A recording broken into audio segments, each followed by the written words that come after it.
The meeting of this Standing Finance Committee will resume. We are at Head 78, the Ministry of Social Development and Family Services. Head 78, Ministry of Social Development and Family Services, $5,270,815,000. I will now invite the Minister of Social Development and Family Services to make a brief opening statement, not exceeding 5 minutes. Minister. Thank you, Madam Chair. The Ministry of Social Development and Family Services continues to effectively carry out its mandate of maintaining the nation's safety net, including the provision of support to mitigate the COVID-19 measures. Madam Chair, in fiscal 2022, the Ministry is firm on social transformation and the empowerment of the vulnerable among us to build their resilience and self-sufficiency via the Social Transformation and Empowerment Program, Uplifting People. The Ministry will ensure that it continues to efficiently and effectively manage its digitalization of social services and its poverty reduction strategies through its business process re-engineering efforts. The service delivery quality and standards required to improve the quality of life of our nation's families, inclusive of persons with disabilities, street dwellers, older persons, widows, single parents, those displaced due to substance use disorder and HIV, remain critical at all levels of the Ministry. As our implementation of the National Social Mitigation Plan continues, we will forge greater partnerships and collaboration with key stakeholders to ensure that no one is left behind. Madam Chair, the delivery of a responsive and multifaceted social service system and the caring for and protection of our poor and vulnerable families from the multidimensional impacts of poverty are areas of focus as we invest in the development of the people needing it the most. Thank you very much. Honourable members, the question is that the sum of $5,270,815,000 for Head 78, Ministry of Social Development and Family Services, stand part of the schedule. Honourable members, the sum of $5,270,815,000 for Head 78, Ministry of Social Development and Family Services, is comprised of monies proposed for expenditure under the following subheads and items to be found in the draft estimates of recurrent expenditure, the draft estimates of revenue and expenditure of the statutory boards and similar bodies and of the Tobago House of Assembly, and the draft estimates of the development program. We shall now proceed to consider the draft estimates of recurrent expenditure. We are at page 371. Subhead 01, Personal Expenditure, item 001, Member for Chaguanas East. Thank you, Madam Chair. Madam Chair, 01000101, Salaries and Cost of Living. Can the Minister indicate as at September 30th, how many persons have been employed under this line item?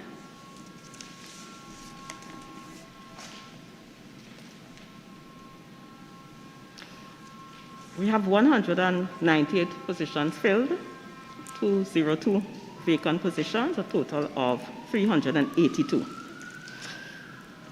We have vacant posts with bodies, 142. Without bodies, 60. Madam Chair, given the effects of the COVID-19 pandemic and this reduction in salary and COLA, how does the Ministry plan to deal with such decrease in allocation?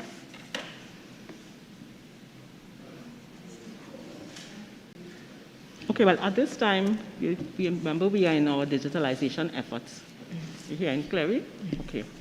We're involved in our digitalization efforts, so there's some restructuring taking place in the ministry, and therefore this may not be an issue. Madam Chair, moving further down to 05, government's contribution to NIS. Madam Chair, can the Minister state what accounts for this increase in contributions?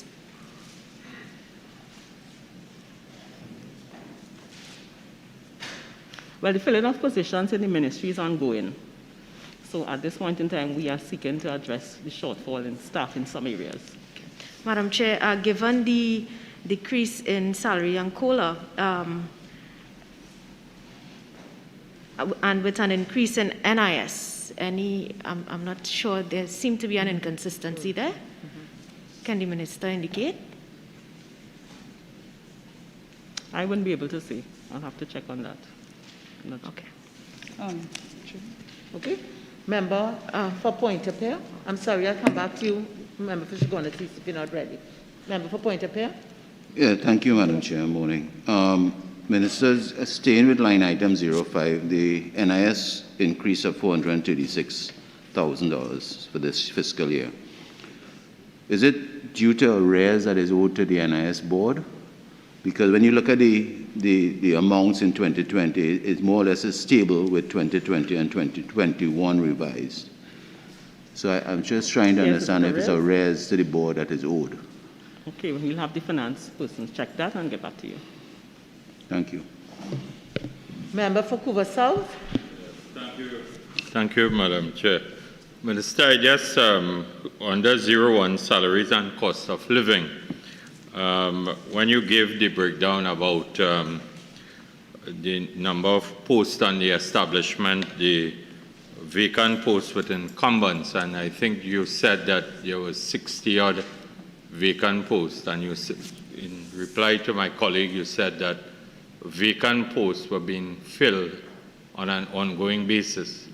Does it mean in your ministry now that the decision has been taken to fill vacant posts in the public service? Because in last year's budget presentation, your finance minister stated that there was a freeze on the hiring of workers in the public service.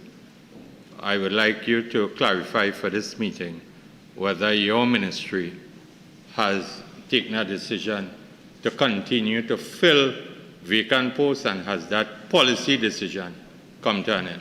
No, this doesn't have to do with the establishment. This doesn't have to do with the establishment. These are positions that are available at contract level, and there are some vacant positions. So it is contract position. Contract. But when it comes to establishment, the established positions are there already. So it's not a matter of us going to fill a vacant post that was not filled before. So it's ongoing. So, and how many contract positions are there to be filled, if using your expression? I will have to get those details. And are they short-term, or are they of a... Member, can I ask what item you're under? Salaries and cost of living allowance. You need to talk, you're not saying anything. Is that not the positions on the establishment? Well, I am responding, Madam Chair, to the information coming from the Minister. And if the Minister is saying that they are filling of positions outside of the establishment, I think I need to clarify that. All right, so I think you should identify the item. I think you should properly identify the item. Well, I did in my opening comments. And for your guidance, I'm saying 01 salaries and cost of living allowances doesn't deal with contract employment. Ma'am. So maybe, Madam Chair. Maybe I'll give you an opportunity to recalibrate yourself, and I will come back to you. But Madam Chair. Member for St. Augustine. The Minister was dealing with vacant positions. Member for St. Augustine. Madam Chair, Under 01 personal expenditure, salaries and cost of living allowance, we have been experiencing where in a time of disaster, the Ministry of Social Development and Family Services is required to visit persons affected and do assessments, for example, after flooding and so on. And they have been experiencing some sort of manpower shortfall, it seems. Can you indicate if any of these, if there are such vacancies, if it's under this head, and what is being done to address this shortcoming of the ministry? Okay, so just so that we make good use of our time, from the responses elucidated from the questions asked by member for Chaguanas East, under this vote, the minister said there are 190 positions filled, 202 vacant positions, 142 positions with posts with bodies, and 60 positions without bodies. Okay?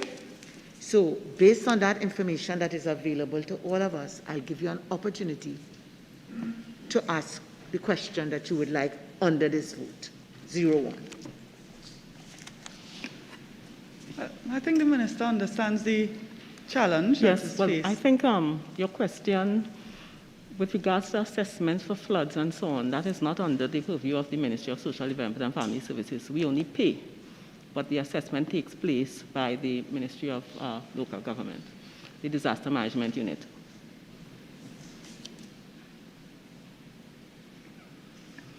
Member for Vancouver South, are you ready? My question, and I understood what the minister said. Okay. Member for Chaguanas East.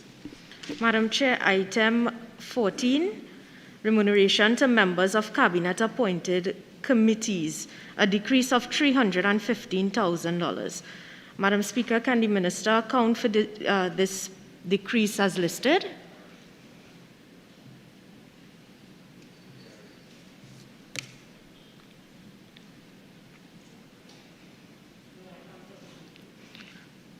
Okay, Madam Chair, given the response by the Minister in the Standing Finance Committee in November of 2020, can the Minister indicate if the committees listed at that time would have completed their works? What is the question? Madam Chair, I would repeat for the benefit of the Minister.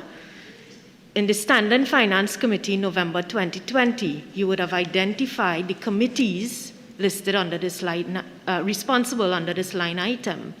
I'm asking if the committees listed under this line item in the Standing Finance Committee in November 2020, whether these committees listed would have completed their works. Number 4, this one has entered the Interagency Committee to promote and monitor the implementation. Their term of office has ended. Their term in office has ended? Yes. Madam Speaker, I can't hear what the minister is saying. There's a lot of noise in the chamber, and it's very difficult to hear the answer that the minister is giving. Okay, so can I just ask all members to make this exercise a fruitful one? If we can please lower our volumes. Members, maybe your mics should be switched off so that we can continue with the business of the people. Madam Chair, given the response of the Minister, can the committee be provided with deliberations made by these committees? Okay, this could be done.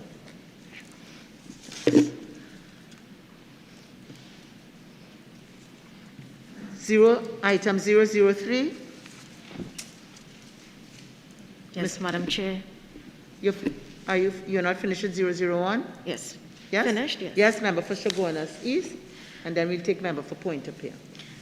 Madam Chair, 01 salaries and COLA, a decrease in the total in the amount of $720,668. Minister, given in the context of your recent budget presentation statement, when it comes to the establishment of a compliance unit, how would this decrease affect the setup of that particular unit? This unit will be, there will mainly be contract officers, that unit. So this will come from another vote. The particular unit? Yes. All right, Madam Speaker, Yes. can the minister indicate as of September 30th how many persons have been employed under this particular line item?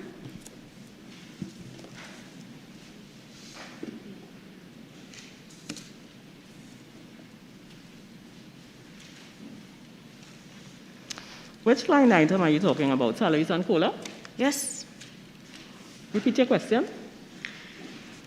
Can the minister indicate how many persons have been employed under this line item as of September 30th? That's not a question I answered before. No, this is social welfare.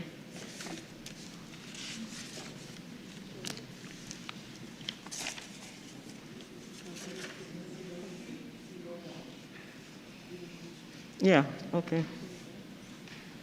I will have to get that information to you, okay? Madam Chair, whilst the minister is stating she'll get that information for us, can I just ask whether this reduction accounts for how many members, whether there was a reduction in employees under this particular line item?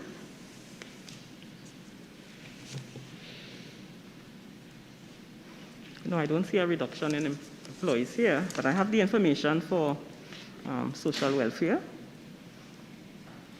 We have 216 positions. Filled? 113 filled, 103 vacant, 682 vacant with bodies, and 21 without bodies.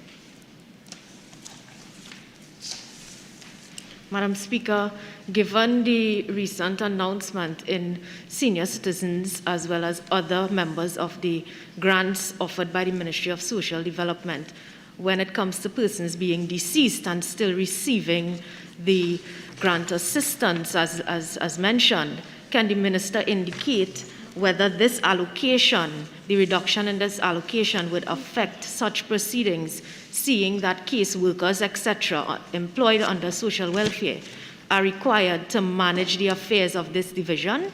No, this will not be a problem because a restructuring effort is taking place. Madam Chair, I'm not sure if I can move on. Can.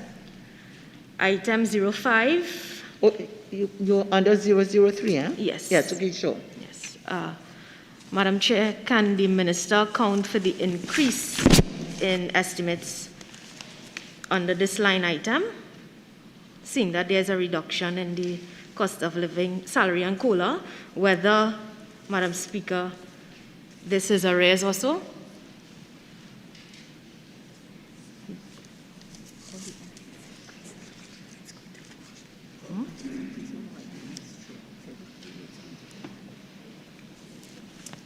No, I can't account for it. I'm not sure why there's an increase there, but there is an increase.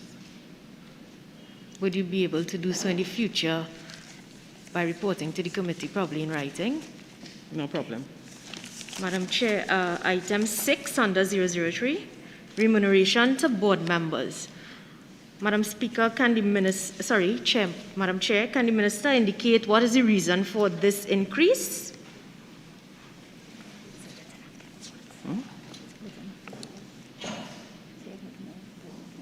Okay, what is happening is that you mentioned, you spoke about my contribution. I spoke about the fact that we will be splitting the boards to better be able to serve persons.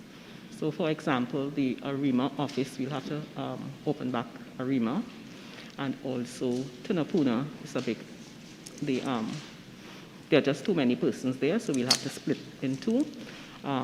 The other board office with Tabakit, that will also be split, so therefore there will be an increase in staff. Sure.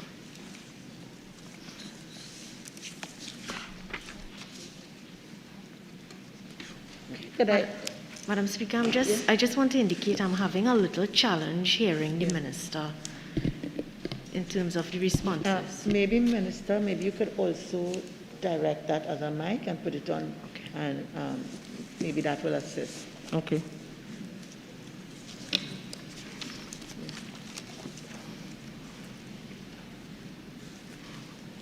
Yes.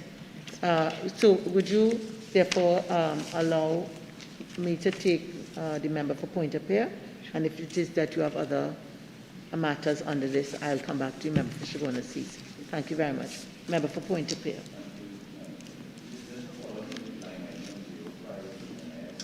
Contribution increase, and it's just why I'm asking again, because in the personal expense, general admin, the NIS also was increased. So I'm asking, is there arrears owed to the NIS board? Because if you look throughout your ministry, there are increases in NIS.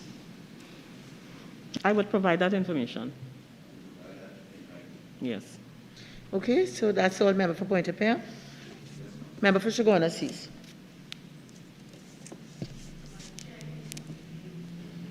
Other pages are not.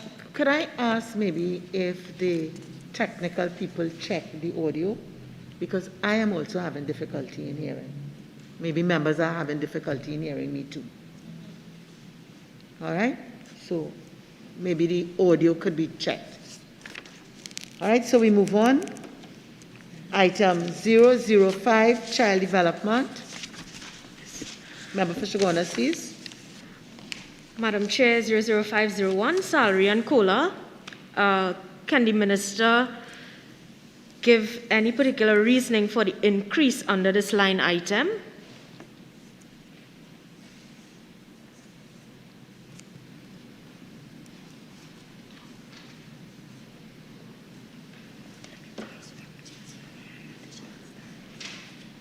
Well, there's a restructuring process taking place here, and additional staff would be hired. Additional staffing is required. Yes.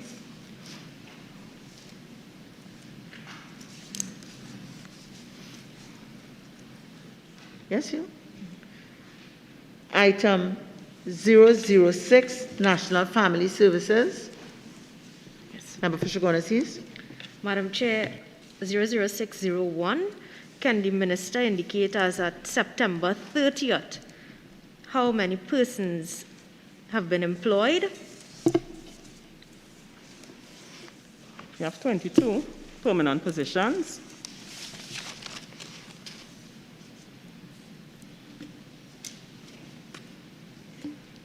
Three positions filled, 19 vacant, 4 with bodies, 15 without bodies.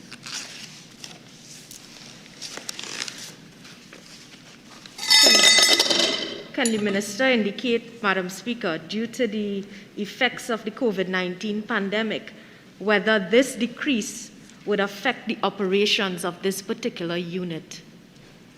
Yeah, definitely it will affect the operations of the unit. But what is happening is that, again, there are some issues with regards to job description that Service Commission is working out. And so we are actually awaiting that information so that we can move forward. Madam Chair, can the minister indicate to us how long would this process take place? Well, we are not responsible for that outcome, but we're hoping that this is done soon because there's a lot to be done. Family Service has to take part of the leading role in the ministry at this time. Okay.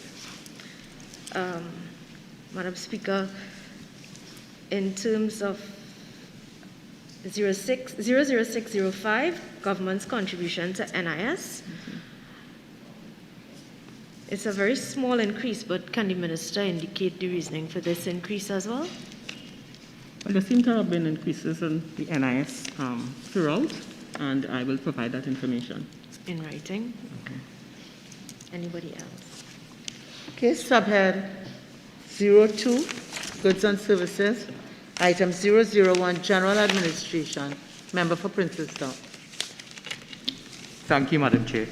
Honourable Minister, line item 04, Electricity. There's an increase of 496,000. When we go into the estimates provided by the Honourable Minister of Finance, there's a program across all ministries with respect to a conservation program that the Ministry of Finance is overseeing. Can the Honourable Minister indicate with respect to this almost $500,000 increase to electricity, whether or not this reflects outstanding arrears to TNTech, or whether or not this is an increase for this coming year? And how does it harmonize the program being envisaged by the Minister of Finance? This is a reflection of outstanding arrears. Yes. Member for Chaguanas East. 0101, traveling and subsistence. Madam Speaker, an increase of $474,292. Can the Minister account for this increase?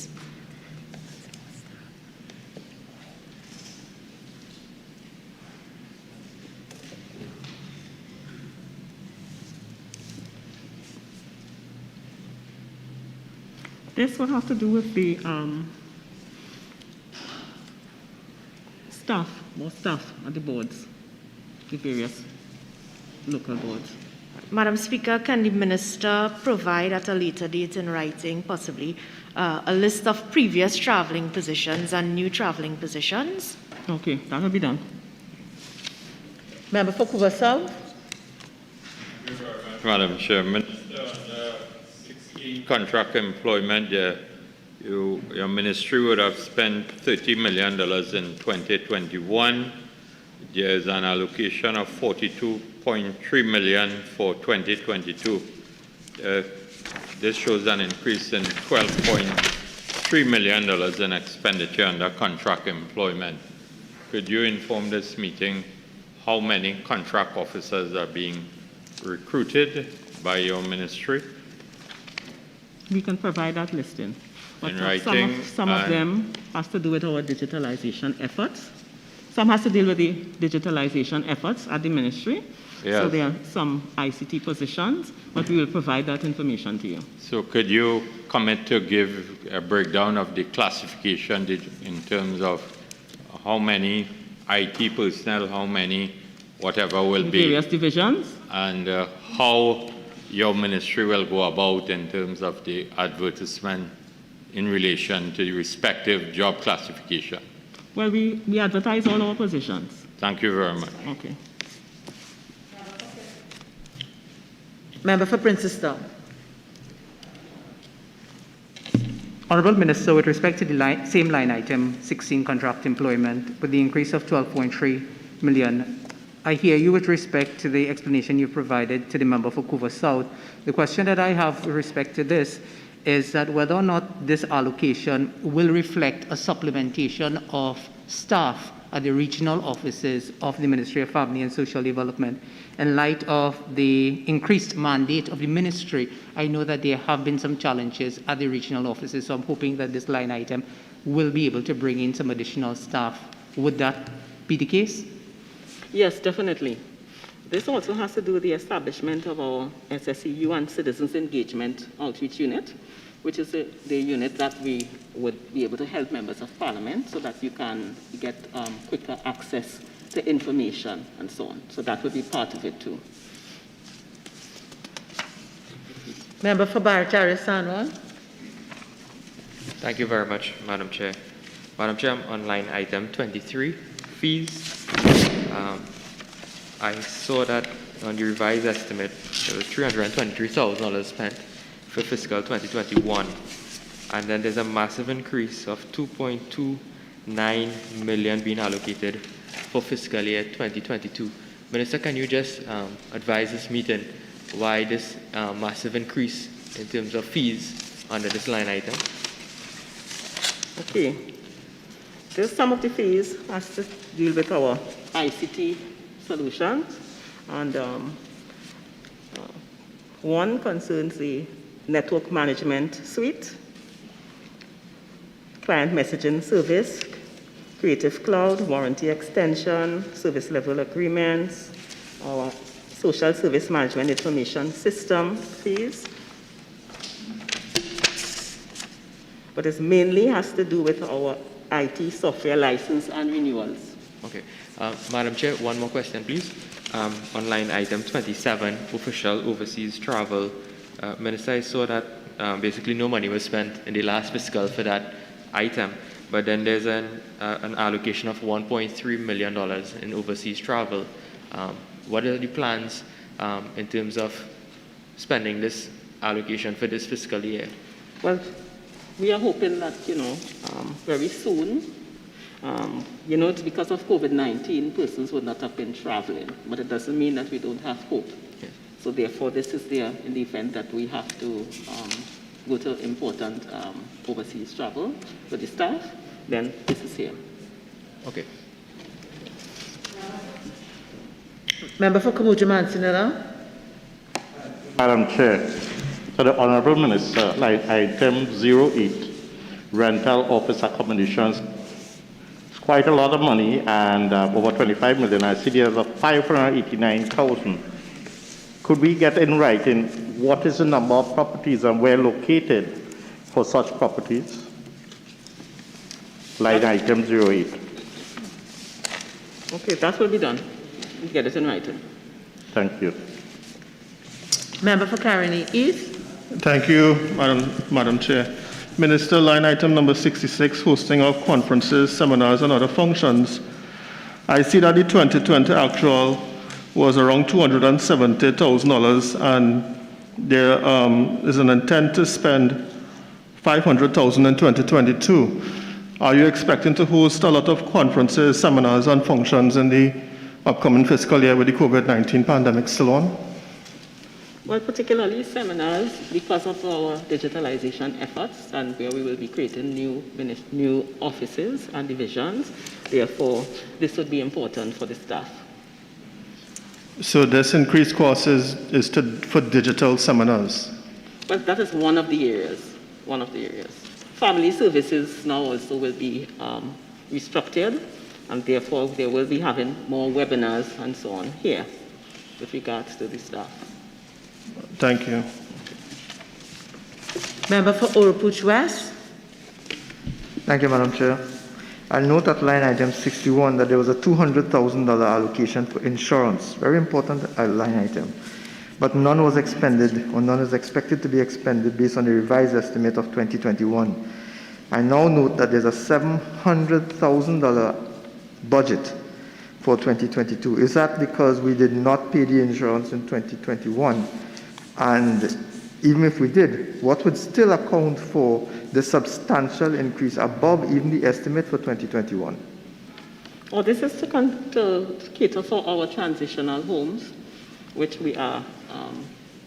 Are you hearing me? Yes, I am. Thank you. All right, good. This is for our transitional homes, and this is for the buildings, furniture, fixture, machinery. Thank you, Minister. Can I then confirm that no insurance coverage no payment for insurance coverage was made in 2021 and in 2020? That these homes were not covered by insurance, is that true? No. These homes, we are now reconfiguring these homes.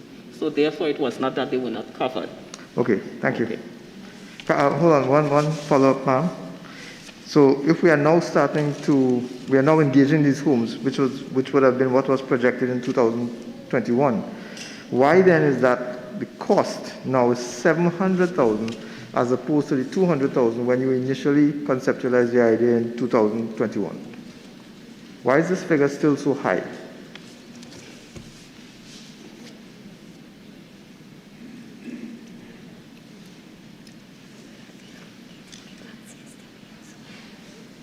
In the interest of time, can I recommend that the Honourable Minister provide the response in writing? Yeah, that response would come. Thank you. Yeah. Member for Barataria Sanwan.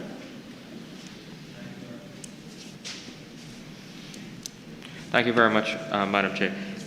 Minister, I'm going back onto line item 23 fees, and you said it's for really ICT upgrades at the ministry. Now, I was perusing the Auditor General report for 2020, and there were some issues with respect to lack of internal controls because of the manual system, and it can allow for a lot of fraud to take place with respect to some of these grants that are being issued by your ministry. Based on the new infrastructure that you all are intending to put in through ICT, are there any infrastructures in order to combat instances of persons double dipping or fraud with respect to grants? Yes, that will form part of our new ICT solutions in the ministry. Okay, thank you. Member for Princestown. Honorable Minister, line item 17, and it has a bit to do with the issues raised by the member for Barataria San Juan.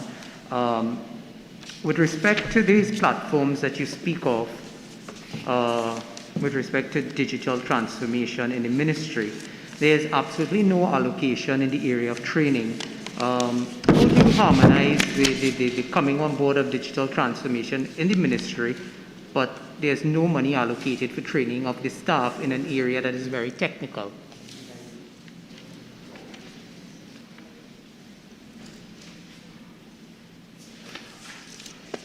In 2021, a lot of training took place in 2021, and a lot of virtual training. This is in preparation for the digital transformation? Yes, yes.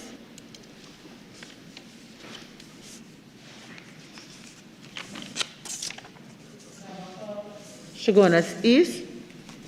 Thank you, Madam Chair. Madam Chair, on item 22, short-term employment, can the Minister indicate whether the decrease that is reflected in 2022, whether persons under short-term employment would have or would be transitioning into contractual employment? Definitely some would. So therefore, this is what this decrease is reflecting? Yes. Sure. Madam Chair, in addition to what was requested under line item 8, can the Minister just indicate whether there's an increase in offices, regional offices, island-wide? Line item 8. Under rental lease office accommodation.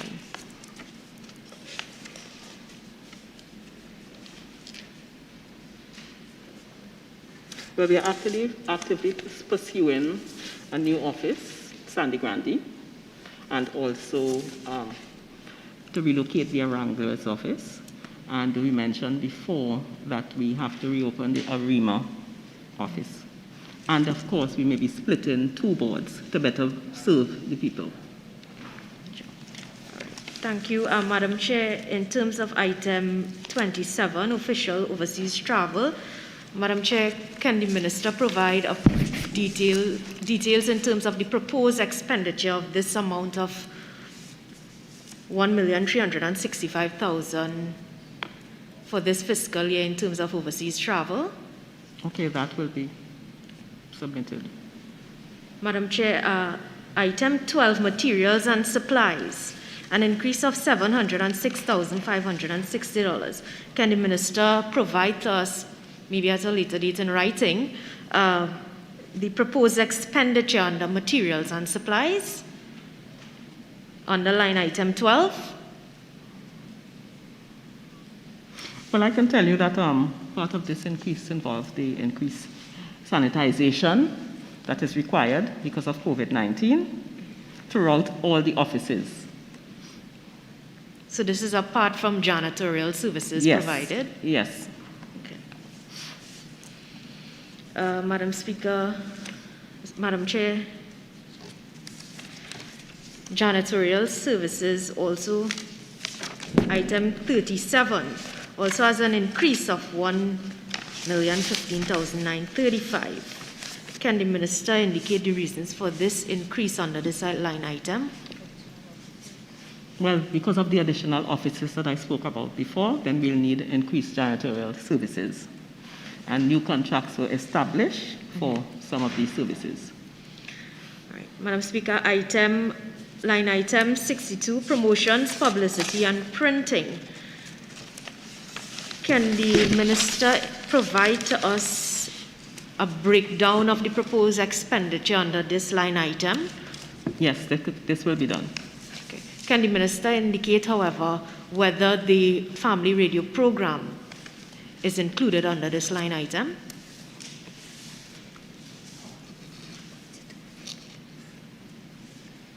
Yes, it is.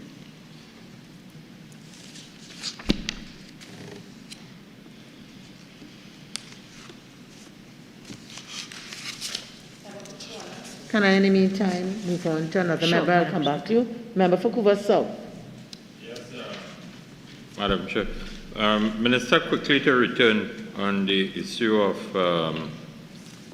contract employment in terms of whatever complement of staff is going to be recruited. Is any earmark to be deployed to the Couva office of the ministry, which is located in Camden, Couva? Yes. And as we speak about the Camden office, has that office, in terms of its role, has it been redefined in terms of a storage office, or is it still offering services to the people of Couva and environs?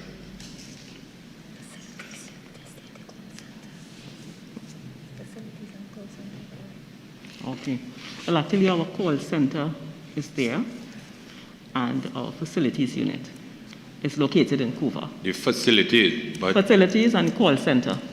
only for that purpose now, or Yes. persons, because the Couva area is a very huge area.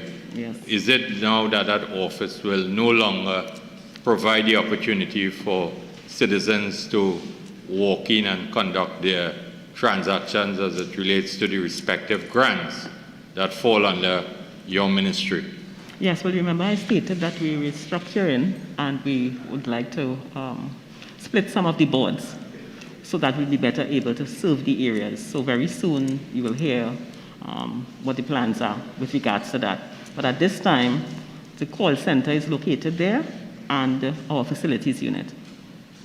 Okay, but in terms of going forward, I may ask of you, based on the traffic that comes to my office making requests for to have grants and so on processed, could I ask that you reconsider for some kind of service to still exist for the benefit of the catchment area of Couva? Okay, that will be taken into consideration, your request. Member for Thank you. Caroni East. Thank you, Madam Chair. Going back to line item number 37, janitorial services, Minister, given the significant increase in the allocation, the estimate for 2022, could you provide a list of the contractors that are providing janitorial services and the value of each contract in writing, please? Okay, that will be done. Member for Oropouche West. Thank you, Madam Chair. Line item 06, water and sewage rates. In 2020, the country paid $201,000 in water and sewage rates. But I saw that in 2021, the revised estimate is $48,000. And in 2022, you are making a provision for $64,000. If the actual spend, and it's the only actual figure that we have, in 2020 was $200,000, why, two questions, why is it that this has been such a drastic drop to $64,000 projected for 2022? And the other part of the question is whether there are outstanding water rates, water dues, water bills that currently the ministry has that it has not serviced, and whether or not you have catered for the potential increase in rates has already been signaled by the minister. So 3 questions, if I may. 3 questions, the reason for the increase, whether you have in fact catered for the increased rates that the minister has already signaled, and thirdly, whether there are any arrears that will be catered for or not catered for during the current fiscal year. Well, at first I want to say that most of the WASA payments fall under the rental agreement. So this would have, you would see that there's a decrease, but I think there are also some arrears to be paid also. So this provision makes, this line item makes provision for arrears.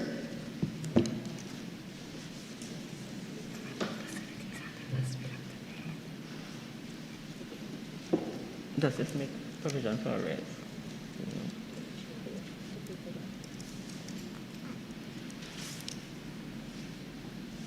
I will have to check that and get back to you, okay? And can I ask you to check one more thing, Madam Minister, whether or not the $64,000 projected for 2022 factors in the proposed increase in water rates that the Minister of Public Utilities has already signaled would be affecting citizens in this country? Well, as I said before, most of the WASA payments fall under the rental agreement. So we may not need to factor in a considerable cost where WASA is concerned for 2022. Thank you, ma'am. Member for Chaguanas East.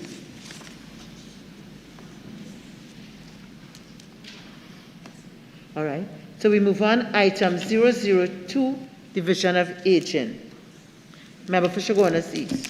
Madam Chair, 002, line item 16, contractual employment, an increase of 495,165. Can the Minister provide a breakdown to us on these positions which exist, filled, and those positions that are not filled under this particular division?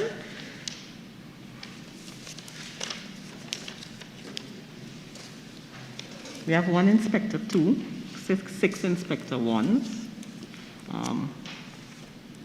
The Inspector 1 position was advertised, and also 6 BOA positions was also advertised. Madam Chair, can the Minister indicate if this increase in allocation and filling of positions would assist the ministry or the particular division, which is Division of Aging, in terms of the shortcomings of the particular division as explained by yourself during the course of the fiscal year? Yes, this will help us considerably. So actually these positions, contractual positions, were already advertised, and we're hoping to fill them soon. Member for Princestown. Thank you, Madam. Honourable Minister, on the same line item of contract employment 16, the question that I have with respect to this increase is that I'm almost certain that the volume of work at the Division of Aging has increased over the past year in light of the COVID. The question really is does this reflect bringing on board additional field officers that will assist these regional offices? I think this will be necessary because I'm not sure if these are established positions that we have. Oh, these are established positions. Yes, but I understand that with the fact that we are moving forward with the Division of Aging and what is happening with the elderly, I agree with you that this is important, that we ensure that we have persons who can reach throughout Trinidad and Tobago. Sure. Minister, the concern really is bridging the gap in terms of what is happening in the current environment with COVID and persons being able to access the services of the ministry, especially this department, Division of Aging. And the concern has been that, and I know other colleagues have raised it with respect to the regional offices, there seems to be a bit of a challenge of having these field officers in the amounts that are needed. And it's something I'd ask you to probably consider. Okay, well, one of the reasons we have a hotline for Division of Aging now called OPIC.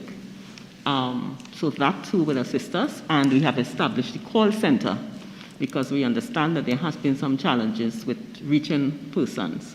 And the call center, we have had good reports with regards to the call center and Division of Aging, particularly hotline called OPIC.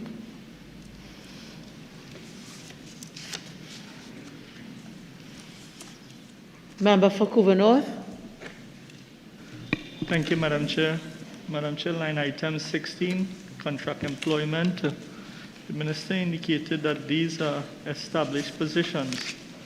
However, for 2021 estimate, it was 1.7 million, and the revised estimate was 2.5 million.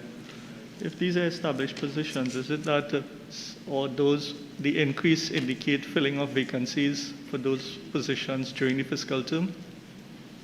No, well, actually, I'm now looking at the records here. They are contract positions. Yes, they are contract positions. Yes, so the question is, they are contract positions that has been established, correct, Minister?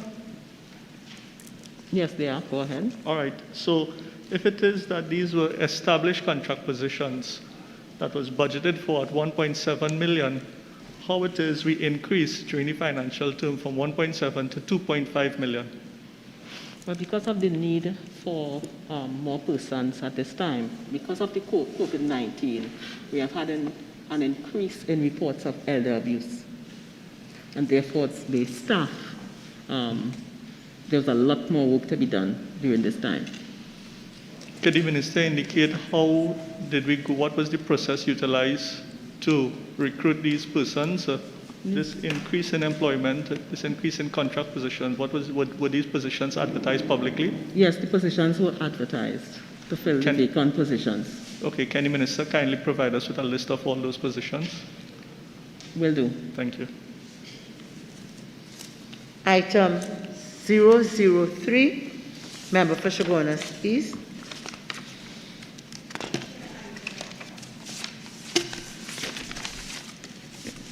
Item 00301, traveling and subsistence.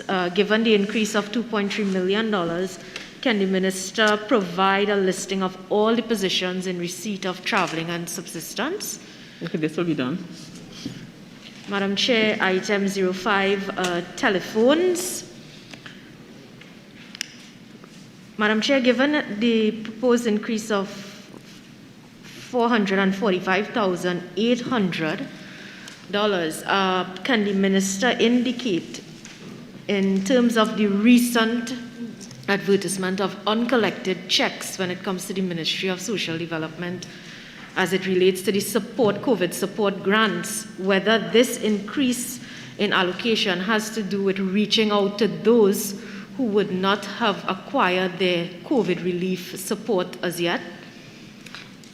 This is part of it, but also the fact that we will be the restructuring effort and splitting up of the boards. There will be a need for more persons for the use of telephones. Also the plan for the investigative unit and also the citizen engagement unit so that persons can reach out to others. So this is the reason for this increase. Madam Speaker, Madam Chair, line item 12, material and supplies. Can the minister provide a breakdown of the proposed expenditure under this line item?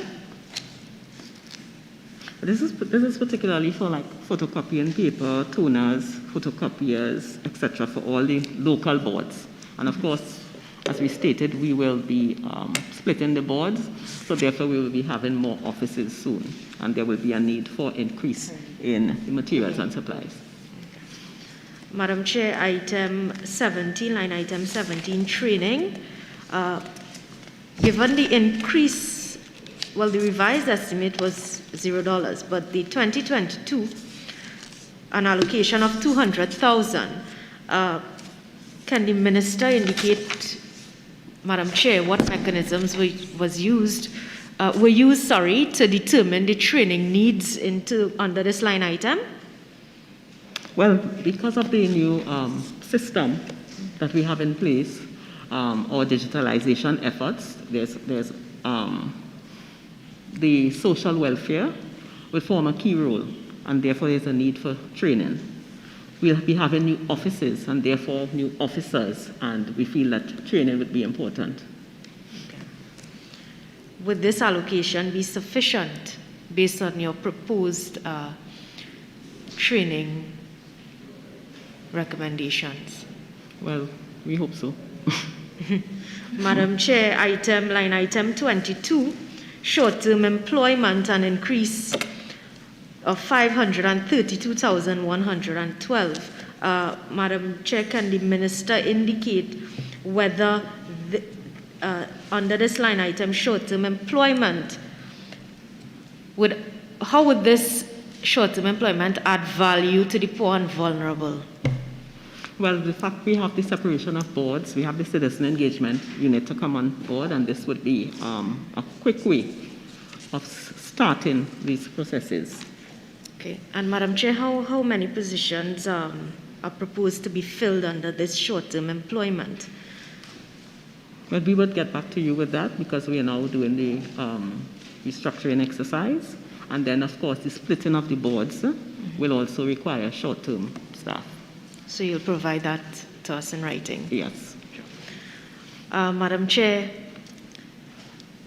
under line item 28, other contracted services, there's a decrease of $2,083,904. Can the minister indicate to us what services would be reduced or what services have been eliminated and the reasons for such under this line item?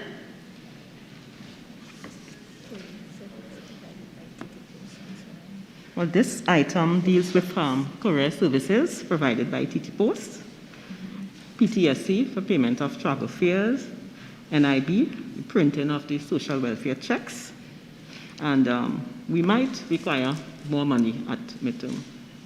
Would this affect the PTSC services provided to citizens? As you stated? No, it wouldn't affect. And then we are in the process of trying to put as much persons on direct deposit. So our fee will decrease with regards to payment to TT Post to provide the courier services. Okay. Madam Chair, line item 62, promotions, publicity and printing. Can the minister indicate there's an increase, well, 2021, no revised estimates, but an allocation of 300,000. Can the minister indicate what activities would be undertaken with this allocation? Oh, this would be for printing of forms, because this printing, promotions, publicity, this also our communications unit is also communication and education. So therefore, they'll also be responsible for printing, getting the forms printed, production of posters, brochures. Thank you very much. A member for Couva North. Thank you, Madam Chair. Madam Chair, I'd like to draw the minister's attention to line item 22, short-term contract. There's an increase from 900 to 1.4 million dollars, 900,000 to 1.4 million dollars. Can the minister indicate the process in which these short-term employment positions are filled?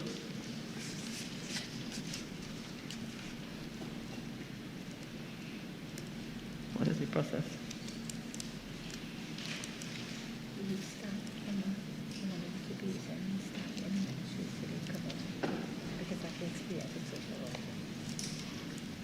Okay, we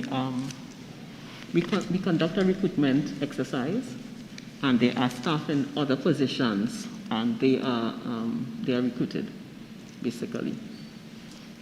And this recruitment exercise is advertised with the positions? Same way, yes. So for these positions that were utilized for 2020, where we spent 680,000, and for 2021, where we spent 900,000, those positions were advertised in the recruitment process. Can the Honourable Minister provide us with a copy of the advertisement that went out for these positions for the last fiscal term? We also use the Ministry of Labour. We use the Ministry of Labour heavy. Okay, thank you. Can you provide a copy of the advertisement that went out for the last fiscal term in writing? No problem. Thank you. Member for Kamuja Manzanilla. Thank you, Madam Chair. Honourable Minister, like item 57, I see there's an increase of 500,000 for postage. Can you give me the rationale why a large increase?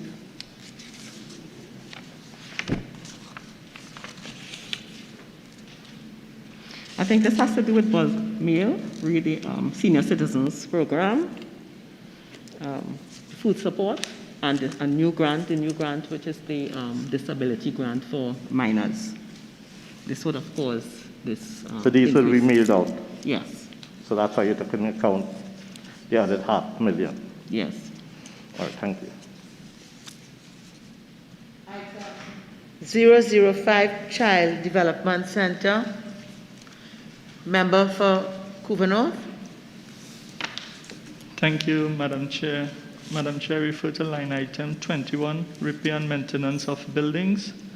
Can the minister indicate which buildings this line items refer to?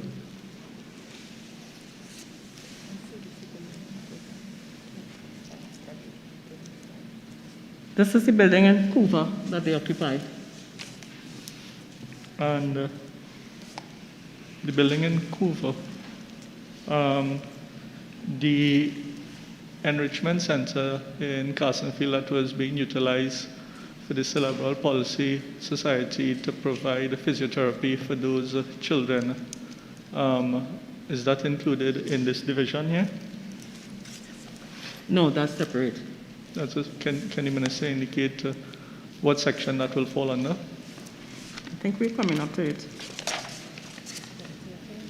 I think we should be coming up to that later. Okay, thanks. Okay. Member for Kamuta Manzanilla? No? Item 006, National Family Services. Item 007, Disability Affairs Unit. Member for Couva North.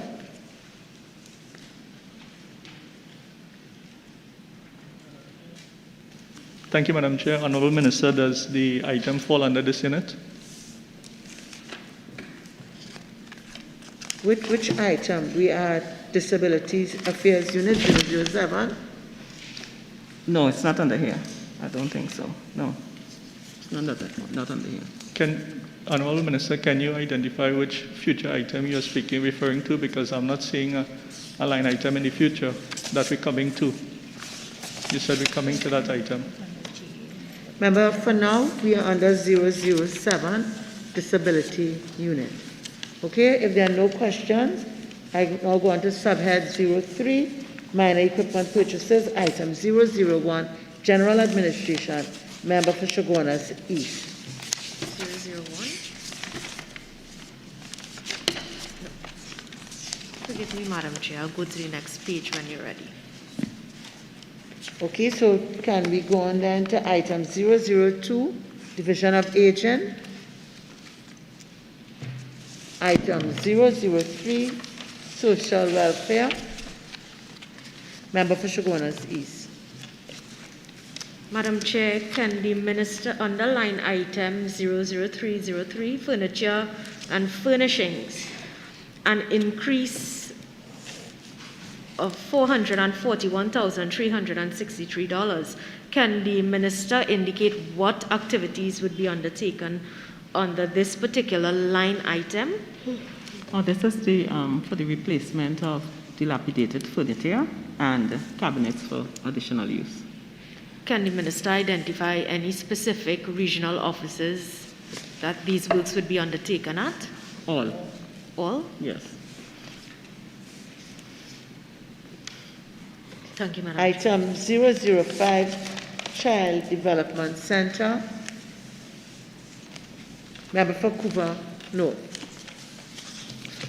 Thank you, Madam Chair.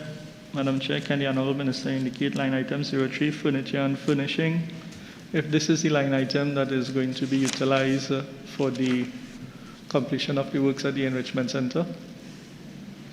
No, this is not a line item. Can the Minister advise which item it will fall under? Because I don't want to have to keep wasting the committee's You time. mean under 005? Member? Yes, Child Development Unit.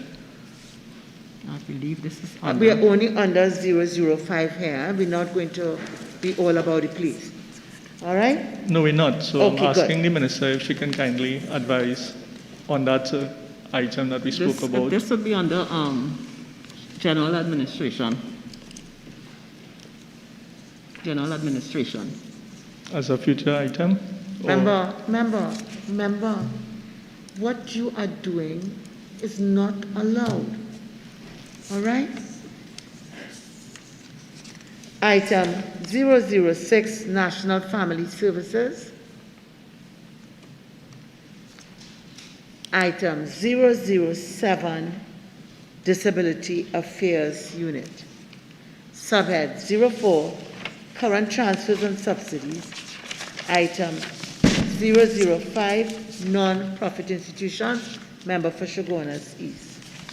Thank you, Madam Chair. Madam Chair, line item 02, Other Social Programs, a decrease by $30,000.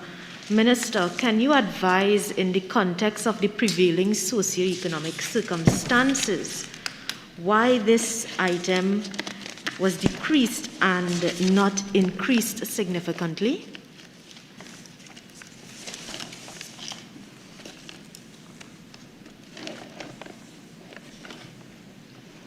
This item is particularly used for commemoration of UN International Days, Down Syndrome's Youth Day, in collaboration with NGOs. Would this decrease affect any of those programs? No, it wouldn't. It wouldn't. Madam Chair, item 28, senior citizens' homes. Can the minister indicate, in light of the circumstances facing senior citizens, would this allocation be adequate to fulfill the requirements under this line item? Yes, it will be adequate. Madam Chair, item 29, senior citizens centers, an increase of 916,400. Can the minister provide to us a listing of these senior citizen centers and the proposed expenditure? Yes, will do. Good, when it comes to all of the centers, right. Madam Chair, item 31, a decrease by $700,000, and this relates to contribution to non-profit organizations.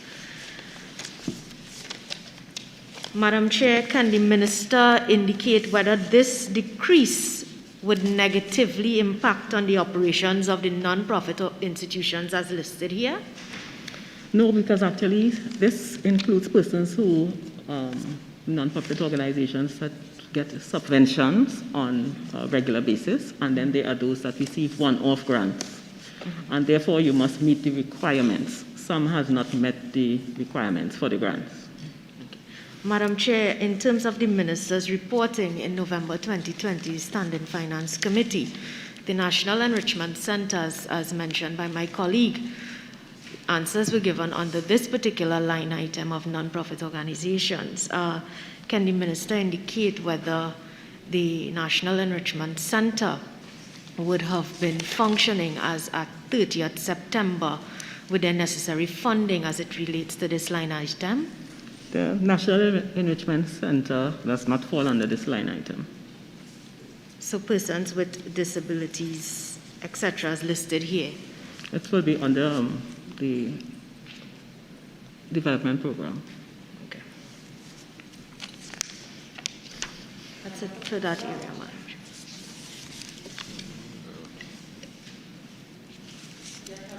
Please, you have more questions? Member for Couva North. Thank you, Madam Chair. Madam Chair, to the Honourable Minister, line item 44, contribution to non-profit institution. It was estimated at $1.2 million, but the revised estimate is at $500,000, indicating that approximately $748,000 was not utilized in this line item, which was a contribution to the non-profit institutions. Can the Honourable Minister advise if it is that the Cerebral Palsy Society of Trinidad and Tobago would fall under this line item and the funding to that organization? Under section 44? No. Yes. No. Cerebral palsy will not fall under. They would fall under non-profit organizations, the one we just passed. That's what I'm referring to, the non-profit institutions. But you said 44. Which is 44? No, 44 is non-profit institution, other social, family. This pertains to family. And which one out of the item will that society fall under?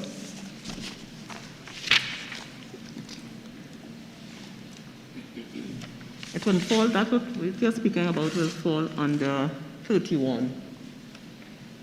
Can the Honourable Minister indicate if sufficient funding has been provided for the society during the financial term? The cerebral palsy.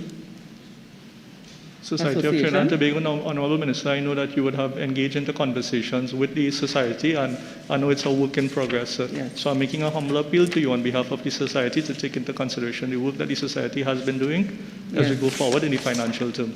Okay, thank you. Thank you. Member for Chaguanas East. Madam Chair, line item 43 and 44. Can the Minister provide a breakdown of the proposed expenditure in terms of these non-profit organizations in writing? Okay, will do. Item 006, educational institutions. Item 007, households. Member for Chaguanas East. Madam Chair, 00702, Senior Citizens Grant, an increase under this line item. Madam Chair, can the Minister advise this committee as to the number of beneficiaries under this particular line item? Well, we'll get it in a little while. We'll pull it for you. I'm sorry, I did not hear. We'll get that information to you just now. Okay. In addition, Madam Chair, can the Minister indicate whether this increased sum will be sufficient for qualified persons under this program? Yes, this would be sufficient. And in addition, Madam Chair, can the Minister indicate how many persons who would have qualified for assistance under this line item during the fiscal year 2021 did not receive their assistance as at September 30th, 2021? We will provide you with that information. Right. Madam Chair, social assistance 03, an increase under this particular line item. Madam Speaker, can the Minister provide a breakdown of the grants under this line item and for us? Under social assistance, 03? 03, can the Minister provide a breakdown for us? This is to cover an estimated cost of an additional 200 new clients to receive this grant. So this is estimated. Madam Chair, can the Minister provide to us in writing a breakdown of the different grants received under this line item? Will do. Madam Chair, can the Minister indicate whether income support falls under this line item? Yes, it does. Madam Chair, during the mid-year review, an additional $40 million would have been given to this ministry under social assistance for the provision of income support grants. Can the Minister indicate as of September 30th, 2021, when it comes to applicants starting May 1st, 2021, how many are still outstanding payments in terms of the income support grants?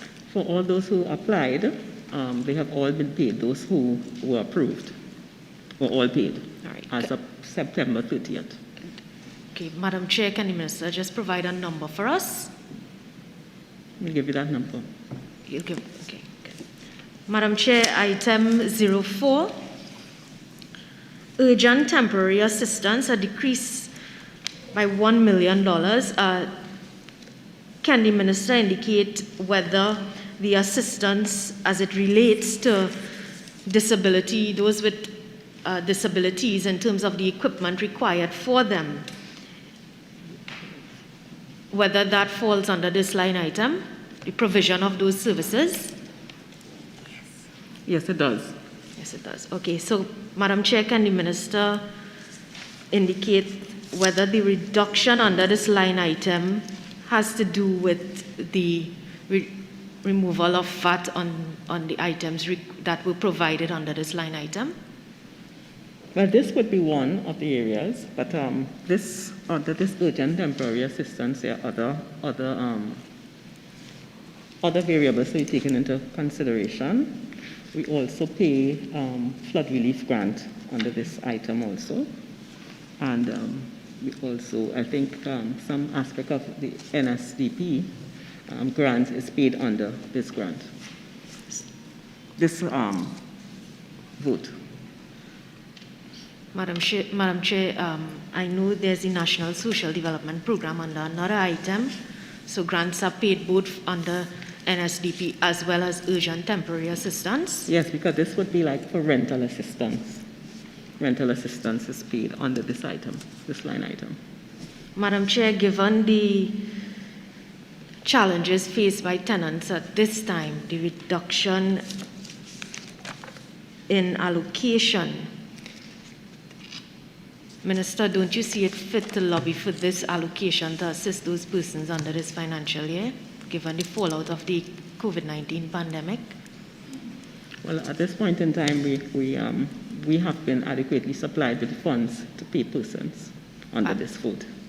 Minister, are you considering the rental assistance during this fiscal year in terms of requesting more allocation, proposing to the Minister of Finance? Well, at midterm, this will be done once it's needed.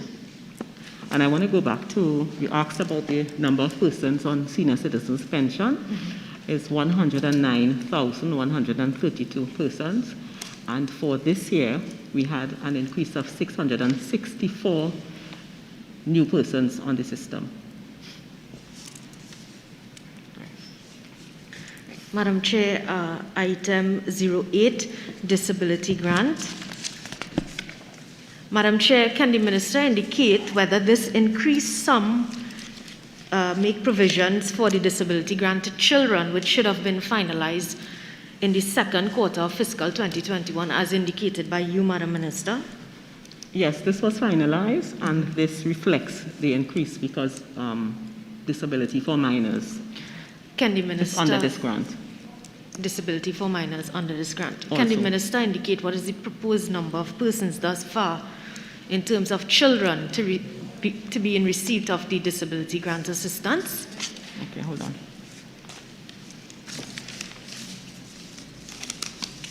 I have the information from the place. We have it. We give it to you just now. We have it here. Sure. Okay. Thank you, Madam Chair, for now. Member for Kamucha Manzanilla. Thank you, Madam Chair. To the Honourable Minister, line item 09, Assistance to National Heroes. Honourable Minister, how many persons fall within this bracket, and how are they identified? Okay, could I just answer the member for Chaguanas Keys first, and then I'll come back to you. Under the disability grants, we have 2,611 children.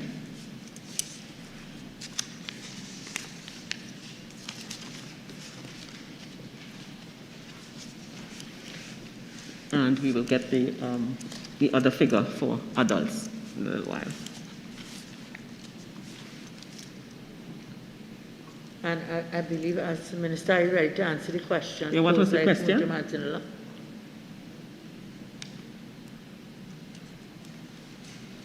Oh, you want me to repeat the question? Yes. Oh, sure. Certainly. Honourable Minister, on the line item 09, Assistance to National Heroes, quite laudable. My question is, how many persons so far have qualified under this line item, and how are our heroes identified for assistance? Okay. They are identified because they are nominated by interest groups, sporting organizations. We call them special achievers, persons who have reached a certain level in the society where they have contributed, like sportsmen, but fall into hard times. All right? And therefore, we have met a lot of persons who would have contributed to Trinidad and Tobago in some way, but yet have fallen into hard times and therefore need some assistance. But they are nominated by maybe the sporting organizations, the cultural organization, community organizations, and that is how there's a committee in place, and that committee looks at it, and then they make a decision based on their vulnerability, because they then do a means test to check to see, even how much money you may have in the bank, what is your earning, you may have a medical condition that you may need help for. And at this point in time, the ministry is reviewing that grant. And why we are reviewing it is because of the fact it must be in line with what the ministry is about, vulnerability. Because there are some persons who may be on the grant and they may not be vulnerable.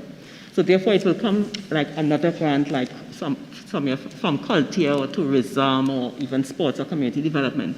So we have to differentiate what this grant is about, and it is particularly for persons who are vulnerable. So that we are almost complete because we have also contacted key stakeholders and gotten their comments. And we have taken the comments into consideration, and the committee is now redrafting the final policy on that. But it must be in line with what the ministry is about, and that is about vulnerability. Thank you, Honorable. Okay. Item 009, Member for Chaguanas East. Madam Chair, 00902, National Social Development Program, NSDP. The revised estimate shows 3 million for 2021, and the 2022 estimates 5 million.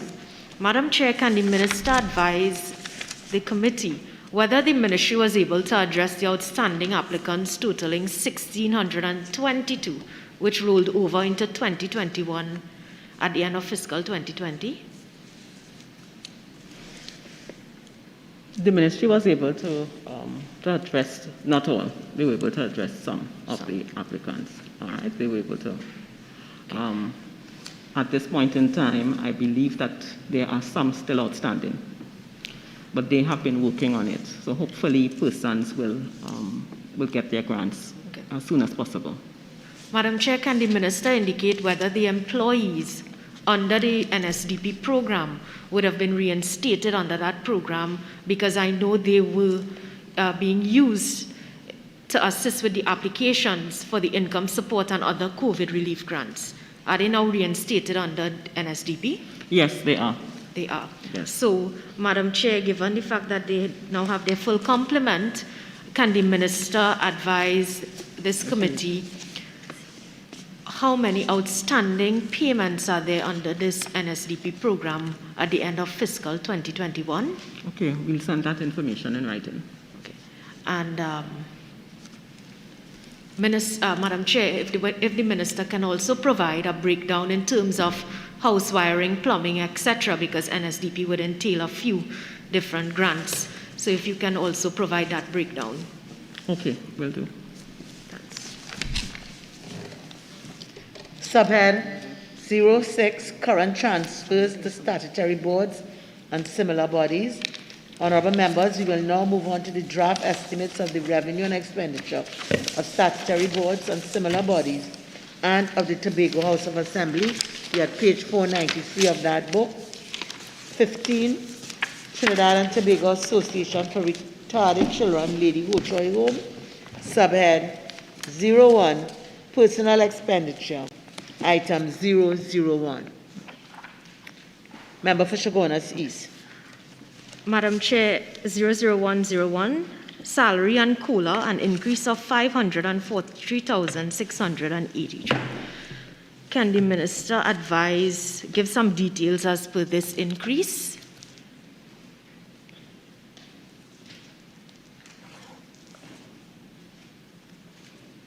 Lady Hochoy Home note. Just give me 1 minute, please.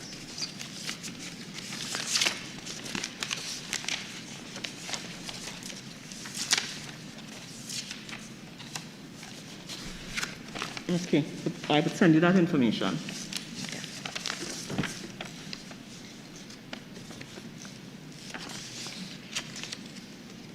Item 002. Member for Chaguanas East.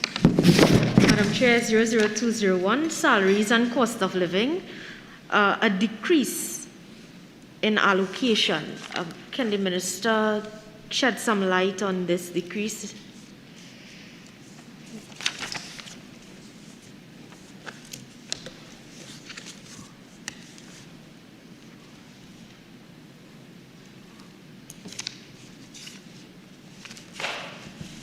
Could you shed some light?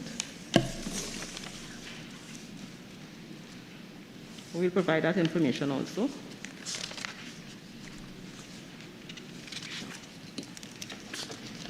Item 003, Penal Daycare and Training Center. Subhead 02, Goods and Services, item 001, item 002, item 003, subhead 03, minor equipment purchases, item 001, item 002, item 003. Information here. Subhead 04, current transfers and subsidies, item 007, item 009. 41, Trinidad and Tobago Association for the Hearing Impaired. Subhead 01, Personal Expenditure, item 001.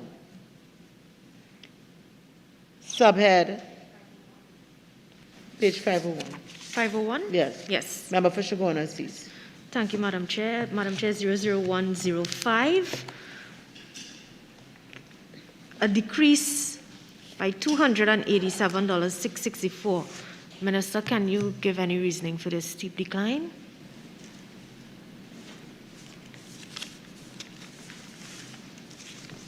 We will provide you with that information. Madam Chair, 06, remuneration to board members, a new sub-item. Can the Minister shed some light or details on this new sub-item, please? Well, I think that we need to get that information because I'm not seeing that information here. Do you have the information? I'm not seeing that information here. You'll provide it to us at a later date? Yes, I will, because I'm not seeing the information here. Sure. Thank you. So I want to be clear on what you're speaking about, okay? Sorry, Minister. So can we move on? Subhead 02, Goods and Services, item 001, General Administration. Subhead 03, Minor Equipment Purchases, item 001. Subhead 04, Current Transfers and Subsidies, item 007. Item 009. 42, Trinidad and Tobago Blind Welfare Association. You know what, page 508. Subhead 01, Personal Expenditure, item 001. That's page 508. Subhead 02, Goods and Services, item 001. Subhead 03, Minor Equipment Purchases, item 001. Subhead 04, Current Transfers and Subsidies, item 007. Honorable members, we will now move on to the draft estimates of the development program.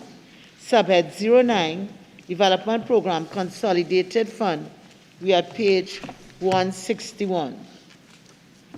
Item 004, Social Infrastructure. Member for Shogunas East.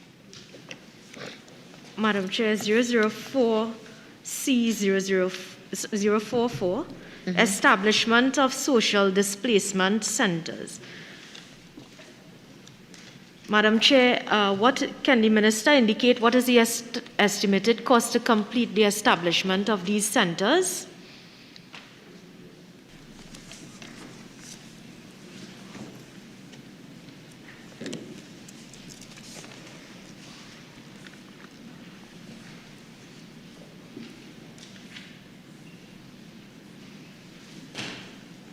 Well, we allocated $2 million.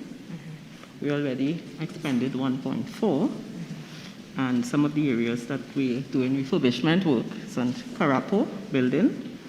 And there's another area, Mary Jenny Pool on Tragedy Road, to establish an additional transitional facility.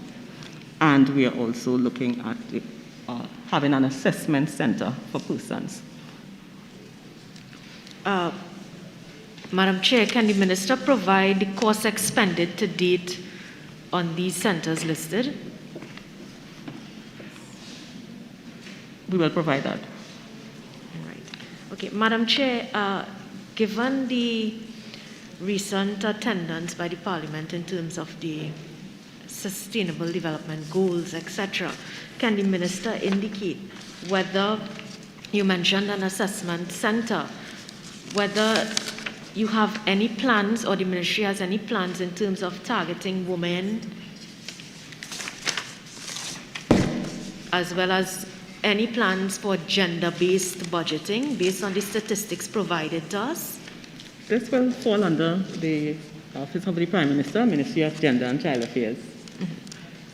Yes, but in terms of the social part of it? Well, our Family Services Division, once it's family, the Family Services Division would also be a part of that. So yes, okay, we are working on that.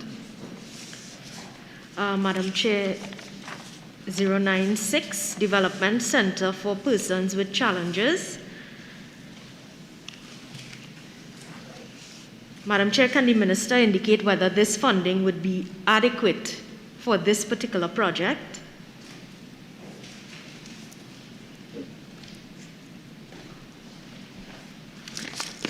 It may not be totally adequate, but at midterm, because we will have to outfit the center. So we'll come back at midterm. Minister, do you have an estimated time frame for this particular project? Or this?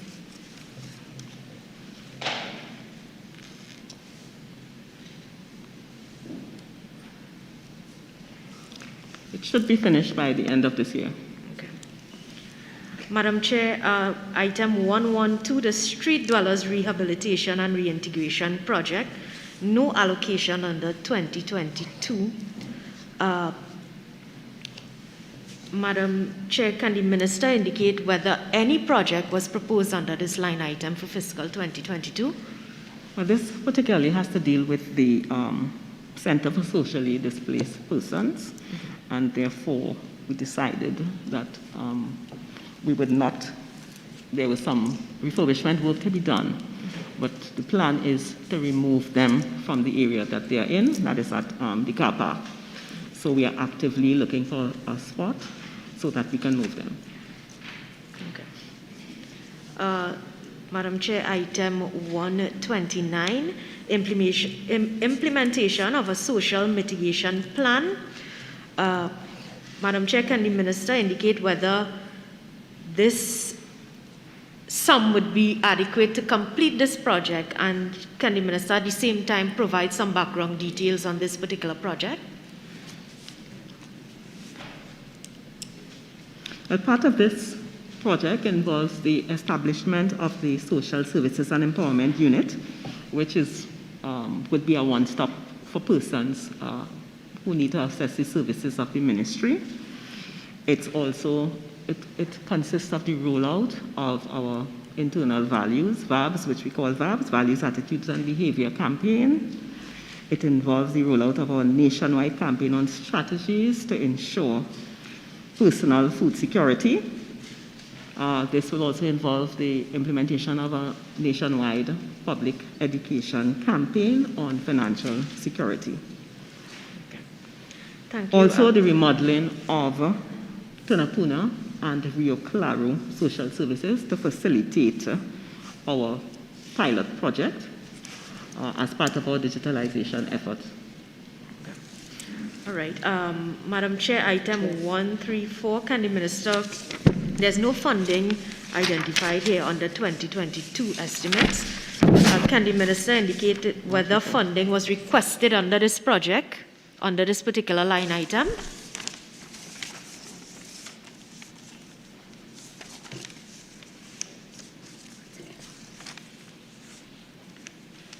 Okay.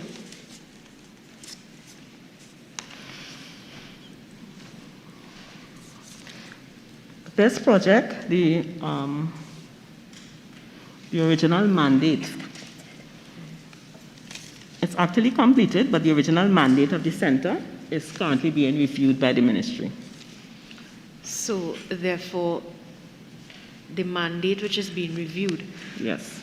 isn't a cost attached to it under this line item, or was it just for the completion of the? Well, we have paid, the outstanding payments have been paid. And at this point, we are reviewing the mandate of the center.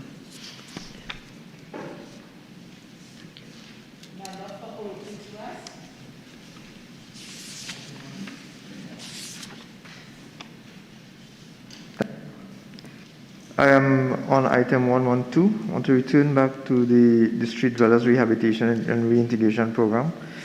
The minister indicated that you are currently looking for a new space. My question, though, ma'am, is that in 2021 there was no allocation. In 2022 there is no allocation. So what then has happened to those persons who were displaced before? Is it that we have no more socially displaced individuals? Line item 112, you indicated in your presentation to my colleague just now that the reason that there's no allocation in 2021, no spend in 2021, is that you all were in the process of finding an alternative location. My question then is whether or not, because no expenditure took place in 2021 and none is projected for 2022, whether or not there is now no street dweller, no socially displaced persons in existence, which is why no spend was made for accommodating them in 2021 or projected to in 2022. So money is paid because they are accommodated by the St. Vincent de Paul. So the ministry has paid them under non-profit organization. That's what happened. Thank you, Minister. Okay. Item 005, multi-sectoral and other services, member for Chaguanas East. 005032, establishment of an integrated social enterprise management system, EPAS. Can the minister indicate whether this sum of $4.3 million would complete this project?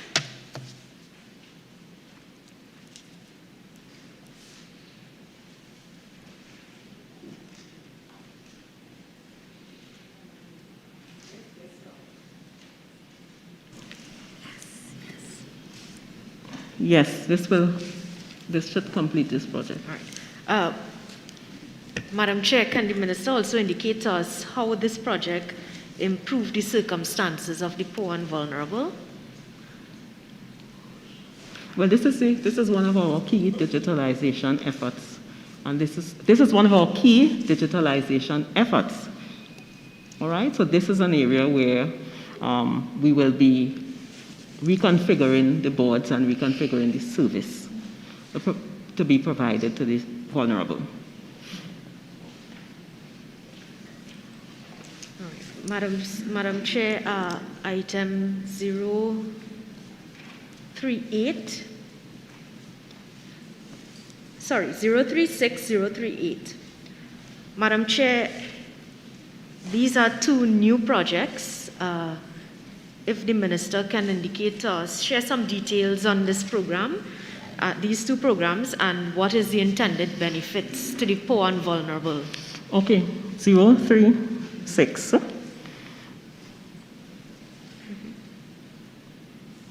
This is to move the manual system to electronic system. So this will support real-time decision making, and of course, while we're still in some of the areas, you would know that we're working with files and so on. It's not digital. So this data migration is to move our systems from a manual one to digital, so that our service will be more effective. Also with 38, this is a backup service. A backup service? Backup service for our digital solutions. So this is in relation to 036?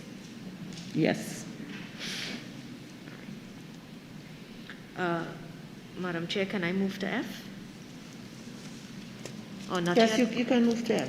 It's all within item 005. Yes. 003, outfitting of buildings. Madam Chair, I noticed that from 2020 to 2021, no allocation, but $3 million. Minister, can you advise which are the proposed buildings earmarked for outfitting under this line item? Well, Sandy Grande on point 14 are earmarked for relocation. Also, the Aranguez office might also have to be relocated. We need to now have an ARIMA office, and that too will be catered under here. All right, thanks. And Sorry. Prime Minister. Member for Point Appeal. Thank you, Madam Chair. Minister, coming back to the new projects line item 36 of 1.5 million is a new project. We understand what you said it is for. What is the overall cost for that project? And has that project been started or has that contract been awarded? no, this has not started. Contract has not been awarded. And what is the overall project envisaged for that project? And how long it will take? I will provide that information to you. And that holds also for line item 38, Madam Minister, if you could. 36. 36 and 38. Okay. Thank you. Member for Oropuch West. Thank you, Madam Chair. Can the Minister, I'm returning to item under F, Public Buildings 003, outfitting of buildings for the Ministry. Can the Minister provide, Minister indicated in her response to my colleague just now that there were several movements of the Ministry's offices from point A to point B, from one building to another, which would therefore require outfitting. But would it be possible for the Minister to provide an indication, maybe in writing, of which buildings are being, which are the new buildings being proposed to be rented, and who the owners of those buildings are, the buildings that you'll be moving to? Okay, thank you. Will do. Thank you. Honorable members, the question is, member for Barataria Sangma. Sorry, ma'am. On line item 36 and 38, Minister, can you indicate whether or not this digitization, whether it will also extend to the social welfare, the regional social welfare offices, or is just this within the ministry itself? Yeah, this is actually mainly for the regional social welfare offices. And ma'am, as a member of parliament, a lot of the requests we get are really for persons who want to apply for food cards and other grants offered by your ministry. Will there be some level of integration within the MP's offices so that there can be easier processing on applications for these grants once the digitization process takes place? Yes, as part of the digitalization efforts is to have a one-stop shop, so persons wouldn't have to be going from office to office. And of course, yes, the regional offices will be able to assist them more effectively. It's also the reason why we are having the education program with constituencies, so that the constituency staff will be aware of the services that we provide and how to access them more readily. Thank you, because one of the issues we have is that persons come to us and then they have to go back to the welfare office to drop a letter or any other document. So it becomes very tedious, especially for persons who need emergency reliefs and grants that are offered by our ministry. So I'm very happy to hear that this will happen. Yeah, thanks. Honorable members, the question is that the sum of $5,270,815,000 for Head 78, Ministry of Social Development and Family Services, stand part of the schedule. Those in favor say aye. Those against say no. I think the ayes have it. The sum of $5,270,815,000 for Head 78, Ministry of Social Development and Family Services, now stands part of the schedule. Thank you, Minister. Thank you, PS. Thank you, other officers of the ministry. Okay, so we're going on to Head 39, the Ministry of Public Utilities. And for the guidance of members, we will be starting at page 227 in the draft estimates of recurrent expenditure. And also when we go to the draft estimates of revenue and expenditure of statutory boards and similar bodies, and the Tobago House of Assembly will be starting at page 195. And for the development program, we'll be starting at page 85.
Ministry of Public Utilities, $2,555,023,600.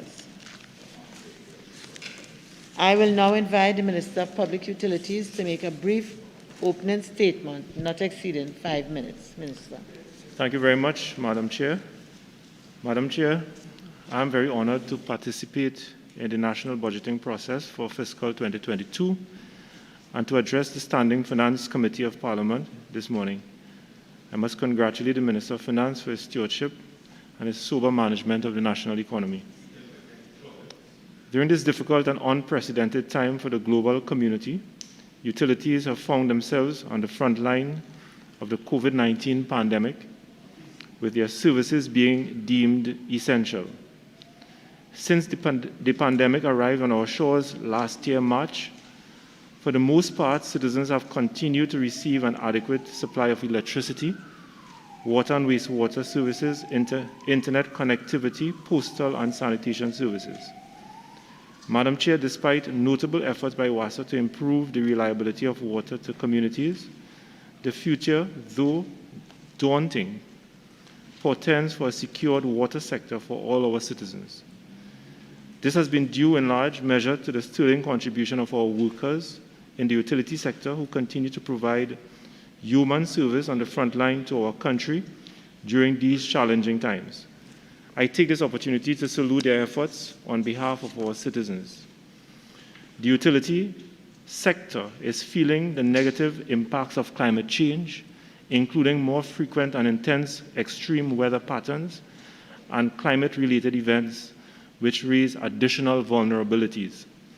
In this environment of fast-paced disruption, It can no longer be business as usual. Therefore, government has refined its efforts to ensure that all public utility agencies are future-focused, client-centric, and perform at their optimal level. Our utilities must now navigate a transition to new business model based on the principles of sustainability and resilience. Transformation is therefore an imperative that we cannot afford to shy away from. As such, Madam Chair, the Ministry of Public Utilities is at a critical point of repositioning all the utilities to be more customer-centric and self-sufficient. Madam Chair, as we turn our attention to re-engineer our utilities to improve the reliability and the quality of their service, special focus will continue to be placed on extending those services to the unserved and underserved communities, and through our social intervention programs to facilitate greater access to utility services to most vulnerable, thus ensuring that we are leaving no one behind. The path is challenging, but it is often said that the right path is often the most challenging. I thank you. Honourable members, the question is that the sum of $2,555,023,600 for Head 39, Ministry of Public Utilities, stand part of the schedule. Honourable members, the sum of $2,555,023,600 for Head 39, Ministry of Public Utilities, is comprised of monies proposed for expenditure under the following subheads and items to be found in the draft estimates of recurrent expenditure, the draft estimates of the revenue and expenditure of the statutory boards and similar bodies and of the Tobago House of Assembly, and the draft estimates of the development program. We shall now proceed to consider the draft estimates of recurrent expenditure. Subhead 01, Personal Expenditure, Item 001, General Administration. Item 002, Item Member for Caroni Central. This is item 002. 002, please. Yes. Madam Chair, through you, item 08, vacant post salaries and COLA without incumbents. Can the Minister indicate how many vacant posts exist under this service provided here? That's Met Office. 01? 002, Met Services, 08 vacant posts. 08? How many vacancies exist at this time? Yeah, okay, my understanding is that there are 12 vacant positions outstanding at this point. And previously, these posts, these jobs were being done by existing personnel? Yes. Has these 12 vacant posts, we expect to see some form of recruitment exercise in the daily newspaper coming out soon? So they are public offices in the public service, and therefore the Ministry of Public Utilities continue to liaise with the DPA office to have these positions filled. Thank you. Item 005, subhead 02, Goods and Services. Item 001, Member for Couva North. Goods and Services. Thank you, Madam Chair. Madam Chair, line item 22, short-term employment was estimated at 2.2 million and it was revised at 2.8 million. Can the Honourable Minister indicate why the additional increase in the short-term employment? What does the short-term employment include?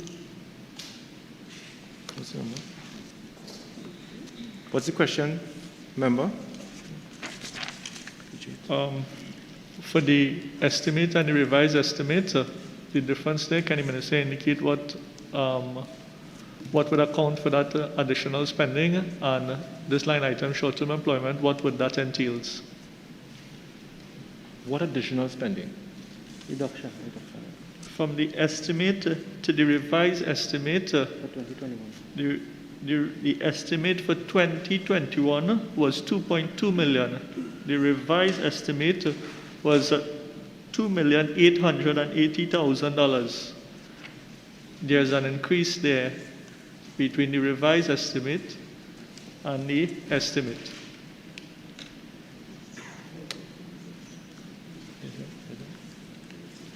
Yes, so if you notice that there's a decrease in the allocation for 2022, and that decrease is in the sum of $306,000.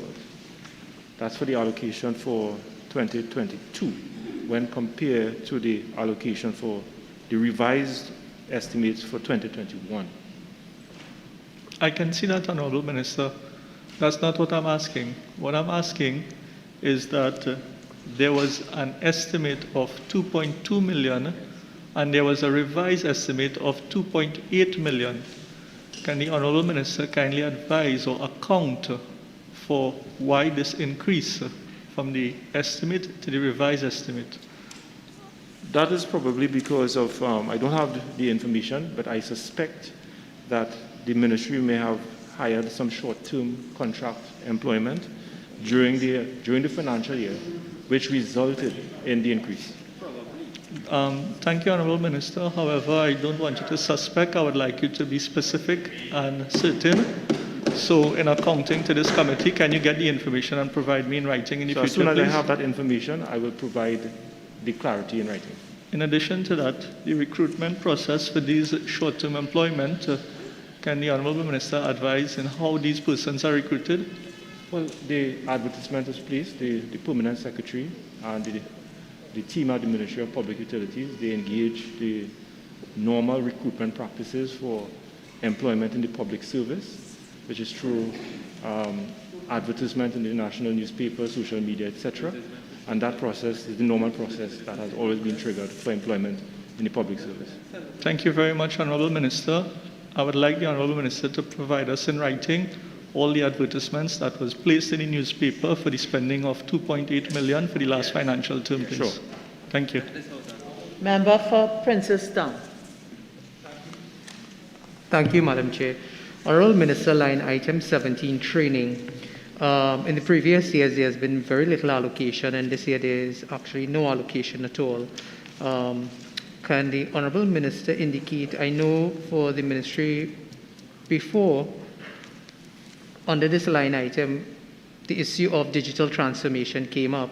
Can the Honorable Minister indicate whether the ministry is engaged in this digital transformation, and if so, how come under line item 17 there is no allocation? And that's because most of the training that staff members are exposed to are free virtual training. Okay. So we don't anticipate any to incur any costs on that line item for 2022. Minister, if you turn your attention to line item 04, please, electricity. There is a decrease of 267,600, and I'm looking at the pattern. Is this elimination of arrears in the past that would have accounted for this decrease? What's the question, sir? The decrease under line item 04, yes. Electricity, is this because of arrears from the past that this decrease is being reflected on the books? That was settled in 2021. So the answer is yes. Yes. And with respect to line item 1515, repairs and maintenance equipment, there's a decrease of 73,800 under this particular line item. Can the Honourable Minister indicate what would have accounted for this decrease, especially at this time if we're engaging in digital transformation, etc.? That decreases as a result of extensive repairs that were conducted in 2021. So we're expecting to incur less in the financial year 2022. Okay. Thank you, Madam Chair.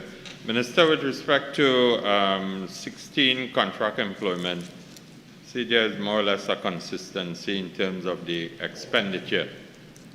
Could you provide this meeting with a breakdown of how many contract officers you have and your respective classifications and so on, and the tenure of the or the duration of the respective contracts? I don't have the exact information with respect to their tenure, but I can tell you that we have 111 contract positions, of which 65 positions are filled.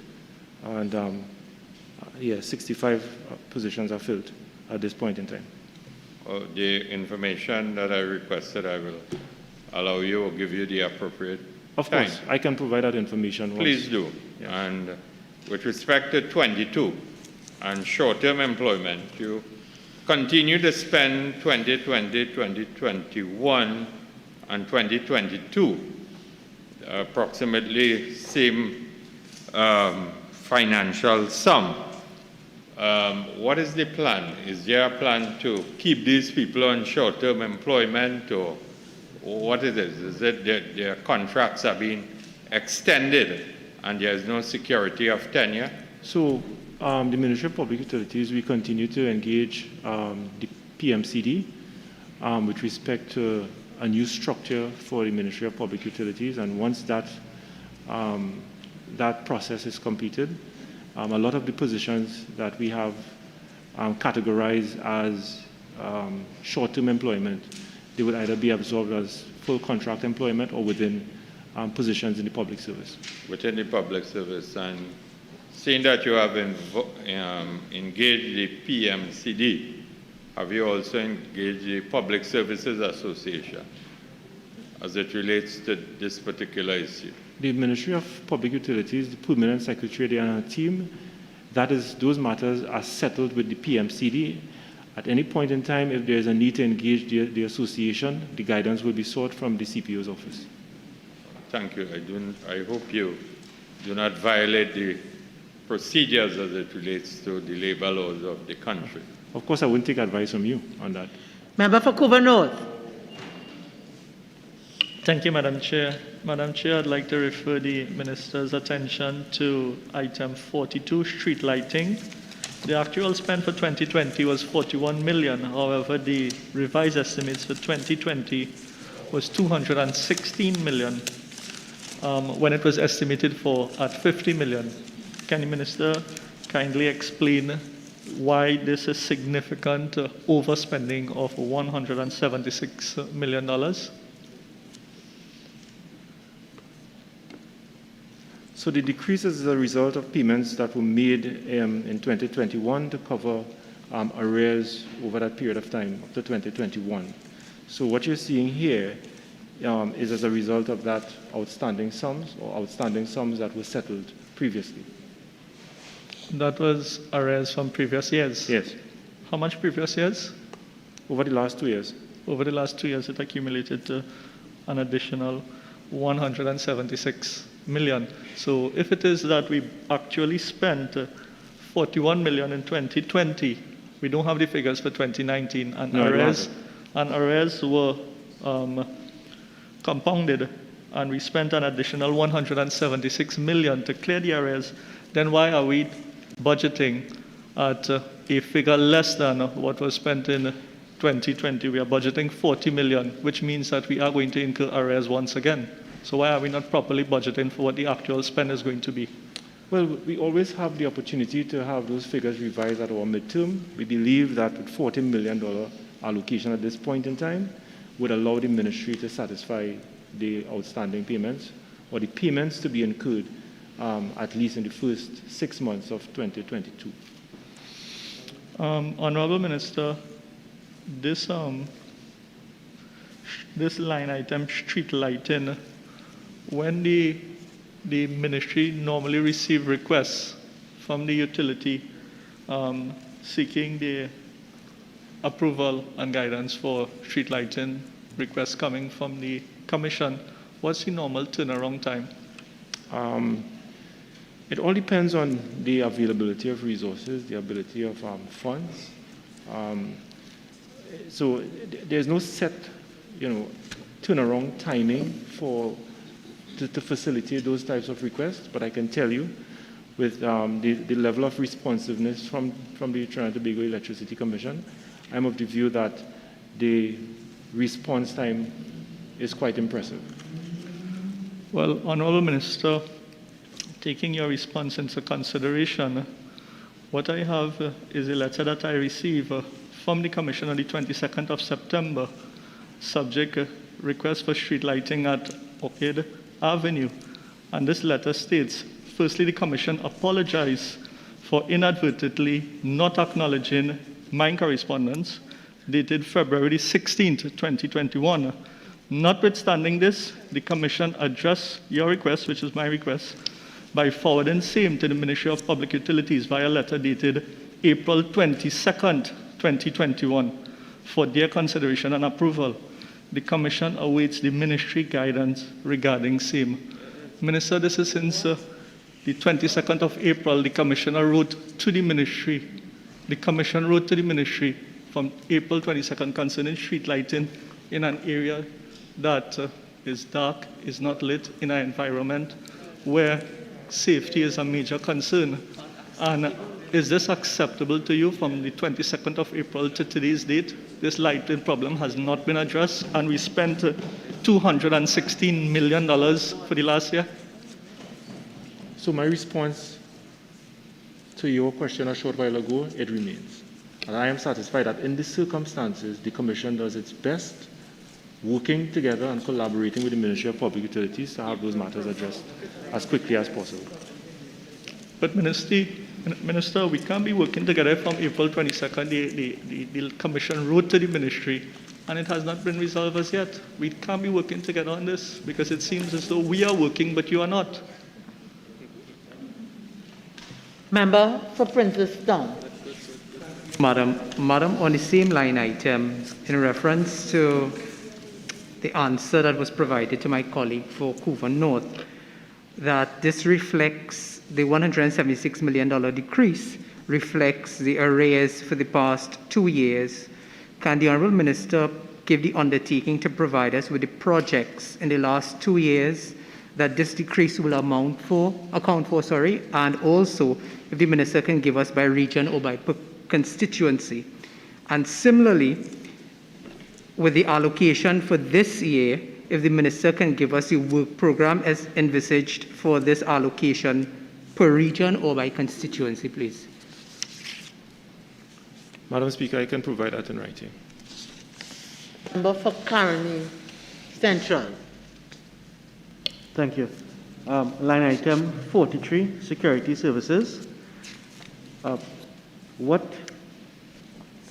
plans or what would have accounted for the decrease in allocation to security services between the financial years 2021 and 2022? The decrease is as a result of arrears that were settled for the period March to September 2020. Could you repeat, please? I didn't hear you. The decrease was as a result of arrears, outstanding arrears that were settled between March and September of 2021.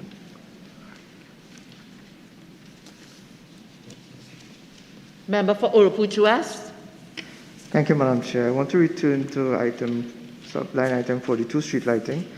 Just for my clarification, Minister, this $216 million revised expenditure in 2021, can you confirm, you said it was for arrears, but can you confirm what company or what entity or what entities are these arrears owed to? From the questioning and the conversations that we just had, it seems to be that this arose. I'm not going to allow that question in this exercise. Member for Couva North. Thank you, Madam Chair. Madam Chair, line item 42 on the street lighting, the Minister's response, he did read out a list of constituencies. I'm not hearing the member's question because of the constant talk that I'm hearing from Couva South. Maybe his own members may have to ask him to allow them opportunity. Perhaps he doesn't see the relevance in the questions being asked by his colleagues. Member for Couva North. Thank you, Madam Chair. Madam Chair, in the honourable response to line item 42 in the earlier question that I asked, he did in fact read out a list where Couva North was mentioned and other constituencies, and I take this moment to congratulate the Commission, TNTech, for the work that they have been doing across the country. However, the Minister indicated in his response, he indicated that maybe he should pay some more attention to members on this side I hope the minister is not discriminating and the minister is paying attention to the citizens across the entire country. However, the minister did not answer my question when I asked for the streetlight request for Rup Singh Road, Joyce Road, Chananago, St. John's Road, Palms Avenue, and Petersfield, if it is that, in his opinion, the $4 million would be sufficient to finance the commission to execute this work in the upcoming financial year. I believe that question was asked and answered. Madam Chair, I repeated his answer, but his answer does not indicate any... Item 002. Item, Member for Caroni, Central. Yes, Madam Chair, line item 05, telephones. The amount budgeted for the estimates for 2021 was 250,000. The amount spent was 180,000, and then in this year we're seeing an increase of $360,900. Can the minister indicate, one, what is the increase? Why is there an increase? And secondly, what is the average monthly rental of telephones, whether it be landline, fixed lines, mobiles, whatever it is? The average amount per month. Madam Chair, the increase is to facilitate allocation Telephones. to cover payments for all charges related to telecommunication services in 2022. Yeah.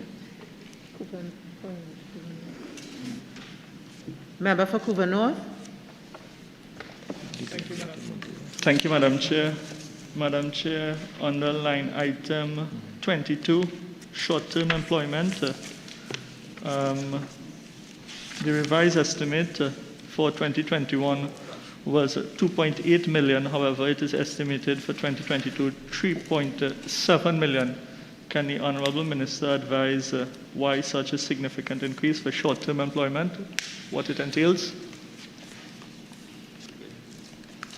Madam Chair, there are currently 24 persons on short-term contract for a period of 6 months, and they are on a rotational basis.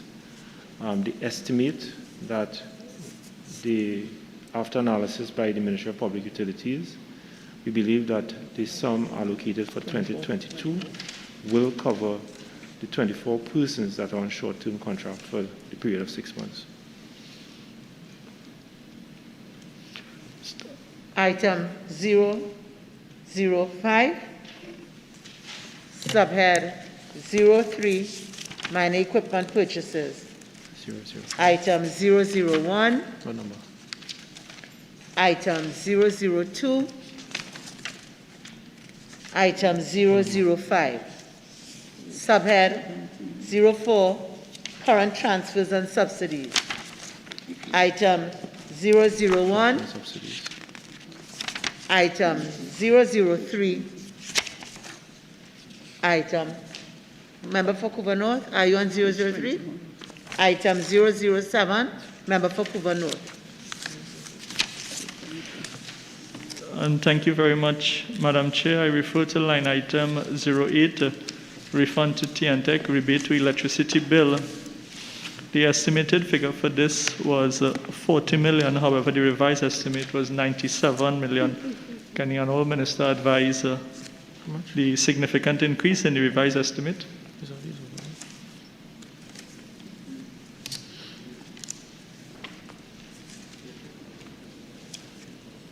Madam Chair, for 2021, we had a revised estimate of 97 million, and in 2022, it's 50 million. So there's a decrease in the allocation for 2022 as a result of outstanding payments made by the Ministry of Public Utilities to TNTech on arrears owed to TNTech on this particular item.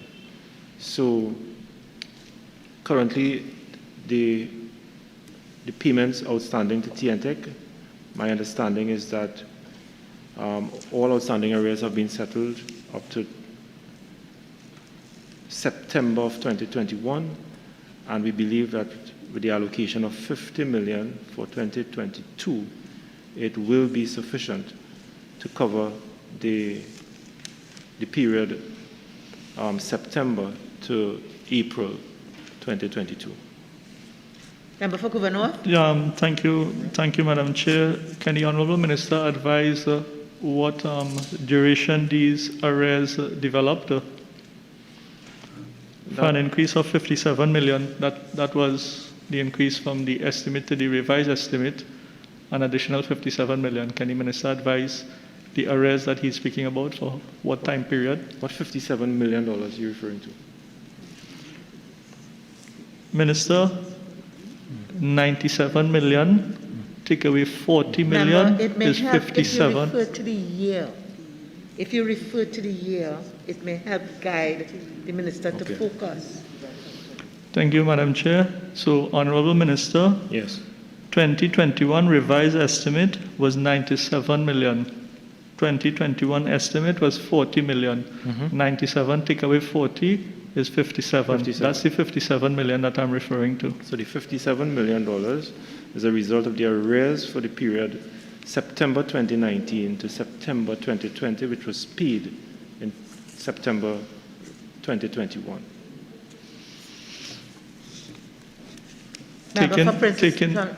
Yes, go ahead, member.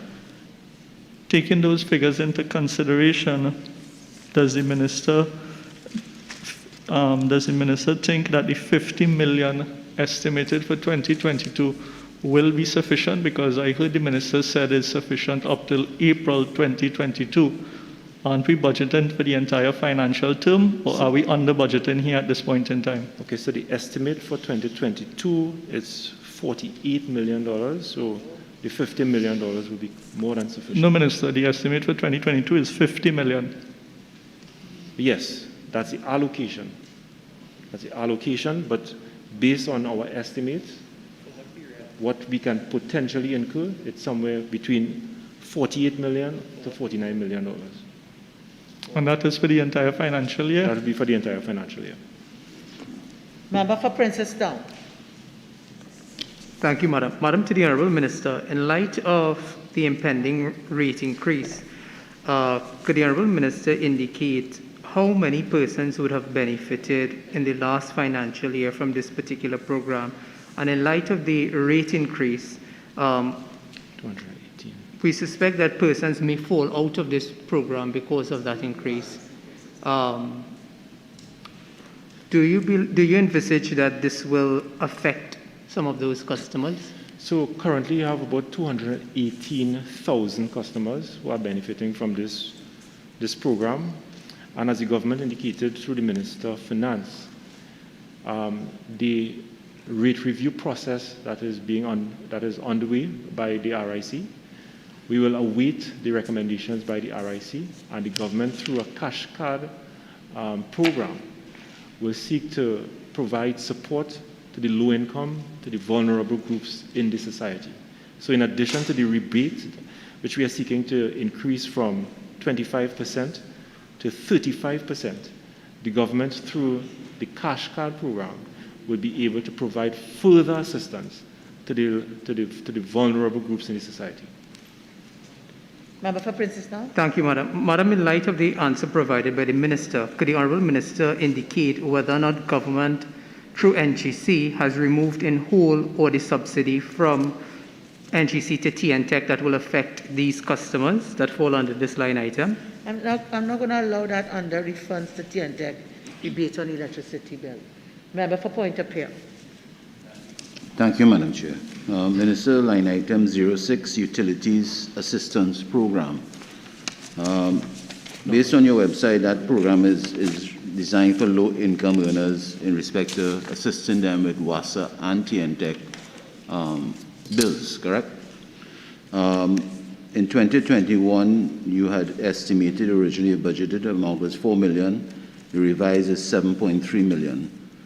And the first question is, that 7.3 in 2021, that steep increase, what was it due to for 2021, that 7.3, as opposed to your 4 million that you had budgeted? And that would have been based on additional requests that the ministry received from members of the public. Do you feel it was due to the pandemic that the country is going through? Perhaps. okay. But from time to time, the ministry continues to get a number of requests from citizens across Trinidad and Tobago.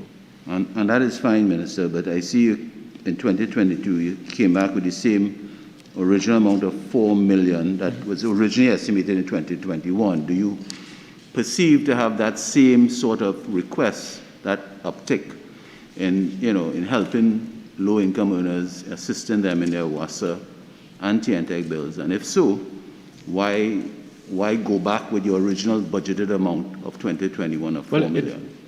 It varies. We are of the view that $4 million allocation is quite sufficient based on the number of requests that we get over the years. I know last year, the last financial year, we did get an uptake, an increase in the requests for assistance under this program. We believe that with the $4 million, it will be more than sufficient to address and to respond positively to some of the requests that we normally would get. If there is a need for increased allocation, we will have the opportunity at the appropriate time to request additional allocation from the Ministry of Finance. Thank you. Member for Barataria, San Juan.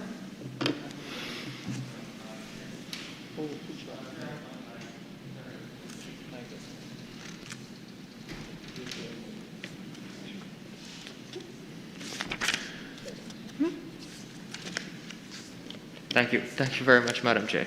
I'm on line item 08, refunds to TNTEC, rebate on electricity bills. Minister, my question is based on this. It seems as though the current system now for rebates, the average that the ministry will normally allocate per year will be the $40 million, as we have seen in the 2021 estimates, right? Then it can be compared to the 2020 actual. So the current system is about $40 million to deal with the rebates in the current system. In this fiscal year, the Minister of Finance announced that the rebate will be increased from 25 to 30% on bills that are $300 or lower. And then he also announced that this will cost the state an additional $25 million. So if we use the formula that the average for each year is $40 million, then if you add the $25 million that he said it will now cost for this increase in the rebate, you will go up to about $65 million. But your allocation here is only $50 million for this current financial year. So my question goes back to whether or not a higher allocation should have been given to take care of the increase in the rebates that was announced as a part of the fiscal measure in this year's budget. So, yes, that's a good point that you raise. The increase on moving it from 25% to 35%, obviously there's going to be an increased expenditure under this item. Yes. But I can tell you that with the $50 million, it should be able to take us comfortably to make payments to TNTEC at the appropriate time, closer to the end of this financial year. If there is a need for an increase based on government's intention to increase the percentage, we will work together with the Ministry of Finance to get the additional funding to make the payment to TNTEC. You see, the reason I raise this question is because if the ministry is not able to meet its obligation to TNTEC, it will affect their operations on that end, and therefore it can affect service interruptions and the way how they respond. After sitting on a JSC, we have heard some of the concerns that they would have based on funding. So that is why I want to ensure that TNTEC is being paid the sufficient amount of money that they're actually owed so that their services are not interrupted. Well, yeah, so the $50 million should allow the Ministry of Public Utilities to make timely payment to TNTEC under this program. Member for Couva North. Thank you, Madam Chair. Madam Chair, I refer the Minister's attention to line item 40, gratuity to contract officer. Honourable Minister, I see the 2020 estimate was 3 million, however the revised estimate was 1.5 million. Can the Minister advise if it is that contract officers have been waiting for their gratuities and did not receive it in this financial year because we did not utilize what was budgeted for? So the increase is to cover payments that was due in 2021 but not paid. 16 persons received who were due for payment in 2021, and 53 persons will become eligible for gratuity payment in 2022. can the minister advise why these persons who were eligible for payment of a gratuity did not receive their payments even though the funds was budgeted? I don't have that information at this point in time, but I can provide that for you in writing at the appropriate time. Thank you, Honourable Minister. Line item 08, refund to T&Tech. Minister, under this line item, you indicated that you would have cleared certain arrears in the 2021 revised estimate. Can the Honourable Minister advise how much monies are being owed to T&Tech at this point in time? Because it is our understanding that government owes T&Tech close to $1 billion outstanding funds. Can the Minister advise how much funds is being owed in total to T&Tech? Well, I would not allow that under the particular item, Yes, which Madam Chairman. has to do with refunds to Line T&Tech. item, please. Specifically, re-debate on electricity. Madam Chair, I also stated a short while ago that we have met all our outstanding payments owed to T&Tech for 2021. Member for Oropuch West. Thank you, Madam Chair. I refer to line item 06 and 08.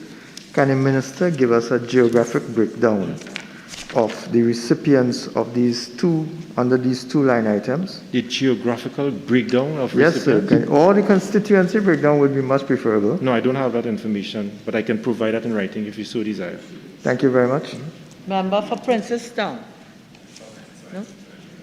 Dealt with, Madam. Thank you. Okay. Item 009.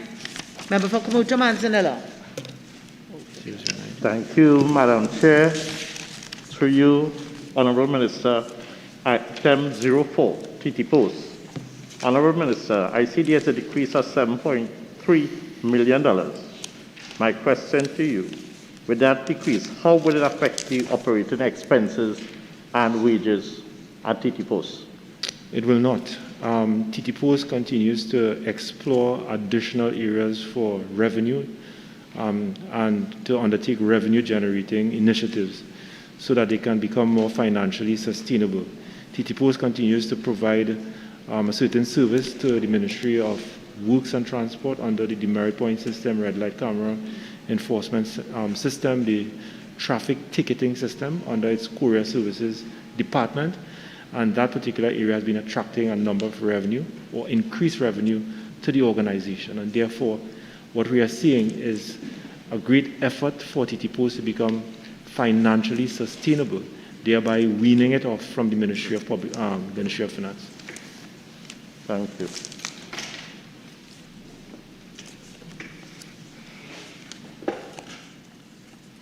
I recognize member for Oropuch West. Thank you. I refer to line item 22, principal on T&Tech loan, where we have upwards of a 200% increase between the revised estimate of 2021 and the estimate for 2022. Can the Minister advise whether any of this is because of the fact that there were arrears previously, or is it that, I'm helping you to help me, is it that the interest and principal on this loan is now bunching at this point in time? Is this a figure that's actually due, or is it as a result of arrears that went forward before? So in June 2019, the government agreed inter alia to the implementation of a 10-year loan facility.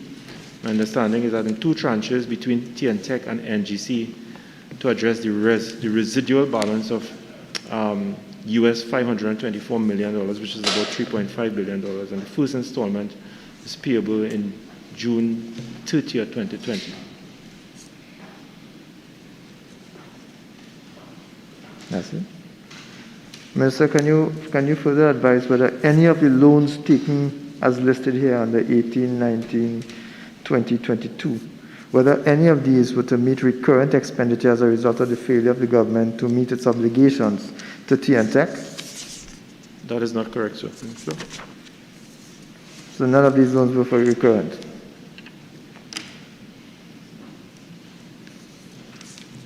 Item 011, transfers to state enterprises, page 234.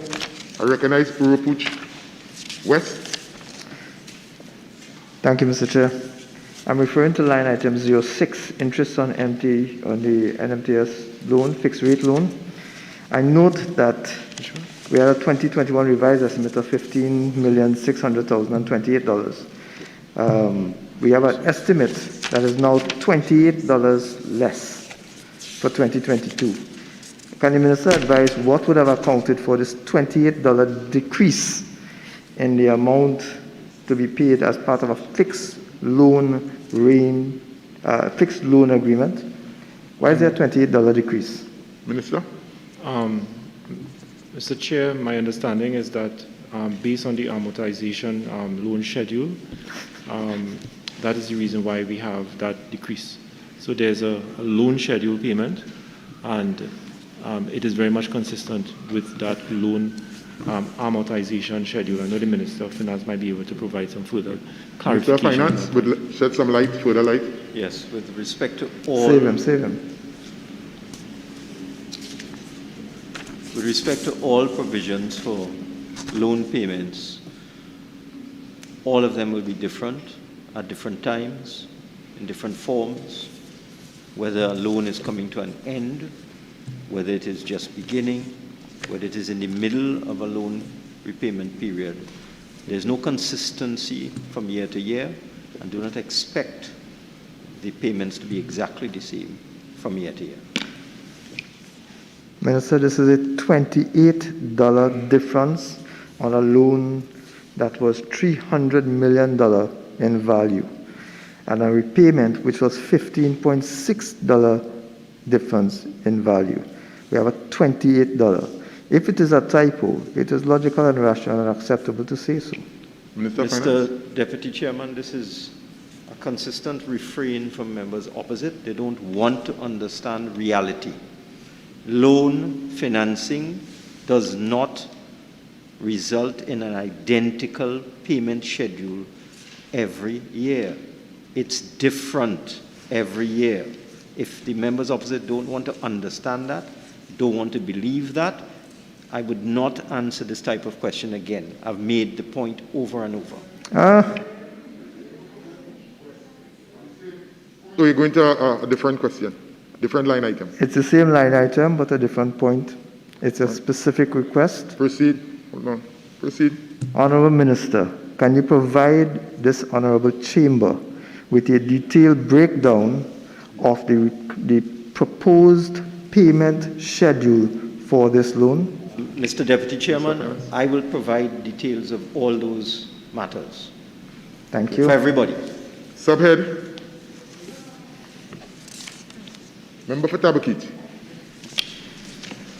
Thank you, Mr. Deputy Chair. I'm looking at line item 02, Solid Waste Management Company Limited.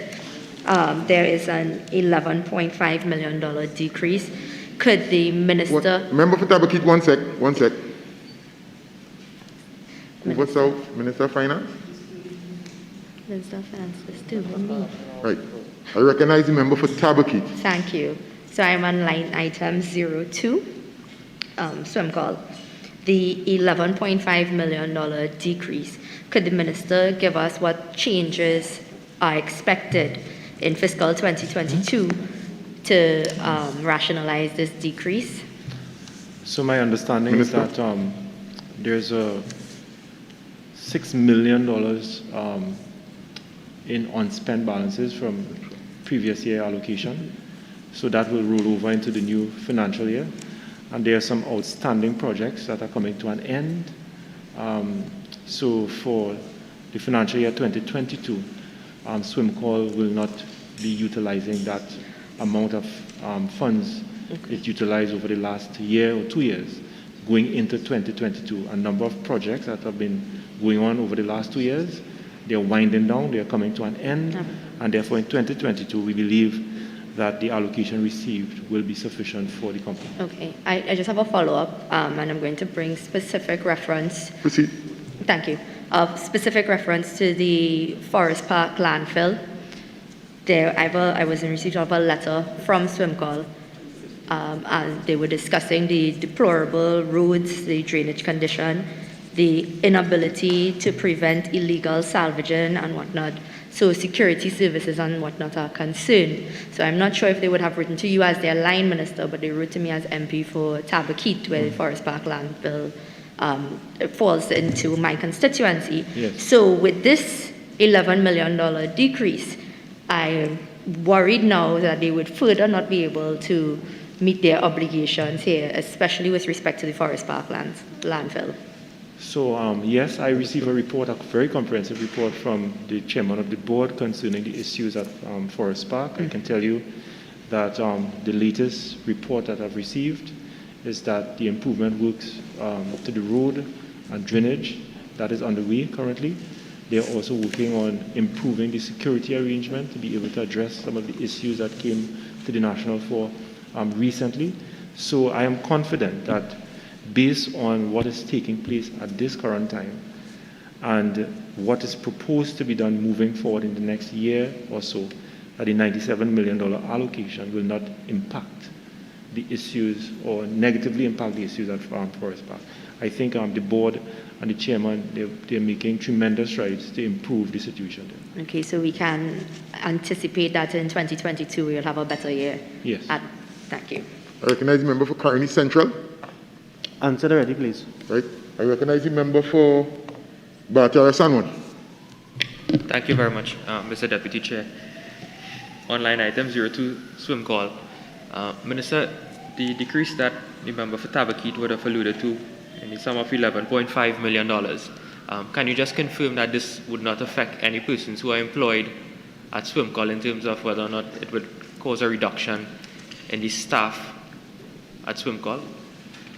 I think I just explained, why we have this decrease in the allocation. There's a $6 million savings from last year's allocation, and that has rolled over to 2022.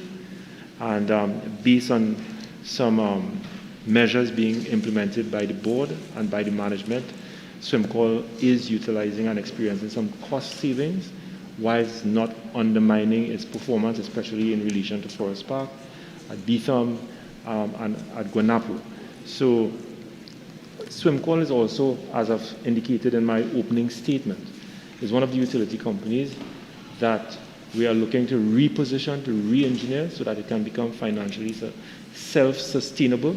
And therefore, I want to give you the assurance that the $97 million is quite sufficient for the efficient running of the organization. So nobody will be going home. I know in 2018 also, the government had implemented... 2018?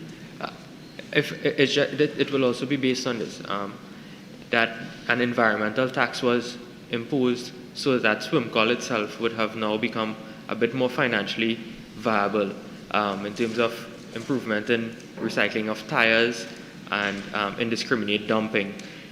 Can you say whether or not that imposition of the tax has impacted on SwimCall in terms of a reduction in allocation from central government to SwimCall?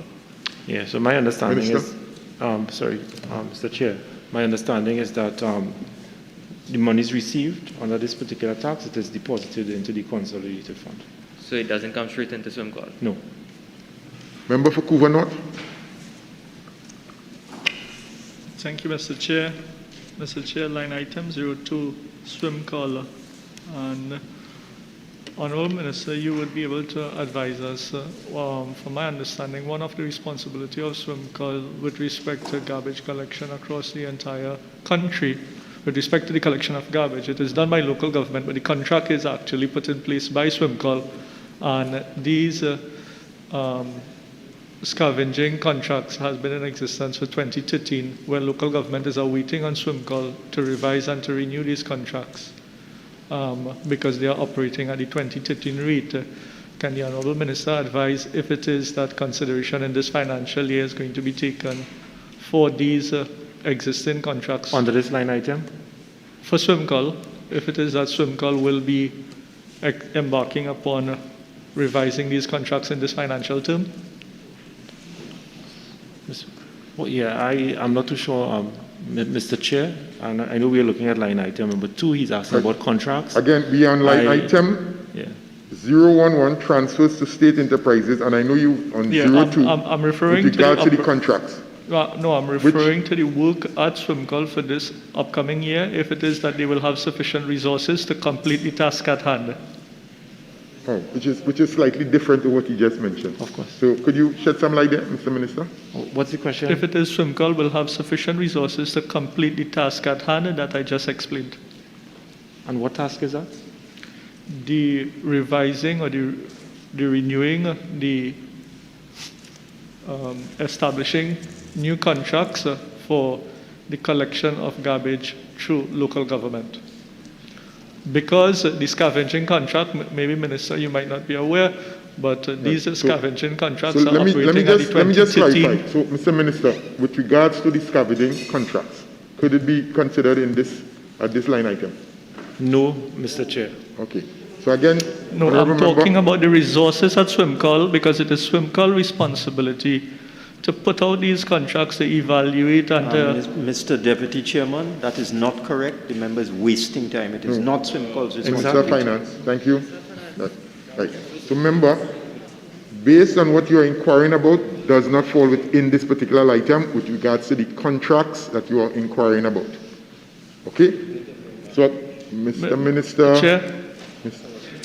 Chair, the contracts are paid for at local government, but they are established by SWIMCOL. Local government Chairman, does that not. is not true. That matter true. has been dealt with twice. It is not true. He's wasting our time.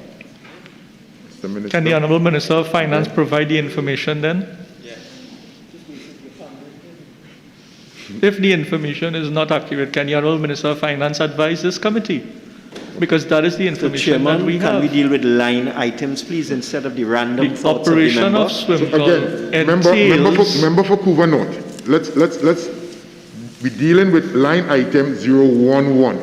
And the minister has made it clear that with regard to the contracts do not fall within this line item. Based on that, I will need to move on. Well, let me hear what you have to say on this last point. What I am saying is that the contract is paid for by local government, but the establishment of the contracts is done by SWIMCOL. He's saying it a third time. SWIMCOL who advertises, SWIMCOL who put out the advertisement, the bid process, they oversees this. Mr. Chairman, for the third time, that is not true. He's wasting our time. So member for Couva North, that's the answer. I now recognize member for If Couva it is South. that is not true, Mr. Chair, can the Honourable Minister Couva advise? South, I'm now recognizing the member for Couva South. Mr. Deputy Chair, let me see if I could bring some stability to this meeting. Line item? Yes, 02, Solid Waste Management Company Limited.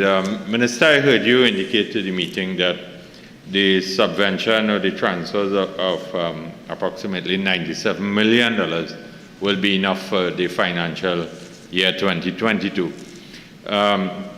Could you advise me if there are any outstanding liabilities from the point of view of employment for any collective bargaining period for the employees of SWIMCOL? I don't have that information at this point in time. You don't have that information? But I can provide it to you in writing if you so desire. And this, in terms of whatever allocation you sought from the Minister of Finance, did it take into consideration looking after employees' interests from a collective bargaining point of view? So, as I've indicated, there's a saving of $6 million from last year's financial year, and that $6 million was put aside to be able to address outstanding collective bargaining issues with the workers and their representing unions. That particular matter has not been settled, and we believe as we preserve that $6 million moving into 2022, it will be utilized to address any outstanding issues with respect to the collective bargaining arrangements between the employees and the state. And I've listened to you very carefully, and you have said that $6 million was set aside. So therefore, you are aware of the outstanding collective bargaining process, yes or no? Aware of what? The outstanding collective bargaining process, So that's what I'm yes saying. or no? There are outstanding issues to be resolved, and the $6 million was set aside to be able to address outcome of the collective bargaining arrangements. Of the outstanding issue from a collective bargaining point of view, could you inform the meeting for what periods are outstanding? I don't have that information right now. Well, you seem to be falling down on the Mr. job Chairman, somewhere. Member for Urquhart that West. matter was addressed yesterday. In response, Mr. Chairman, no, allow me please, I respectfully ask you to make a point. Allow me to make a point. Okay, Yesterday, the member for Mr. Covert Deputy South Chair, asked me, Mr. Chair, who is running this Minister meeting? of Finance, Are you this running meeting. the meeting or you? Who running the meeting? He wants to shed some clarity on the same topic you were just on. So proceed. Yesterday, in response to a question from the member for Covert South and others, I gave an undertaking to give the status of all collective agreements in all entities in the public sector. And that was to preempt questions directly to other ministers about the same thing over and over. I gave that undertaking. All collective agreements, all entities within the public sector. Urquhart West. Thank you, Mr. Chair. Just for clarification, the minister indicated that there was a $6 million extra, for lack of an unused, unspent balance of $6 million under this head 02 Solid Waste Management Company Limited. That unspent balance was from 2021 fiscal. Is that correct, Minister? And you are saying that that is not going to be returned to Consolidated. That is actually going to be rolled over and kept in account somewhere. Is that normal practice? So SWIMCOL received the allocation from the Ministry of Public Utilities and Ministry of Finance. It is kept in the accounts at SWIMCOL, and that will be utilized to defray any outstanding expenses for 2022. So that money allocated and that's appropriated from this budget last year, yes, is actually not returned to Consolidated if there is a surplus, unspent balance is not returned. And that's the reason why we have a reduced allocation for 2022. Okay, Minister of Finance. Yes, sir, thank you very much. Any money sent to a state enterprise or statutory authority, disbursed, released, and paid to a state enterprise or statutory authority is retained by that state enterprise or statutory authority. On the other hand, releases sent to ministries that have not been converted into a grant of credit and then into a check payment are returned to the consolidated fund. Thank you, Ministers. If I may, does this then confirm that there are no outstanding bills to SWIMCOL, which is why we have the surplus? There are no arrears to any provider of any good and any service at SWIMCOL? Minister? Mr. Chair, I answered the question. I explained the information surrounding that $6 million and how the utility company, or rather how the authority intends to utilize it moving into 2022. If the member is seeking to ask any question with respect to outstanding liabilities where SWIMCOL is concerned, that I can be able to provide that information in writing. Lovely. Just for clarification, Minister, because it's an accounting procedure that you cannot have a surplus if you have outstanding bills. That doesn't add up. That money should have been allocated to outstanding bills and a new allocation be brought forward. So, Deputy Chairman, could I ask which line item this is, please? This, sir, is line item 02, Solid Waste Management Company Limited. This discussion? Yes, Mr. Minister. All right. Member for Couva North. Thank you, Mr. Chair. Yes, to the Honourable Minister, continuing from what my colleague was speaking on line item 02, Solid Waste Management Company, the Honourable Minister advised that $6 million was transferred to SWIMCOL, was allocated to SWIMCOL, was transferred to SWIMCOL. Can the Honourable Minister indicate what this $6 million, can he account for what this $6 million was to be spent on? Member, that question has been asked and answered already. I'm now moving on to subhead 06. Mr. Chair, if I made the question. Member, that has been clarified by both the Minister, the line Minister, and also the Minister of Finance. So we now go to subhead 06, current transfers to statutory boards and similar bodies. Different book, Chair, if I may. And we're going to the minister is page not accounting for 234. how the money is being. Member, I am not recognizing you at this time. Different book. But Chair, the minister. Current transfers to statutory boards and If similar 6 million bodies. is. Item 004, statutory boards, page 234.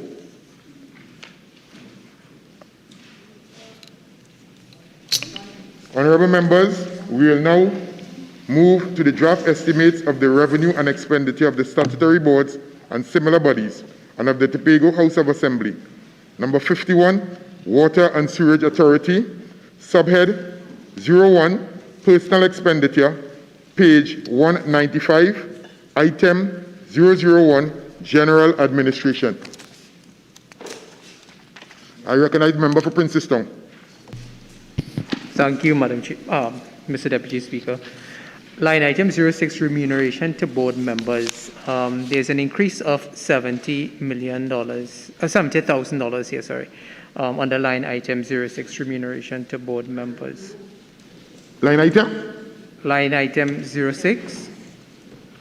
Go ahead, proceed. Remuneration to board members, an increase of 70,000. Could the Honourable Minister indicate if there has been a commissioners increase on the Water and Sewerage Authority Board? How many? And what is the current complement of board members on the board right now? Line item 6, Mr. Minister. Thank you very much, Mr. Chair. So in 2021, the Water and Sewerage Authority Act was amended in the provision that increased the composition of the board from 9 to 11, and subsequent to that amendment, further commissioners or additional commissioners were appointed to the Board of Commissioners of the Water and Sewerage Authority, and the increase that we are seeing being reflected there is to cater for the additional expenditure for the payment of board fees. Member for Tabaki. Thank you, Mr. Deputy Chair. I'm looking at line item 01, salaries on cost of living allowance. There's a decrease of $45 million, but I'm asking specifically if this decrease will impact the services that WASA provides, given that on my way here to Parliament today, I've received several reports from the Springvale community, the Forest Park community about service delays. They've had no water for excess of 3 weeks, no pipe-borne water in several of these areas. So if this $45 million will see further water interruptions and disruptions across the country. So, Honourable Minister. Mr. Chair, the government has indicated its policy with respect to the transformation and the restructuring of the Water and Sewerage Authority.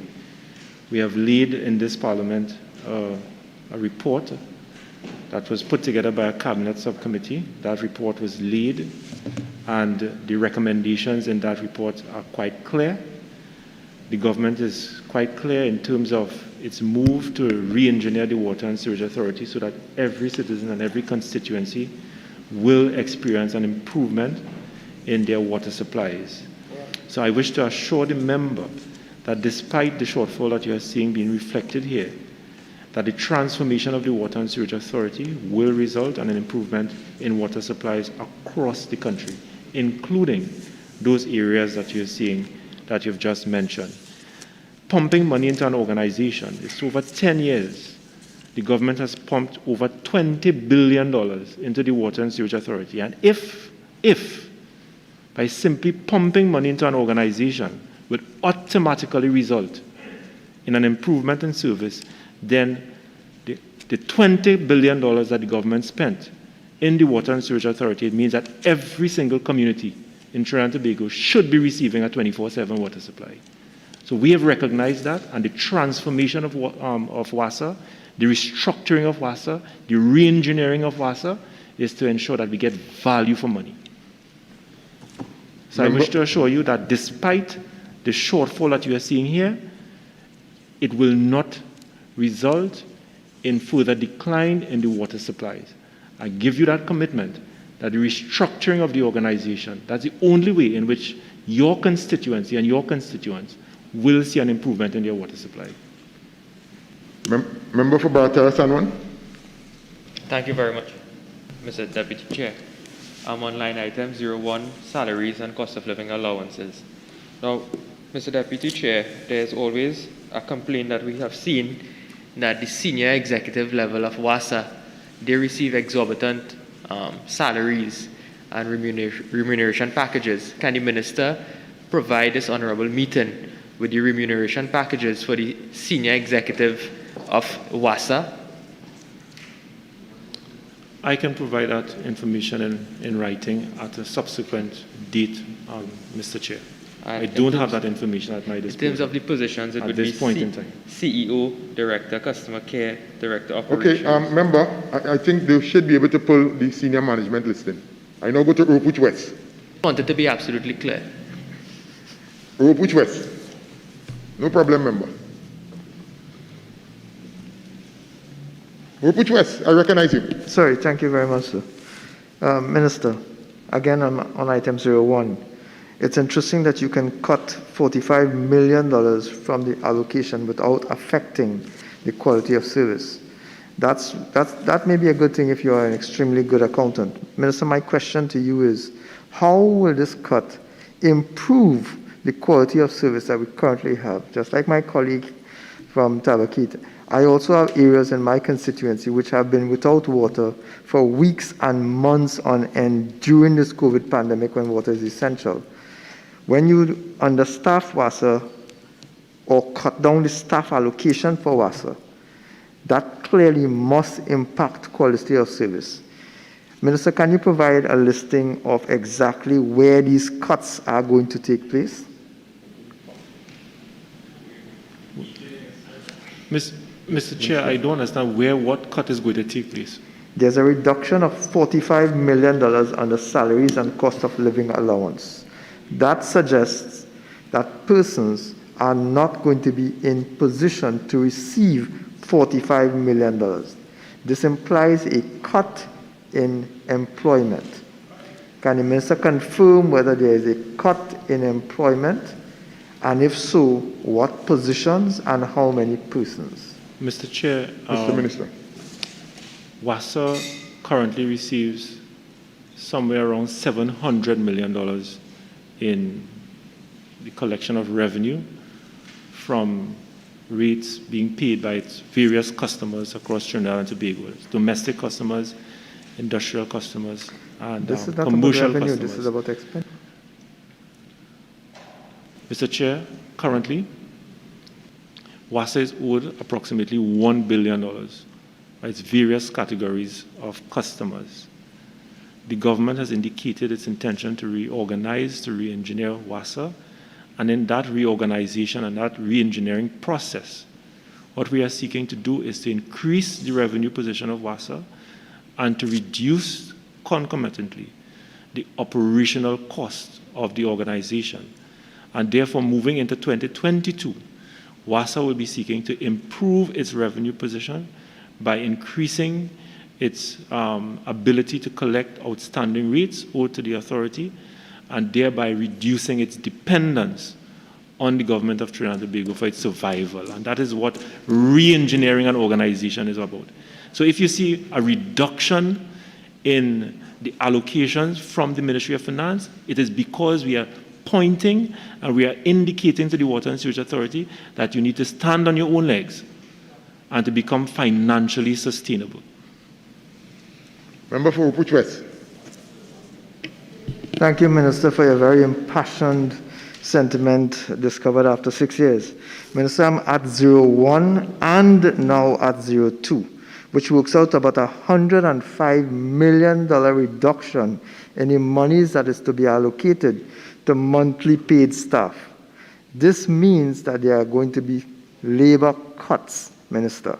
That's all this number means, $105 million worth of salaries and wages which will no longer be paid to individuals. This is not overtime, this is a monthly paid allocation, which means that staff are going to be cut. All I'm asking, Minister, is for you to provide, in writing if possible, where those cuts are going to take place because you've projected a reduction here. You must know by now where it's going to happen.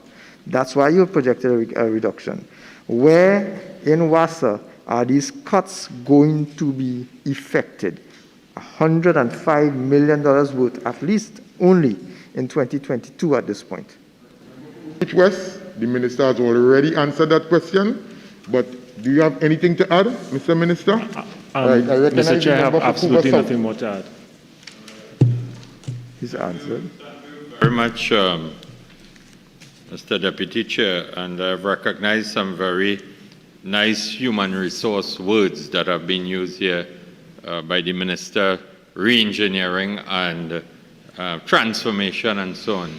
But we have to deal with the real industrial relations issues. And in addition, 05, Mr. Deputy Chair, government's contribution to the national insurance being reduced by $28.8 million in addition to wages and salaries and cost of salaries and cost of living and wages and COLA to the tune of approximately $133 million. Minister, you must come clean with this meeting and really inform. You must not hide behind buzzwords and human resource words. The real industrial relations issues are how many workers have been earmarked by the government to go home in WASA.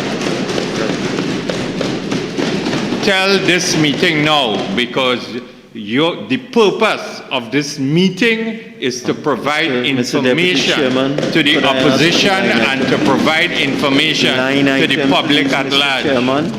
And again, member for Couva South, right, as identified, the minister has already answered. Do you have anything to add, Mr. Minister? Absolutely nothing, right. Mr. Chair. Sanwan. Thank you very much, Mr. Deputy Chair.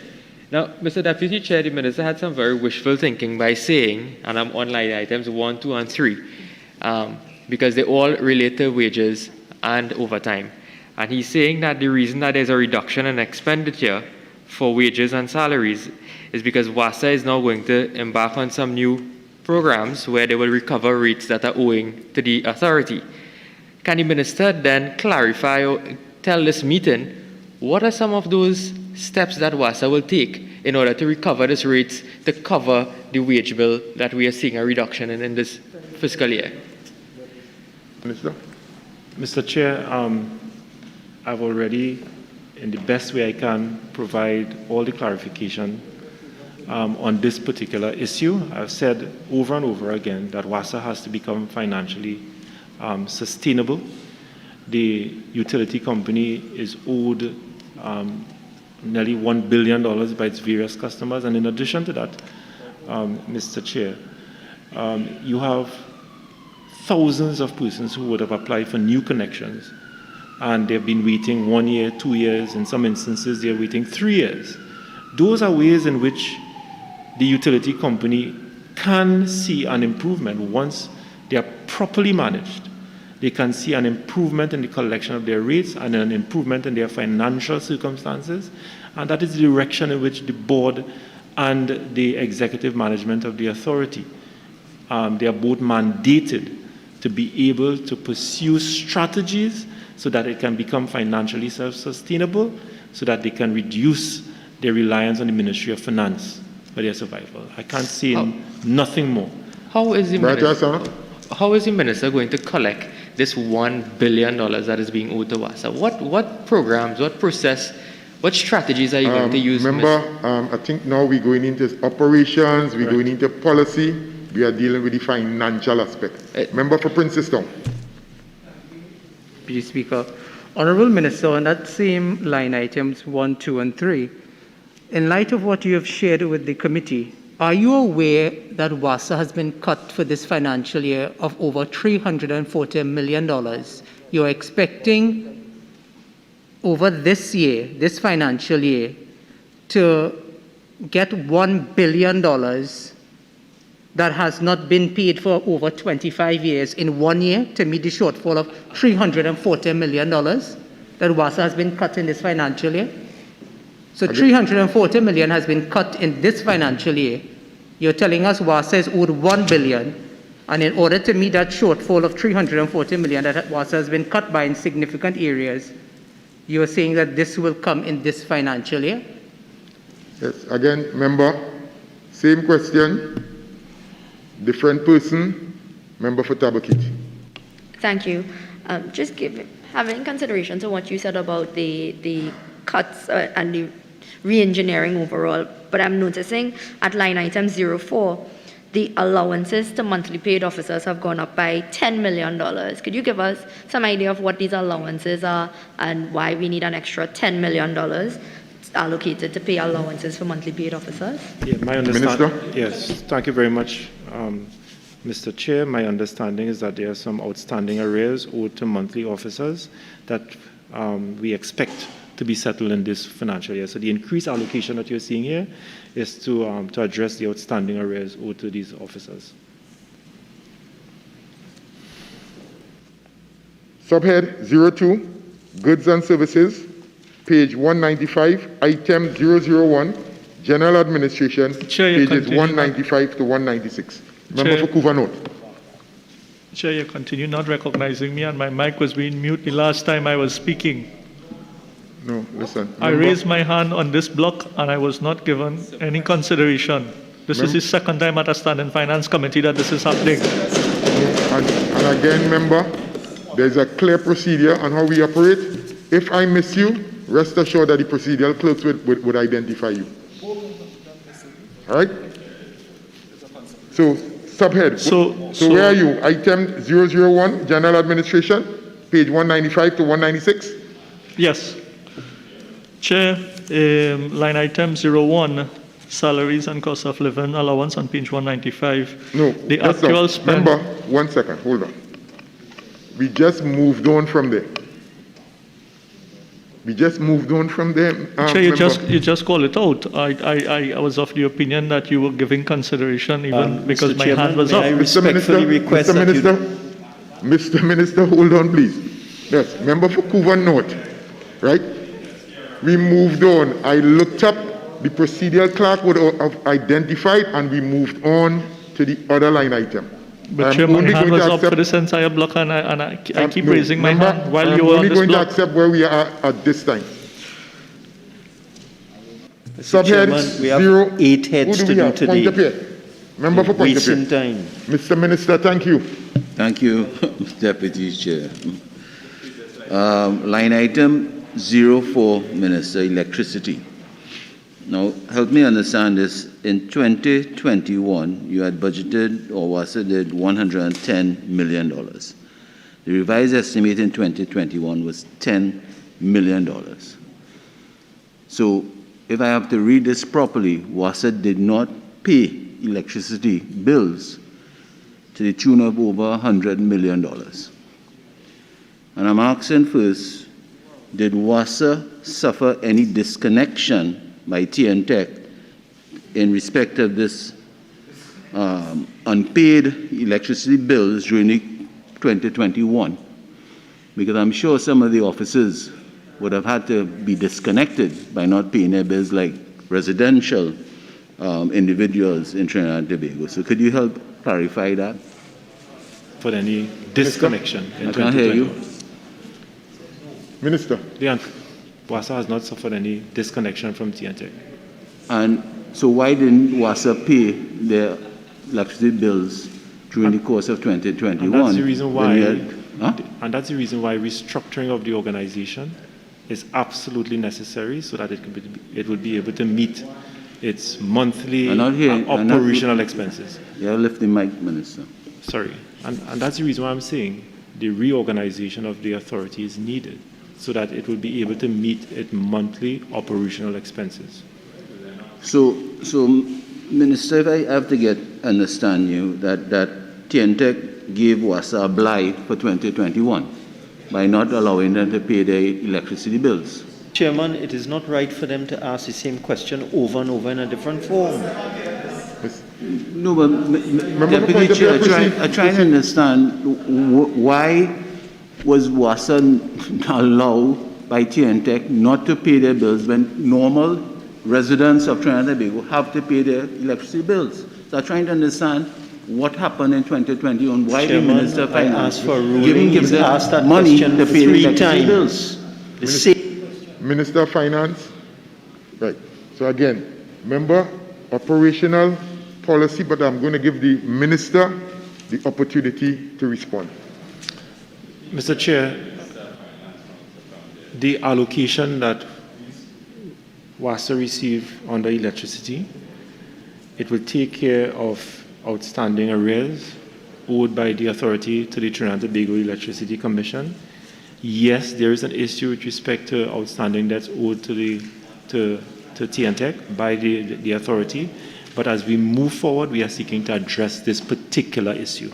So But you have asked the question whether or not WASA suffered any disconnection, Right. and my response to that, it is simply no. Okay, let me ask a follow-up question, Right up Deputy Chair. Minister, you budgeted for in 2022, $95 million, which is an increase of $85 million, which would have taken, I'm sure, of arrears of 2021, correct? Because the budgeted or the estimated expenditure of electricity during the course of a year is somewhere between $85 to $100 million. Yes. So if you only paid $10 million during 2021, you owe a heavy arrears in 2021, which is of $95 million in 2022. So what's going to happen in 2022? Are you then going to not pay your bills in 2022, Minister? And you're going to have another set of arrears come next financial year? And Mr. Chair, as I've explained earlier on, we are looking to improve the operations of WASA, where the authority... Mr. Chair, can you ask Kuva North? He just continues to be making statements and it's very disruptive. So it's becoming very difficult to be able to answer the questions being posed to me. Mr. Answer, I am... The Chairman, Kuvasau, did not ask the question. He's doing this all the time. Somebody else asked a question and he's muttering in the back. I ask you to put an end to this. All right. So both Kuva South and Minister of Finance, again, please answer. Mr. Deputy Chair, the Minister of Finance. Kuva South. Proceed, Minister. Mr. Chair, let me get my bearings together. So I've indicated to this committee that WASA is doing everything that is possible to improve its operational, the way in which it operates and to increase the revenue position, also reducing the cost of its operation. And as the authority seeks to do that with the assistance of allocations made by the Ministry of Finance, as well as improving its own financial circumstances, the authority would be able to meet its monthly obligation to the Trinidad and Tobago Electricity Commission. Member for Oropouche West. Thank you. Same line item 04, electricity. Is the minister not in agreement, since the minister is in charge of both WASA and TNTEC, that by failing to pay TNTEC what it is due, that they are compromising the operations of TNTEC and forcing it to engage in borrowing to supplement this failure? Member, Minister. Mr. Chair, can I ask for your ruling whether or not that is an appropriately placed question under this item?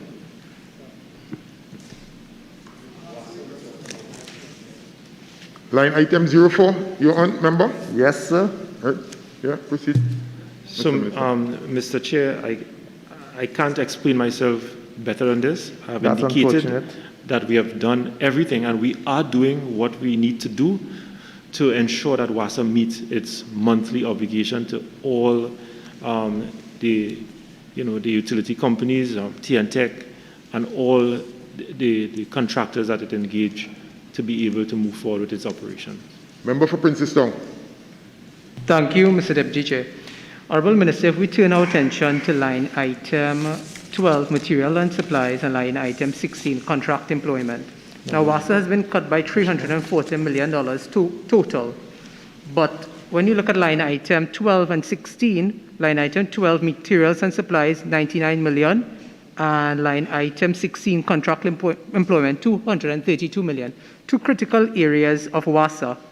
Out of the 340 million that WASA has been cut by, 331 million are accounted for in terms of the cut in material and supplies and contract employment. In light of all the massive protests that is happening throughout the country right now as it relates to WASA and their poor supply, the aging infrastructure, and the problems that are occurring at the treatment plants, is the minister concerned that these two major cuts in material and supplies and contract employment, because a cut of 232 million in contract employment tells us a lot of people are going home, and materials and supplies, a cut of 99 million tells us they have no material at WASA. Is the minister concerned that we will continue to see a poor service supply of water being affected throughout the country over the next year, with these cuts totaling 331 million out of a total cut of WASA of 340 million? Minister.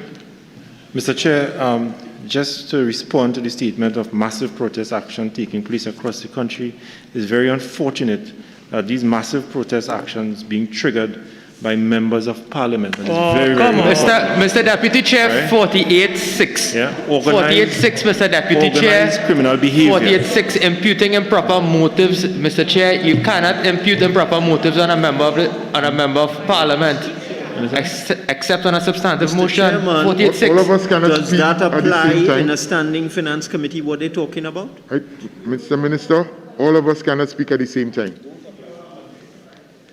You completed, yes, member? Yes, Mr. Chair. So it is just unfortunate that in Trinidad and Tobago you have members of parliament being engaged in illegal. Mr. Deputy Chair, are you going to allow the Minister of Public Utilities to get away behavior with this, Mr. Chair, this commentary? Produce the evidence, put up or shut up. Member for burning Couva, tires in the road. Member for Couva South. Member for Couva South. Could you kindly just retract the last statement you made, please? Yes, Deputy Chair, I will retract, but you cannot allow the Minister of Public Utilities to continue to attack members of Parliament. Mr. Chairman. Relevant evidence. He's not retracting it. Member, just retract the last statement. We have been going fine. Retract the last statement you made. I have retracted, Thank Deputy you. Chair, but Thank I you. want a sense of equity and balance in this meeting.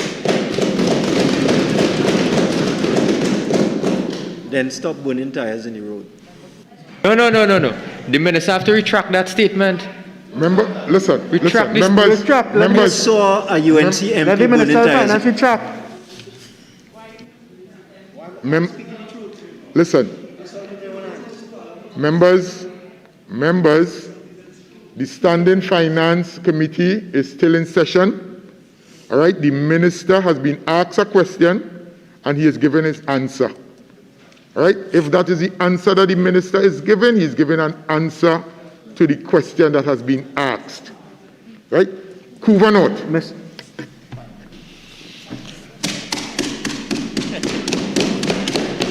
Thank you, Mr. Chairman. Chairman, the minister doesn't seem to be answering the questions, but running commentary. I would really like to get an answer for line item number. Member for Couva North, line item. Proceed. Thank you, Mr. Chairman. And I'm referring to line item 16, contract employment.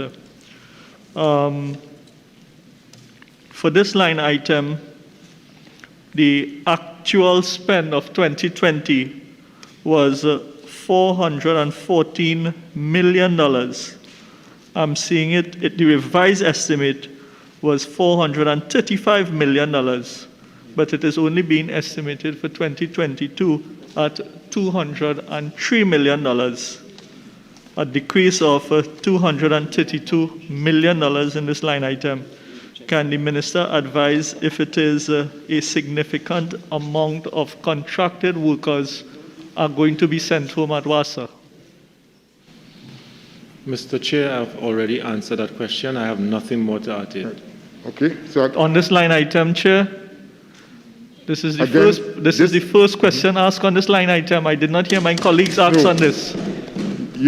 On this line item, I would also like to ask the Honourable Minister the number of contracted employees that was employed at WASA for 2020, 2021, and what is expected for 2022. Can I get the actual head count from the organization? No, the member for Princestown asked that question in a different format.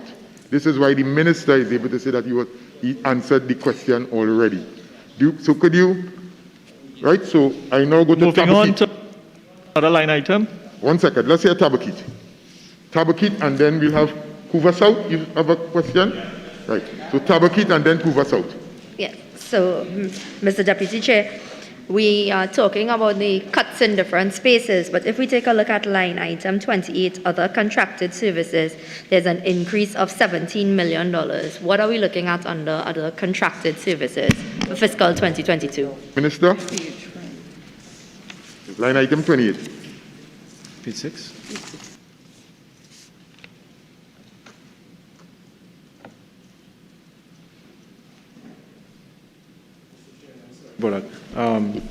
So I'm advised that the increase that we are seeing here for 2022 is to improve customer engagement and responsiveness using digital platforms, the use of water management technologies, SCADA, to remotely manage water schedules across the country, improvement in repairs at the Frederick Settlement wastewater facility, the Couva North and South wastewater facilities, including Hamady Hall, and to ensure that those facilities are not in breach of the Water Pollution Rules 2019.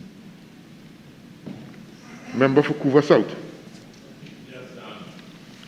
Chair, under 12 materials and supplies, Minister, there's a reduction of $99 million. And there have been numerous leaks, for example, and using the constituency of Couva South as an example. Could you tell this meeting how this reduction of $99 million will affect WASA's ability to deal with the repairs of leaks? Because we have seen all different figures and information with the number of leaks and so on that WASA has to address. Could you tell us, because my constituents continue to have this problem of leaks all over the constituency, and in addition, as I speak to you, there's no water in Windsor Park, there's no water in Calcutta, number 1, 2, and 3, and I could go on and on in terms of what is happening at WASA under your watch and successive ministers for the last 6 years. Yes. Minister? Mr. Chair, I'm a very responsible and law-abiding. So, Mr. Chair, under this line item, materials and supplies, that is the item that we utilize to purchase or desalinated water for the Water and Sewage Authority as a result of an RBL loan facility that we expect to renew for January. That will be the source of funding that we're going to get to address the purchase of desal water. So the reduction that we are seeing here is as a result of that additional facility that we're going to get to be able to address our obligations for desal water. It has absolutely nothing to do with repairs of leaks, which I think is under another line item. Sorry. All right. Member for Barataria Sanwan. Thank you very much, Mr. Deputy Chair. I'm also on line item 12, which deals with materials and supplies. And in light of the cut of $99 million under this line item, the minister would be aware, being an MP himself, that the majority of the potholes in our constituencies are as a result of leakage based on water lines. When the water lines leak, it causes the roads to form potholes. Can the minister say that because of this cut of $99 million, we are expected to see worse roads in terms of more potholes and aging infrastructure of the water lines contributing to these leakages to damage roads? Again, remember, as a matter of fact, all members, we all had an opportunity during the budget debate to have all these questions answered. Today, we are dealing with the financial aspect of the debate. No, but, okay? But so again, going forward, we have a specific time in order to ensure that this finance committee completes its assignment. So as the chair, going forward, we are going to operate with regards to strict guidelines. So again, Mr. Minister, any information on this particular line item to Samuel Bata recommends? Mr. Chair, I enjoy repeating this. It seems as though members of the opposition cannot get around to understanding that the Water and Sewerage Authority has the capacity to become financially self-sustainable. All right, that is what we are seeking to do, and therefore any shortfall that we are seeing in the allocations for 2022 and moving forward, it is only because we are seeking to make WASA a self-sustainable authority so that it can stand on its own by the collection of its revenue, the improvement of its revenue position, reducing operational costs, so that it does not have to continue to rely on the Ministry of Finance for its survival. So all the issues being raised about materials and road restoration, leaks, etc., if you have an organization that is financially self-sustainable, it will be able to address all these issues without having to rely on allocations by the Ministry of Finance. I don't know how best I can explain this situation again. Member for Kumuto Manzalina. Thank you, Mr. Deputy Chair. To the Honorable Minister, forgive me, my eyes have gone in line item 68, water trucking. In Kumuto Manzanilla, we have a serious water issue, and the 2021 estimates, Honorable Minister, was 35 million, and I see the revised estimates for 2021 was 14 million. So my question to you, with that 20 million for 2022, are the water truckers, are they going to receive the money? Because many of the truck drivers refuse to do delivery of water to the needy people. And that does not apply to Kumuto Manzanilla throughout the rural districts, our urban areas of Trinidad. So, Mr. Minister? Mr. Chair, the member for Kumuto Manzanilla, I think I looked forward to his budget debate and his contribution in debate. And I was hoping that he would have been very straightforward with the Parliament by admitting that his constituency in Tamana and Manzanilla North continue to receive tremendous benefits in their water supply. So we are drilling for new wells, we are improving booster stations, etc., so that they do not have to rely on water trucks to be able to provide water. And I don't believe that the member would believe or subscribe to the view that the people of his constituency should have to rely on water trucks in 2021 and 2022. As a matter of fact, Mr. Chair, I, as a Minister of Public Utilities, I am cringed by the fact that so many of our communities have to rely on a water truck. And that's the reason why we have to improve and we have to re-engineer, we have to reorganize the Water and Sewerage Authority so that people ought not to have to rely on water trucking for their water supplies, that their water supply should come from the water distribution system in Trinidad and Tobago. And my vision for the people of Kumuto Manzanilla is not for water trucks, but for your constituency to get an efficient water supply on water's distribution grid.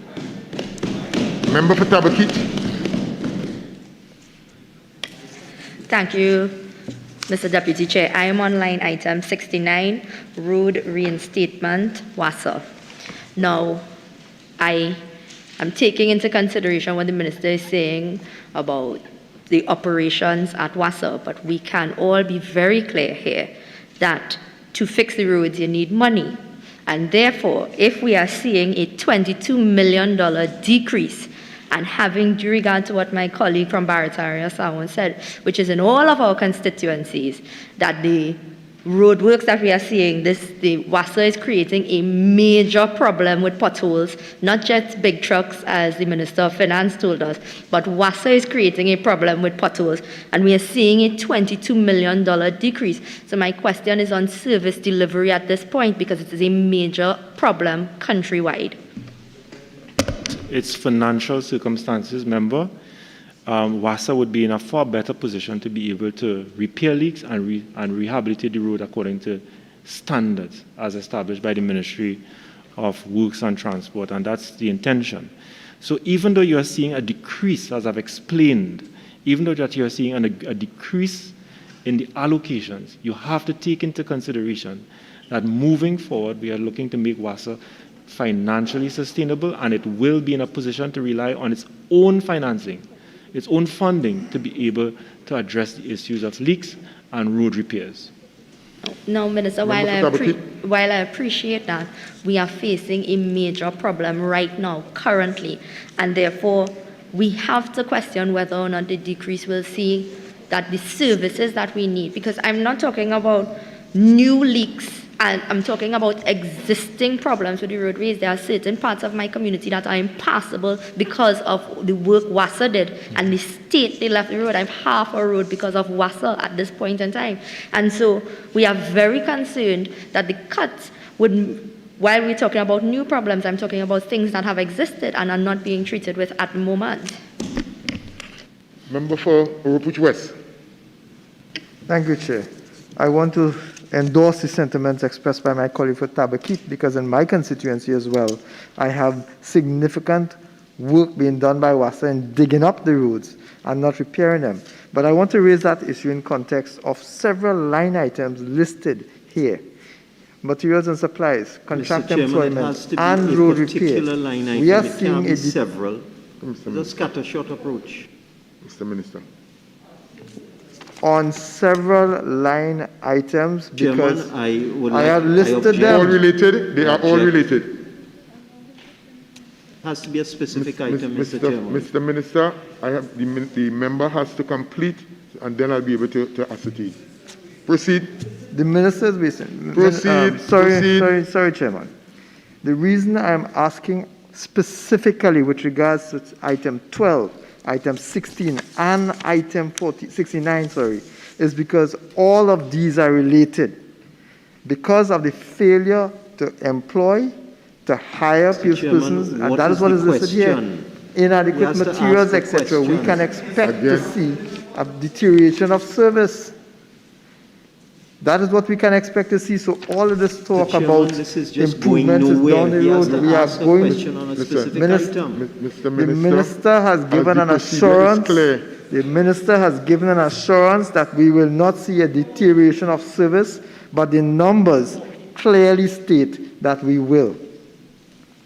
Minister, we have listed as well under item 23 fees. I would appreciate if the minister can provide a listing for 2021 and projected for 2022 of what these fees are going to consist of, who are they going to be paid to, and for what purposes. With regards to item 28, other contracted services, I would like the minister to also provide a similar listing. With regards to water trucking, item 68. Mr. Chair, can you, the member is all over. So can he just narrow down to the particular line item that he's asking the question? I have just done that, Minister. Line item 23 fees, you would like a listing of all fees to be incurred between 2021 and 2022, expenditure 2021 and projected 2022. Who they are to and for what purpose. Right. Similarly, hold on, member. Item so 28. Minister, for fees provided. Okay, Mr. Minister? Sure. Right. Similarly, Proceed, for member. item 28, other contracted services, I would like to know Item 28, other contracted services. What services are to be provided for, and what the expenditure item is, and who these services are to be provided by. Right. Mr. Minister? Similarly for water trucking. Hold on. Let's be clear. Mr. Chair, I answered that question already. The member for Tabaquite asked the question what the allocation is for. I explained what the allocation is for. And this is a Is it that he's request, asking sir. additional requests, Mr. Chairman, may I have a additional ruling from you, information? please? This is a Mr. Chairman, specific may I have a request that ruling? has not been made. Minister, if you are in agreement that you will provide it to the minister, the member for Tabaquite, I would appreciate it very much. Chairman, Sure. Mr. Minister? I'd like a ruling from you, please. On what? Members opposite allowed to ask multiple questions? Of course we are. Are members opposite allowed to ask multiple questions at the same time on multiple sub-items? That is the job. This cannot work, Mr. Chairman, in my opinion. It has to be one item at a time. You're wasting It time. can't be Now 7 you're wasting- items from one member at one time. And again, Minister of Finance, as I am doing, the member asks the question, and I give the minister the opportunity to respond. And then we go back to the particular member. Right. Oropuchwas? Thank you, sir. Under water trucking, Minister, I would like you to provide a breakdown. That is item 68 for the Minister of Finance's knowledge. Item 68, water trucking. I would like you to provide a breakdown by constituency or region as to where this money is going to be spent, because I have demands for water trucking in my constituency which have not been met for weeks and weeks on end. If you could provide a listing for that, I would be very grateful. Last one, Mr. Under Mr. Chair, can I respond to that before he moved on? Sure. Proceed. Right. So this is the allocation for water trucking services for 2022. I cannot produce a list of where I intend to use water trucks. I mean, that is ridiculous. So this is the allocation for requests to be made in 2022. I cannot anticipate where those requests are going to come from. Next question, member. If I may, Minister, can you provide a statement for 2021 of where that money was spent? And a projection, because you have a figure. This is not my figure, sir. This is your figure of 20 million. You have a figure based on some guesstimate that you would have provided to be used throughout the country. So, what member, I'm asking for he is will what provide for 2021. Remember, the minister is going to provide for 2021. The minister is asking for a $6 million increase to that figure on the basis of something. It's not just a random figure picked out of a hat and thrown out. He must have some guidance as to where he's getting this Mr. Chairman, figure the from. minister has already answered that question. The member is minister asking the has same answered for question over and over and over. Okay, Minister. Right. Next question. Item 69, I would like the minister to advise for 2021 and projected for 2022 where this money is going to be spent by constituency if possible, but definitely by region if not possible. Okay, Mr. Minister, I now go to Couva South. No. Thank you very much, Deputy Chair. Minister, with respect to 16 contract employment, it is being reduced. It is marked to be reduced that expenditure by $232 million for 2022. How will that impact upon, because you have been using another tagline, your National Water Stabilization Program. Could you... One second. Well, the reality is nobody again water in Trinidad and Tobago. That's the reality. Question, member.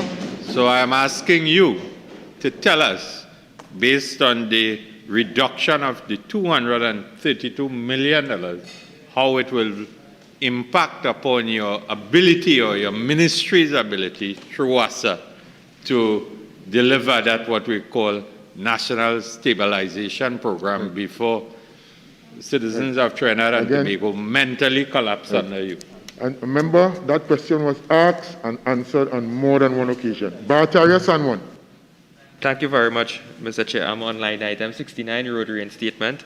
Mr. Deputy Chair, I just want to ask the Minister whether out of this $18 million allocated, whether the 38 roads in Barataria San Juan will be taken care of, starting from Ocean Avenue, Bagauti Trace, Lower 6th Avenue, Shakir Trace, Jinku Lane, Mohammed Trace, corner 8th Avenue and 12th Street, corner 10th Avenue and 11th Street, 4th Avenue and 5th Avenue, 12th Street and 6th Avenue, Bicessa Street, Don Miguel Road, Audan Trace, the corner of 1st Avenue and 10th Street, El Socorro Main Road, the corner of Satar Street and Boundary Road, Fazal Avenue, Boundary Road Extension, Honorable Member. Chanka Trace. Honorable Yes, Member. Yes, sir.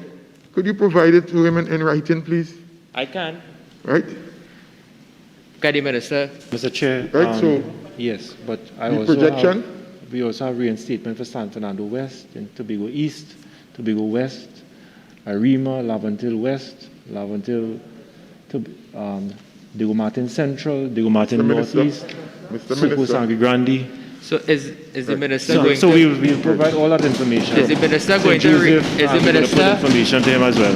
Can the Minister give a commitment that the roads in Barataria San Juan will be repaired after WASA would have caused a lot of destruction of the roads based on the leakages and the digging up and not covering back up the holes? I think since he has been sitting in the chair there, he has been given some assurances of what is going to take place.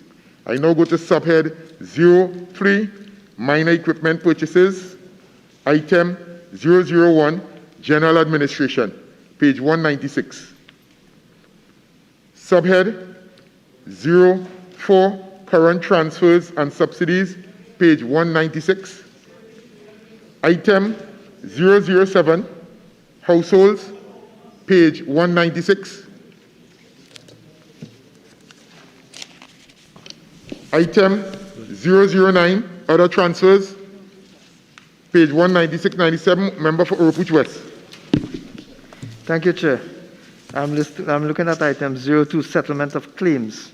I would like the Minister to provide a listing of all claims settled under this head for which expenditure was made in 2021 and projected for 2022. Honorable Minister. Yes, I can provide that in writing. Thank you. Number 55. Where are you, Oropouche West? Sorry, I'm right. So I'm moving on from 02. I'm now at item 71. Sub-item 71. Interest on $200 million. Page 197. Correct. This loan was taken for the working capital purposes, which means that the government did not supply sufficient funding for TNTech at that point in time. But that comes back to, sorry, for WASA at that point in time, but that comes back to other issues we had raised before, whether it is that the failure to pay, the failure by other parts of the ministry to repay WASA their dues has now forced WASA to engage in borrowing to meet its obligations. Is the minister projecting additional borrowing to meet obligations in 2022 that are not factored in as new items here in this estimate of expenditure? Minister. Mr. Chair, would you be able to allow me to provide that information in writing?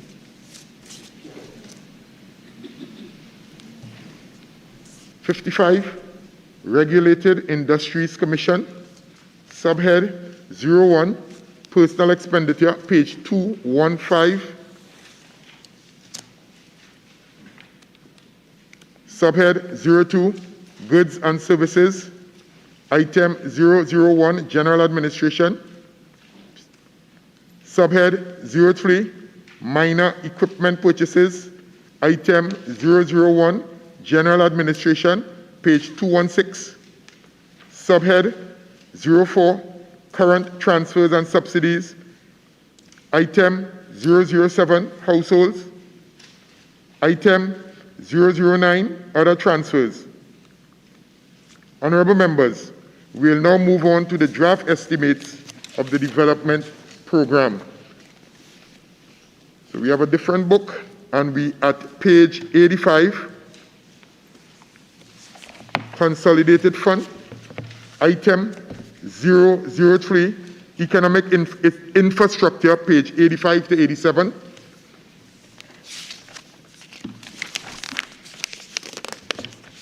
Honorable members, item 003 spans 3 pages. Therefore, I will also announce the project groups. A, electricity. Members, you all are with me, and I'm on page 85.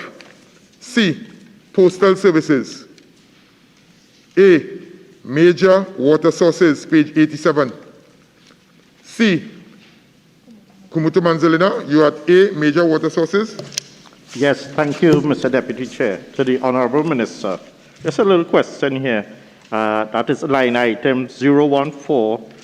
I see expenditure 978,920 in 2020. Just want to ask the Honorable Minister, has this project been completed? I see no other expenditure for 2022 or 2021. What's the question, sorry? Has this project been completed, the design and construct of Courier Service Reservoir? Which one is it? Is that 004 you're on? 014.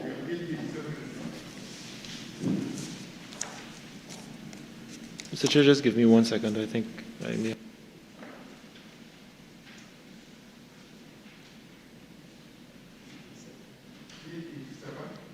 We had 16 major water sources, line item 014. Design and construction, Courier Services. Courier Service. Service Reservoir. Mm-hmm.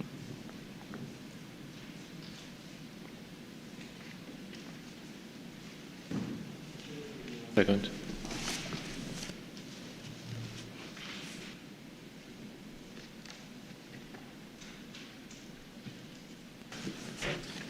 Sorry about that, member. My understanding is that that project has been completed. This is to supply water in the east of Trinidad? That's correct. Yeah, and I want to make it publicly. I thank you, Honorable Minister, for the booster station at Manzanilla and Tamana. I thank you very much for acknowledging it. Thank you. C. No. Orpich West? I had my hand up for Okay, Orpich West, go ahead. 04, construction of Avocat wells. I'm assuming, Minister, that this is Avocat in Faizabad. Can the Minister give us a status report of this construction? Is it nearing completion? Would this be sufficient funding to complete? Minister? Mr. Chair, I can provide the status in writing, but I can inform the Honourable Member at this point in time that we are seeking to complete the first phase of this project in this current financial year. And just to let you know that I'm not happy with the pace at which this project is being managed, and therefore I've already asked my team at the Ministry of Public Utilities to come forward with a new project management strategy to ensure that phase 2 and 3 of this program is completed within the shortest time possible. Member for which West? Subsequent question, item 022. We have the well development program, which was underfunded for 2021, and you're now proposing a $3,576,000 allocation for 2022. Minister, is there any part of that well development program that would take place that will benefit the constituents of Oropouche West who are currently substantially without water? Minister?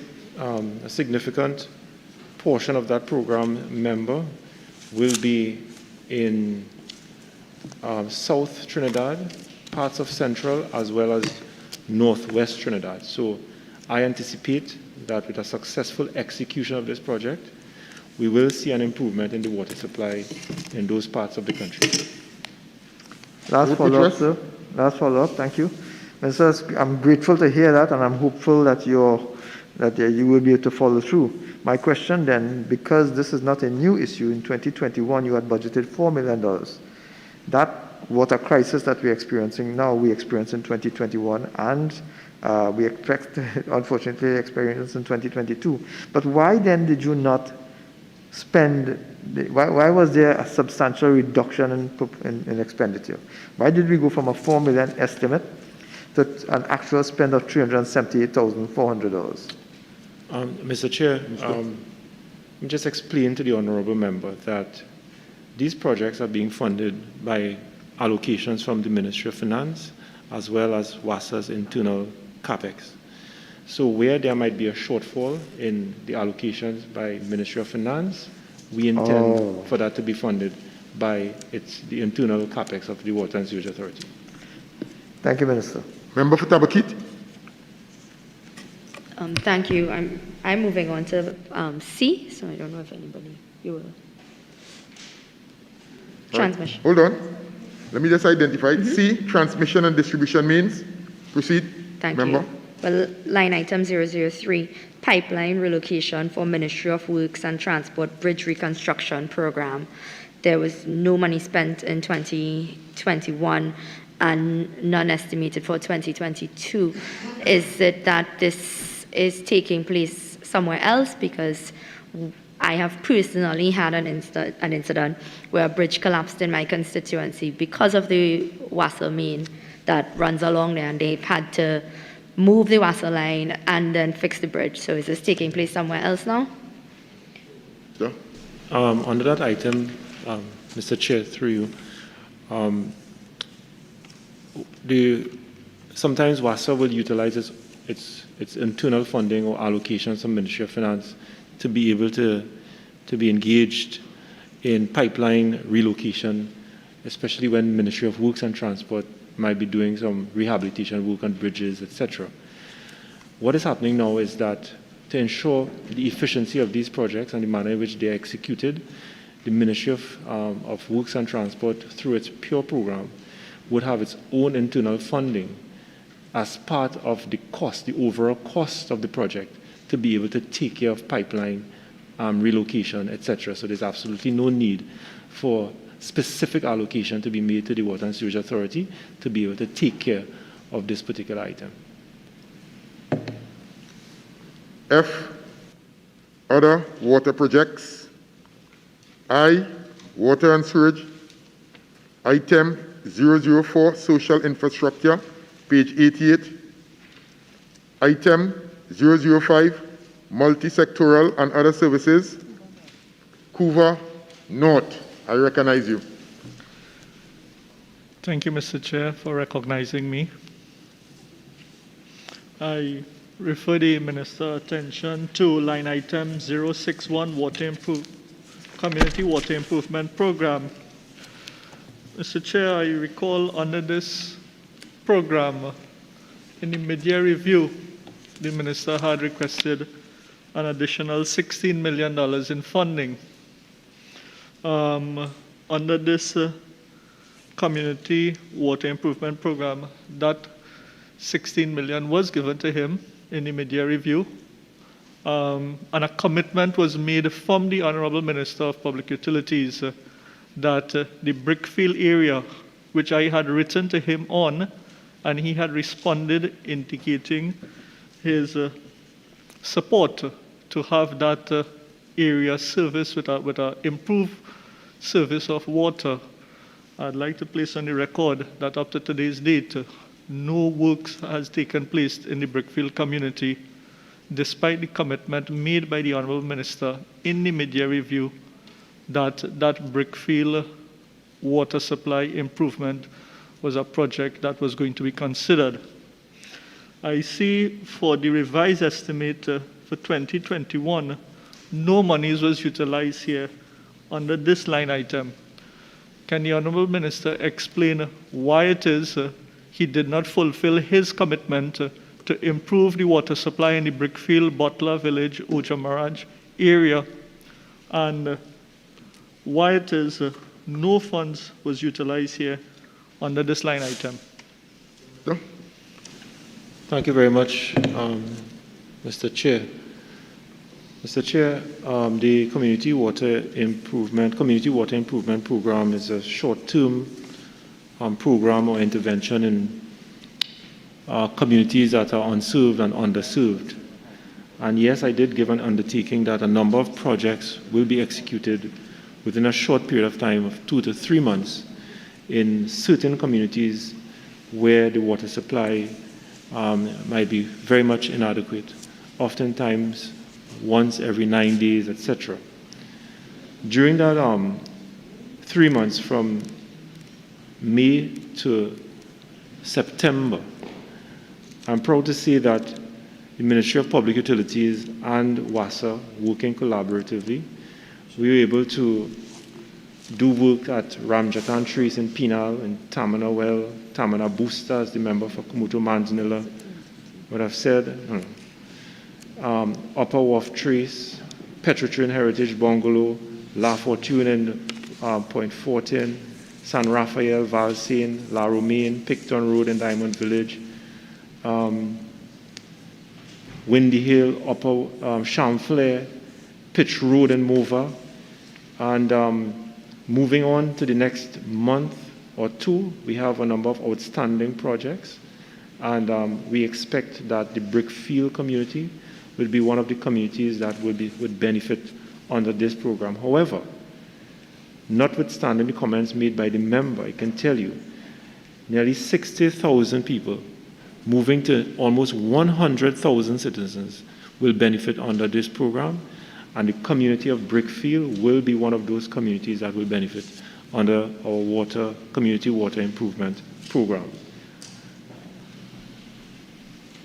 Thank you, Honourable Minister. I hope that you fulfill that commitment, unlike how you made a commitment in the mid-year review and you did not fulfill over the last few months. I'm looking forward to you executing your commitment in the next upcoming financial year. Sure. Currently Central, member. Thank you. In light of this same item 061 and a budget of 11 million, can the minister provide to this house, this committee, the number of areas in which these projects will be undertaken?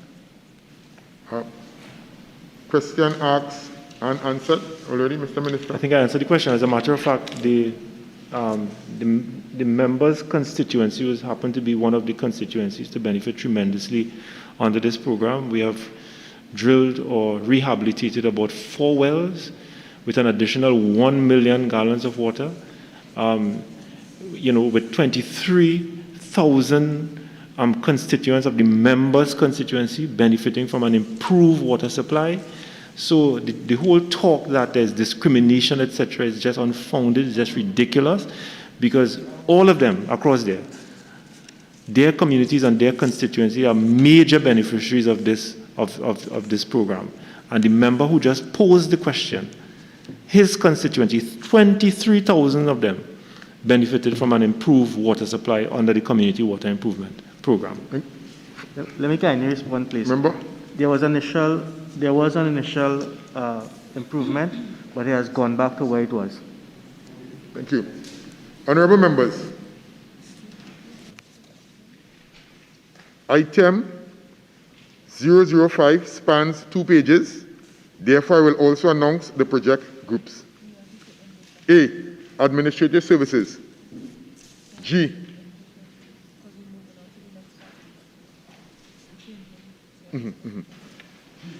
Sanitary Services.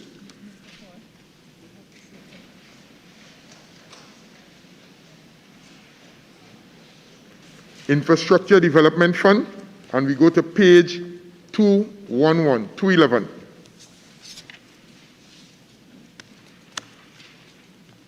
And we'll now go to item 003, Economic Infrastructure, pages 211 and 212.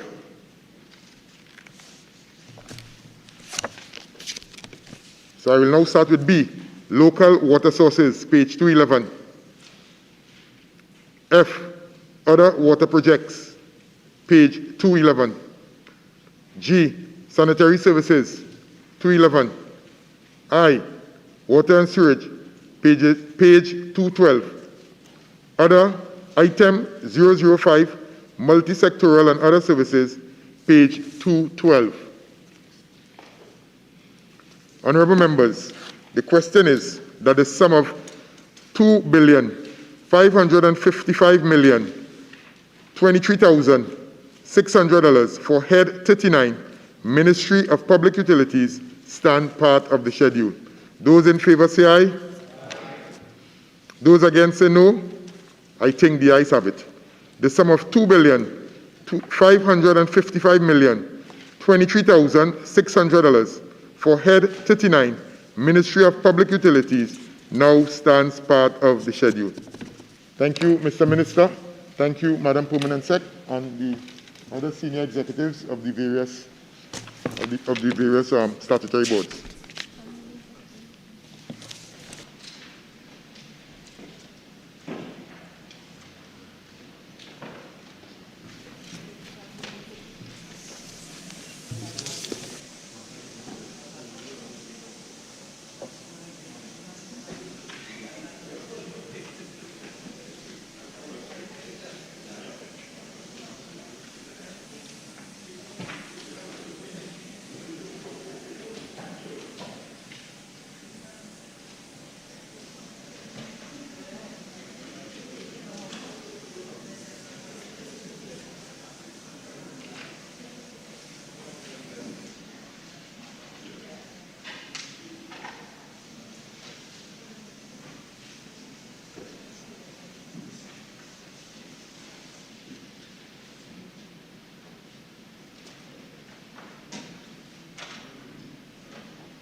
Honorable members, we will now move on to Head 61, Ministry of Housing and Urban Development.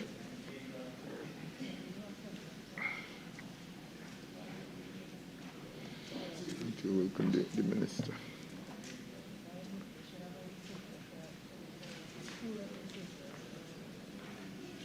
Head 61.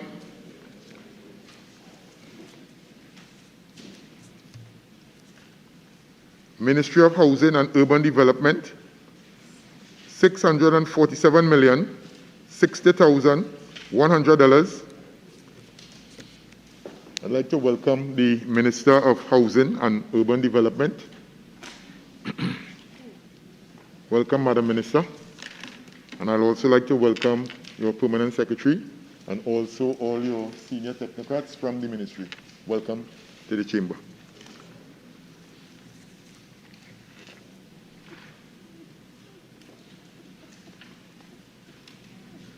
Welcome also to the Minister in the Ministry of Housing and Urban Development. So, Madam Minister, as is customary, I will now invite you, as the Minister of Housing and Urban Development, to make a brief statement not exceeding 5 minutes. Over to you, Madam Minister. Thank you very much, Mr. Chairman. The Ministry of Housing and Urban Development is responsible for the formulation and execution of government's policy as it relates to the housing and urban development sectors. The Ministry is the lead facilitator for the implementation of these policies through its various units and affiliated agencies. The Ministry's areas of responsibility include, though are not limited to, provision of government subsidized housing, disbursement of home improvement grants and subsidies, regularization of tenure housing for squatters, land settlements, and urban upgrading and regeneration. Two of the ministry's people-centered units, which provide direct services to the citizenry, are the Housing Program Facilitation and Implementation Unit, which is also known as HPFIU, which administers a non-refundable grant of $15,000 to eligible low-income households to carry out approved repair works to their homes, and the PMCU, which is the Program Monitoring, Coordinating and Evaluation Unit, which has responsibility for the implementation of the Urban Upgrading and Revitalization Program. which improves living and housing conditions of low and low-middle income persons through infrastructural upgrades and land tenure security for persons occupying state lands, the provision of home improvement subsidies, and facilitation of new construction or purchase of affordable quality housing. The program's focus at this stage is the East-West Corridor. Mr. Chairman, with specific regard to the housing sector, the Ministry and its agencies are increasing the number of homeowners in Trinidad and Tobago. We do this by awarding eligible applicants financial and other support through the Affordable Mortgage Program, the Aided Self-Help Housing Program, the Housing and Village Improvement Program, and the Home Construction Subsidy. Through the Ministry, citizens also come to know and enjoy the security of sustainable home ownership and tenancy through the HEC's estate maintenance and rehabilitation program and the disbursement of home improvement grants and subsidies. Finally, Mr. Chairman, the Ministry is also responsible for urban regeneration, which is conducted through the East Port of Spain Development Company Limited. The urban renewal portfolio is intended to ensure that our towns and cities, particularly our nation's capital, become modern and sustainable communities that are safe and attractive to all who occupy and visit them. Thank you, Chairman, for the opportunity to provide this introduction, and I'll be happy to answer any questions. Thank you, Madam Minister. Honourable members, the question is that the sum of $647,060,100 for Head 61, Ministry of Housing and Urban Development, stand part of the schedule. Honourable members, the sum of $647,060,100 for Head 61, Ministry of Housing and Urban Development, is comprised of monies proposed for expenditure under the following subheads, and items to be found in the draft estimates of recurrent expenditure. The draft estimates of the revenue and expenditure of the statutory boards and similar bodies, and of the Tobago House of Assembly, and the draft estimates of the development program. We shall now proceed to consider the draft estimates of the recurrent expenditure. So we are in the recurrent expenditure booklet. We are at page 284, and subhead Personal Expenditure, item 001, General Administration, member for Couva North. Thank you, Mr. Chairman. Mr. Chairman, I would like to draw the Honourable Minister's attention to line item 01, Salaries and Cost of Living Allowance. This actual spend for 2020 was $7,903,026. However, the revised estimate spend for 2021 was $9,100,000. Can the Honourable Minister indicate the increase that this line item experienced, whether the employees received an increase in salaries or whether additional employees were recruited?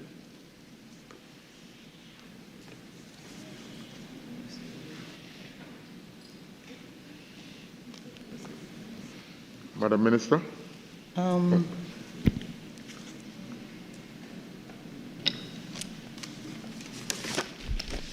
I can't give that exact information at this time, so. No. But there is no, I'm definitely sure it wasn't an increase in salary. But I'll have to give you the information as to exactly what was the reason for the increase. Sure, thank you very much, Honourable Minister. Can you also provide, when you are providing the information, the actual headcount for 2020, for 2021, and what is being proposed for 2022? Most likely what is being proposed for 2022 will be the same as what was revised in 2021, because the numbers are the same for the revised estimate of 2021 and the estimate of 2022. Can you also provide if there's any vacant positions in the organization to be filled? Okay, so at this point in time, we are talking about 92 established positions, 80 with incumbents, 5 vacant, and we have 3 suppressed positions, and 3 posts to be classified, which would be procurement officers. And Honourable Minister, do we intend to fill those vacant positions during this financial year? Yes, well, the three suppressed positions will have to get approval. Understood. Can I move on to another line item, Yes, Chair? yes, once, yeah. Line item 04, allowances, monthly paid officers. The estimate for 2021 was $633,000. However, there was an increase of $271,800 in the revised estimates for 2021. Can the Honourable Minister indicate what caused this increase from the estimate to the revised estimate? Okay, could you just go over that again? You're talking about 04? Or is it? Yes, Honourable Minister. Monthly paid officers. The revised estimate was $904,800. The estimate was $666,000. Okay, fine. All right. So that has to do with for the Minister PS and DPS for housing and duty service, as well as there are some outstanding arrears for the Permanent Secretary and the Deputy Permanent Secretary. Thank you. Subhead 02. One more line item, Chair. Yes. In that same. One more line item in that same block. Okay, proceed. Vacant post, line item 08, vacant posts, salaries and COLA. There wasn't any allocation under this line item for 2020 and 2021. However, for 2022, there's an allocation of $367,200. Can the Honourable Minister provide a listing of the vacant positions that this line item will be filling during this financial year? Yes, so one senior state counsel, one senior economist, a vault assistant, and 2 temporary clerk typists. Thank you, Minister. Subhead 02, goods and services, item 001, general administration, pages 284, 285. Kuvanot. Thank you, Mr. Chair. Mr. Chair, I would like to refer the Honourable Minister attention to line item 04, electricity. The estimated figure for 2021 was 200,000, but the revised estimate was 2.3 million. That's a significant increase in our revised estimate. Can the Honourable Minister indicate why such a substantial increase in the revised estimate? That existing arrears between the period June 2018 to September 2021. So we actually paid that in that financial year. And can the Minister advise if there's any further outstanding arrears? Okay, not at this time. We have paid it off. Thank you. Another line item. Another line item. 08, rent, lease, office accommodation and storage. Honourable Minister, this item was budgeted for in 2021 at 3.5 million, but the revised estimate shows 7.5 million. Significant increase Mr. Chairman, there. just a correction. It's 3.353. I stand corrected. Thank you, Minister. 3.35 million. Revised at 7.5 million. Can the Minister indicate what this increase signifies? Okay, so again, in 2021, the allocation was utilized for the payment of arrears. The allocation for 2022 will be for current invoices. Okay. Line subhead. item. Line item. Another line item. Okay, go ahead. Line item 16, contract employment. There's an increase. There's an increase in contract employment for $840,000 from the revised estimate of 2021. Can the Minister provide us with the information in terms of how much additional contract employment positions are going to be filled in this year? We have a total number of contract positions of 50. So number of positions filled are 36 actually, so we have an outstanding of 14. And also for line item 22, short-term employment, I see that the revised estimate was 2.6 million in short-term employment. Can the minister advise how these persons are recruited under this line item? Minister?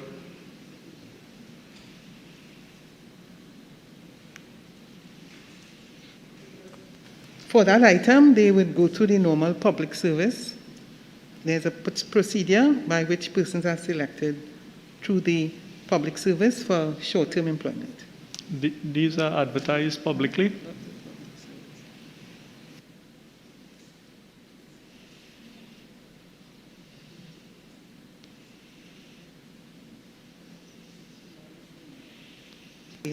All right, so my correction, it's persons who would have applied to the ministry, who are already shortlisted, we would utilize those positions for the purposes of those contract employment.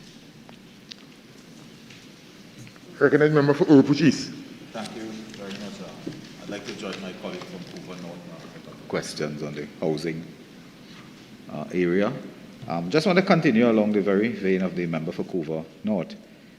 Item 21. Minister, as you can see, on 2020, there was a $37,000 expenditure.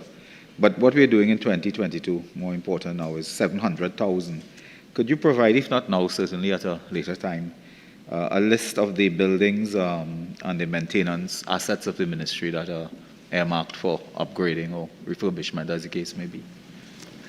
Okay, well, I could just give you a little idea in terms of what we will be doing, which is to upgrade the plumbing fixtures located through the entire building, replacements of doors, ceiling, tiles, as scheduled, but I'll provide the additional information that you have requested. Is that at the main building? Yes. Okay, thank you.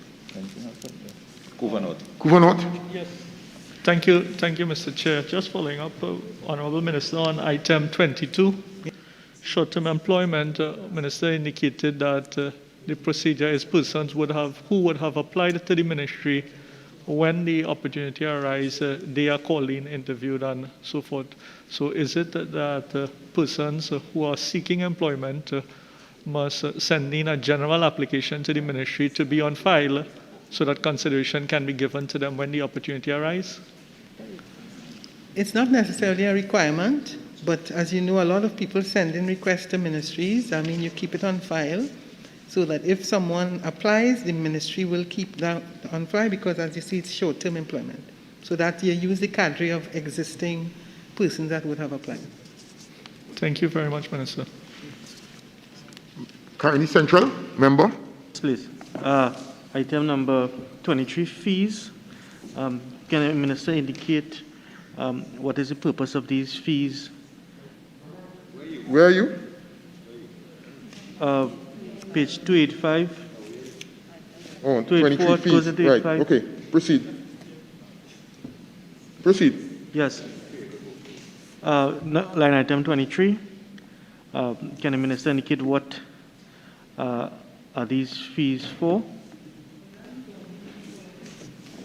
That would be, take for example, consultancy, legal fees that we may not have used. We would normally use it for that. So you see that this year, based on what we did last year, there's a decrease. No, Minister. The actual spent last year was 500,000. Yeah, this year. Sorry, there's a decrease of 100,000. Subhead 03, minor equipment purchases. Item 001, general administration. Subhead 04, current transfers and subsidies, page 286. I'll start with the Urupuch East. Thank you very much. I'm on page 286, Chair. There's a decrease of the entire current transfers and subsidies there. And it's a very significant decrease. I just wanted the minister to make a comment or two on the nature of that decrease and what area, although we'll get to it in a bit, will be affected. Again, being seasoned, you still need to identify your particular line Okay, item, I'm on rather than on a general question. question on the... Okay. Chairman, on the at bottom 009, other transfers, 01, Trinidad Housing Development Corporation. Right. Good. Question. You have had actual of 602 million, then you revised to 627 million. But now, Minister, of course, there's this complete slashing and gutting of the HDC budget by $243 million. I just would like you to make a few comments on the impact of this and what necessitates this. And I'll get to another question after. Okay, so Minister? that figure would have been for original loan payments. Excuse so me? This here is a reduction of a loan payment. Could you repeat, please? Reduction of a loan payment. Loan, 243 million less. It has to do with loan Yes. fees, loan payments. Yes. Which loans have been paid off? I can't give you that Could right you- away, but I can. Yeah, provide could you then identify the loans, the terms of those loans, and when they have been paid off, and what was the loan for in the first place, Okay, and when they were taken out? will do. But you're saying on the record that the two Yeah, that 243 is a loan is payment. in the main payment for loans that have now Yes. no longer, right? Yes.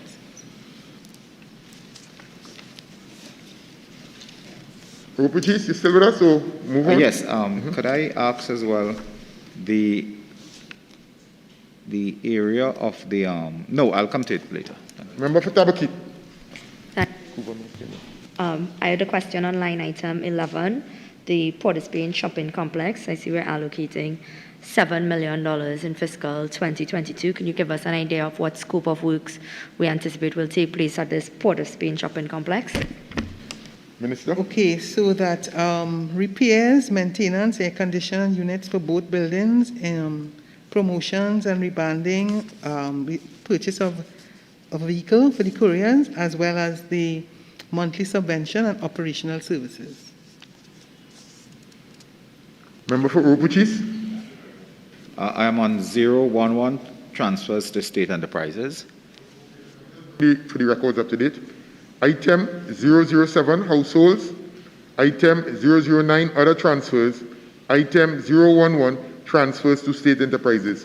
I recognize you now, Rupuchis. Minister is ready to repeat a comment I made, I think, last year also. When we have the data as it is here under the Ministry of Housing and Urban Development, could you please undertake to give us the specifics of 06, 07, 08, the nature of those loans, what they were for, when they were taken out, because you are budgeting now for payments on those accounts. If you can give us the nature of them, when they were taken out, for what purposes, how much have been paid, and how much is outstanding. All right, so in relation to the 06, which is the 213 million. Yes. Okay, so that was issued on the 31st of October 2012 for 8 years at an interest payment due to be made semi-annually at a coupon rate of 3.35%. 3.3. Yes. And the last interest payment is due on October 31st, 2020 in the sum of $3,597,073, 597. Okay.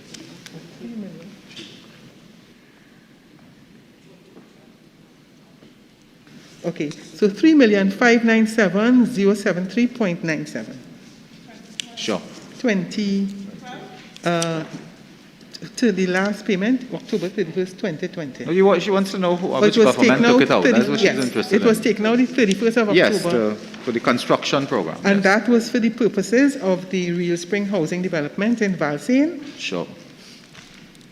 And the loan was actually executed on the 3rd of October, 2013. It wasn't global finance by any chance. No. Right. You can move on. Could I move on now? Right. Sure.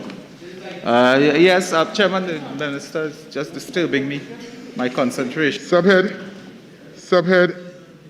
06, current transfers to statutory boards and similar bodies. We go to a new book and we go into page 287.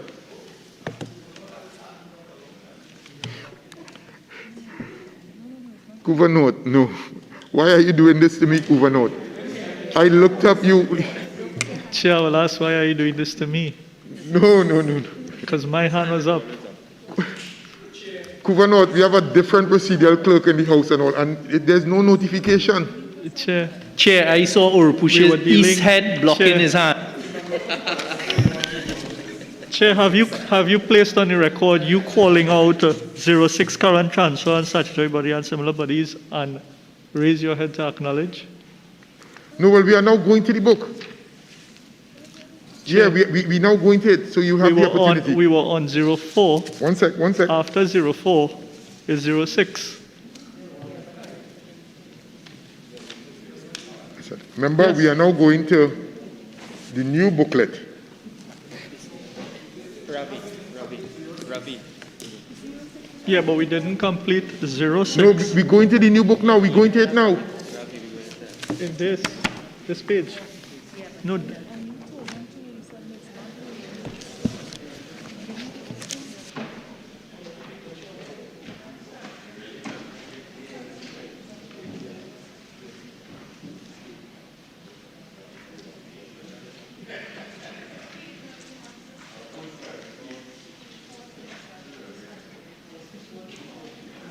Seven.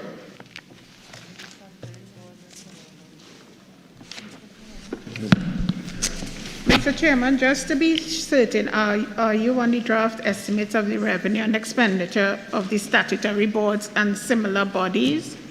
Yes, That's what you're on? Yes, that's what we're going to do. Okay, thank you. So, honorable members, we will now move on to the draft estimates of the revenue and expenditure of the statutory boards and similar bodies and of the Tobago House of Assembly. Right?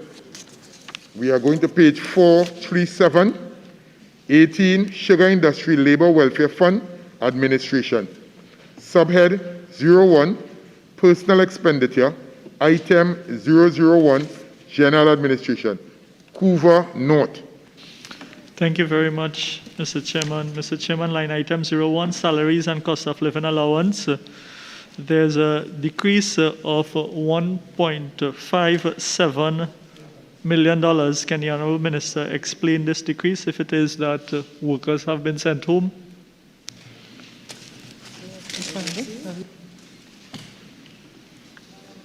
Chair, which item is that?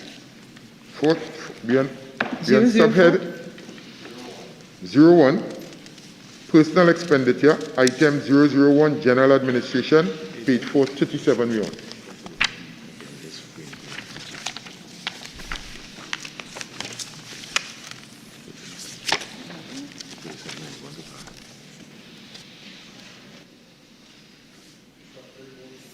That's for the records. Yes. Sorry, I didn't hear you. What is the question? Could you ask your question again, please? Line item 01, Salaries and Cost of Living Allowance. The actual spend for 2020 was $5.7 million. The revised estimate for 2021 was $4.1 million. The projected estimate for 2022 is $2.6 million. From the revised estimates to the estimate for 2022, there's a decrease of $1.5 million. Can the Honourable Minister advise if it is that there's a reduction in staff? No, there's no reduction in staff. What will happen is that the 45 employees would be transferred to different ministries. As you know, this is an organization that was agreed to be dissolved for quite some time, but because of what is required to be done, we kept the staff on, and but nobody will, there will be no loss of jobs. Thank you for that undertaking. Recognize Urupuch East, and then I'll come to Couva South. Urupuch East. This is on that very line I was going to ask you. Because I'm looking at remuneration of board members' salaries and salaries, cost of living allowance. If you can give us an update, again, if not now, certainly in the near future, as to the progress and process involved in the dissolution of this company. I know other colleagues would have other issues, but particularly as it relates to the transfers of those sugar communities to local government bodies and the process that you are embarking now to ensure that persons will and communities will have the utilities and the infrastructural assistance that they need? Okay, well, I can't give you all that detail, but what I can say to you is that in accordance with what the responsibility was given by the Cabinet Note, which is the divestment of land, the closure of files, the preparation of deeds, the audit, that is what is being processed at this time.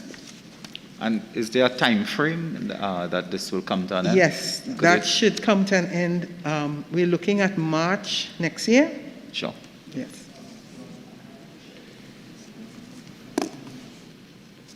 Couva North? Asked and answered. Okay. Couva South? Thank you, Deputy Chair. Minister, my colleague Orapooch East touched on a number of issues. But sugar welfare has also, and I do not know if you are aware, some responsibilities as it relates to infrastructure and so on in communities that it has had under its jurisdiction for quite a number of time periods since its inception. And I think in the winding up, because you do not want these communities to be left leaderless, if I should say, from the point of view of the provision of amenities and so on. And if that responsibility, when the Sugar Industry Labour Welfare Committee no longer exists, can be transferred or given to the respective regional corporations and so on, because that could create quite an issue and problem. I will come to Could we come to the question, please? Okay. You need to comment? They won't accept to say that we know that there are some 38 housing developments, right? Yes. And at present, arrangements have been made with the Ministry of Rural Development and Local Development to service these areas. But we have also sought some advice from the Attorney General as it relates to some of those issues that you have raised, as it relates to the whole issue of continuity. Okay, thank you very much. Subhead 02, Goods and Services, item 001, General Administration, 437. Subhead 03, Minor Equipment Purchases, item 001, General Administration. We now move to number 54, Land Settlement Agency, page 448. Same book, subhead 01, Personal Expenditure, item 001, General Administration. Couva North, item 001, General Administration, 448. Thank you, Mr. Chairman. Mr. Chairman, the revised estimate for 2020, I refer the Honourable Minister attention to line item 06, remuneration to board members. The revised estimate for 2021 was 306,000.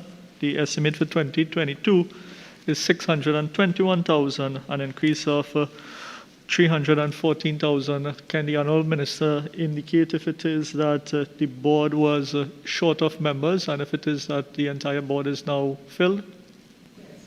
I think on the last occasion we had either 5 or 6 members, but now the board is, yes. The board is constituted and we have a full complement. Thank you, Minister. Subhead 02, Goods and Services, item 001, General Administration. I recognize member for Orapooch. Thank you very much, Minister.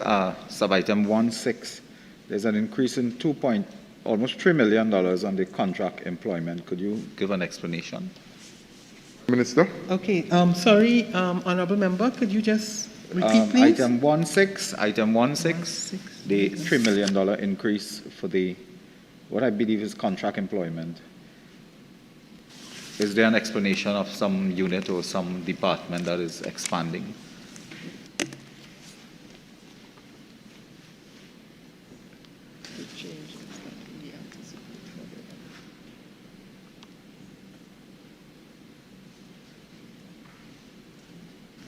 Okay, I'll have to get back to you on that. Sure. Yeah, okay. Member for Couva North. Thank you, Mr. Chairman. For line item 28, I'd like to refer the Honorable Minister attention to line item 28, other contracted services. The revised estimate for 2021, the estimate was 150,000. The revised estimate was 160,000. However, it is estimated for 2022 at $10 million, an increase of 9.8 million. Can the Honorable Minister explain this significant increase? Madam Minister. Okay, so this is going to be used for the maintenance of LSA squatting sites and land settlement sites. So we are looking at repairs in terms of roads as well as drainage.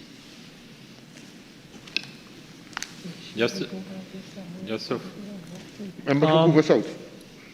Minister, based on what you have just told my colleague from Couva North, in terms of the work that you are doing on sites, and in terms of that expenditure, any of that work will be done on the Milton site in the constituency of Couva South? Milton site? Yeah. I can't tell you off the top of my head. I could inquire. Yes, yes. Thank you very much. Okay. Member for Couva North. Thank you, Chair. Under the same line item, other contracted services. Honorable Minister, I know that there are some outstanding work to be conducted by the LSA with respect to the regularization of our spontaneous settlers. And one of that piece of work entails surveying and identification of boundaries and so forth. Other contracted services, line item 28. One of the issue and the challenge that the LSA would have had over the last financial year was the availability of funds to recruit surveying firms, etc., consultants, etc., to complete the regularization of our spontaneous settlers. Can the Honourable Minister indicate if that will be taken into consideration in this financial year also? Yes, it will. And sufficient funding will be provided for that activity to be completed? Well, we believe that what we have received is sufficient. Thank you, Minister.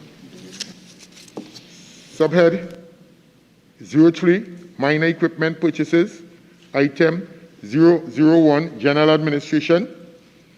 Subhead 04, current transfers and subsidies, page 449. Item 007, households. Item 009, other transfers. Honorable members, we will now move on to the draft estimates of the development program. So we are going to a different book. And we are going to page 120. 120. Subhead 09, development program, consolidated fund, page 120, item 004, social infrastructure, pages 120 to 121. Recognize Urupuch East, member. Thank you very much, Mr. Chairman. Could I just invite the Minister to comment on the item regularization of squatter communities 237 and to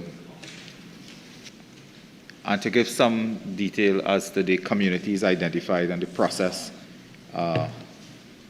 undertaken, since this is a significant increase in fiscal 2022 to the allocation. I think is an increase of what could be 100%. That you, the question you are asking is for what is existing and The reason for the increase? Yes, please. And the areas identified. Okay. So that we are looking at 34 projects. And do you want me to give you the list? If you can undertake to provide the list of the projects, the areas identified. Yeah, I mean, I can give it to you now. Well, instead of calling the 34 names, if you want to circulate, that will be fine as well.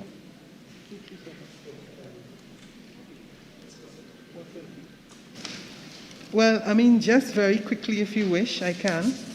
Or no, you, Sure. okay, Sure. I'll submit it. Okay, fine.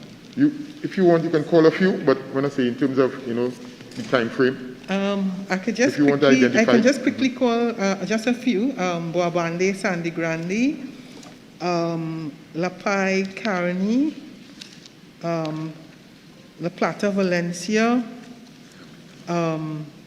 Retrench, San Fernando, Southern Gates, Point Fortin, and Harmony Hall, Gaspereau, Glenroy, Princestown. That's just a few.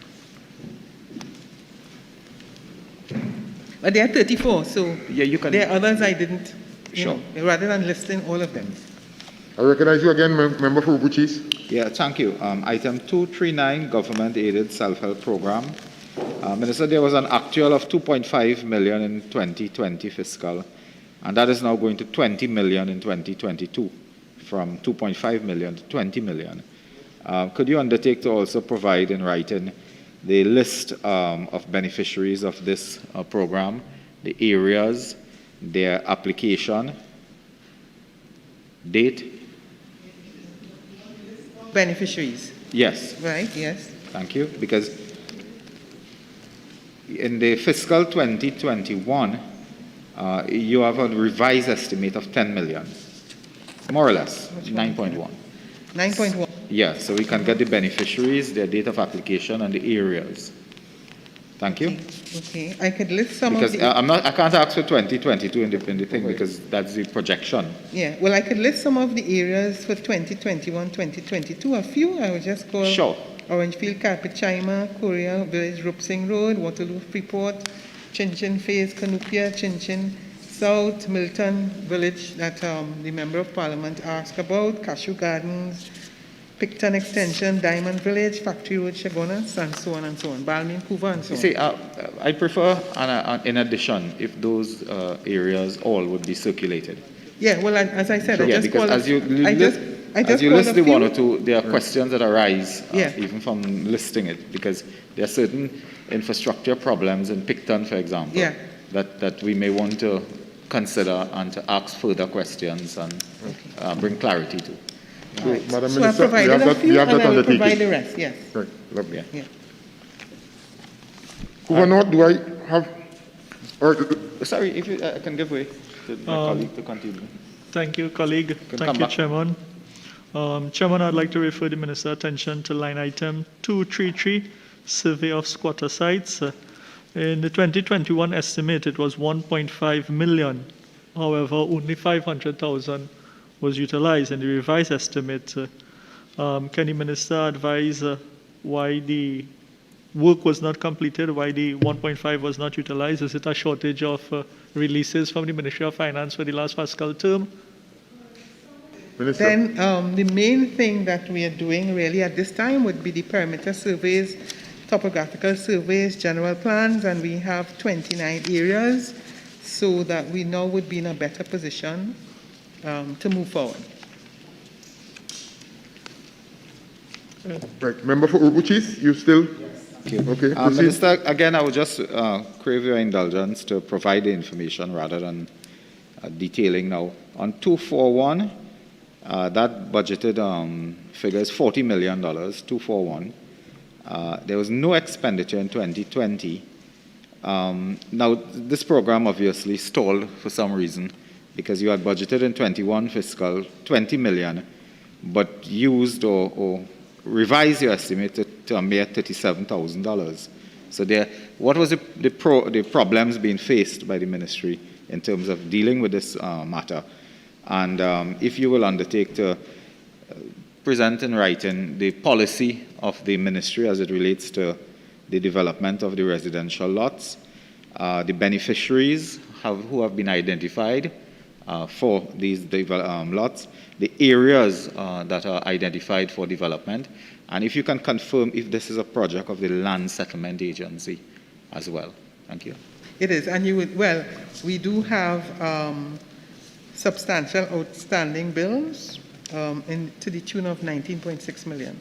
Okay, what I'm getting is that you started work but didn't pay. Yeah. And so your budget of 40 million now is to pay outstanding bills of 20 million plus continue your work in that area. That's fine. Yeah. Could you also undertake to provide a list of the contractors and payments of the 19 or 20 million that is outstanding? Yes, you can have that. Thank you. Lovely. I recognize Carney Central, and then we'll have Bratara Sanwan. Thank you. Honorable Minister, D075, does this rehabilitation and maintenance of... Which line item? Is 075? D075? We are on page same 120. Just about... Okay. You with me, Minister? Yes, I am. Yes. Right. Does this line item cater for the Edinburgh 500 apartment complex or units? Edinburgh 500. Oh, you mean out of this, no, this is not out of this item.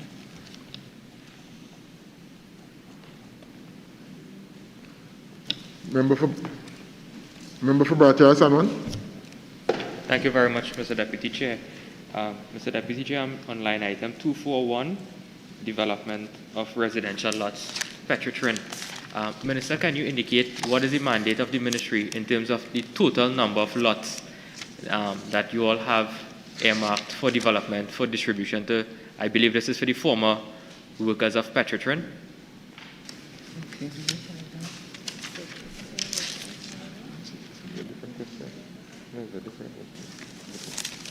Madam Minister. Any specific, I can give you at this point in time what we actually completed and where we had the draw, which is 167, which is Glenroy. But for the other areas, which will be La Savane and Nurse Trace, La Romaine, etc., I can't give you all of those lots immediately. Okay, but you can't give me the total number that you all earmarked. Oh, you mean in total? Yeah. No, not at this time, but I can undertake to do so. Okay, so I recognize Urupuch East. Minister, we're moving smoothly. It's so peaceful when the Minister of Finance is not in the chamber. Mr. Chairman, could I ask the policy? Excuse me? Question? Yes, of course. What would be the policy consideration with the allocation to emergency shelter relief fund in a time when it's so critical to provide emergency support? I'm on other services 292. There's no allocation for 2022. And while you're looking at that, I can ask another question. Just remember, okay, sure. 292 is emergency shelter relief fund. Yes, fund, yeah.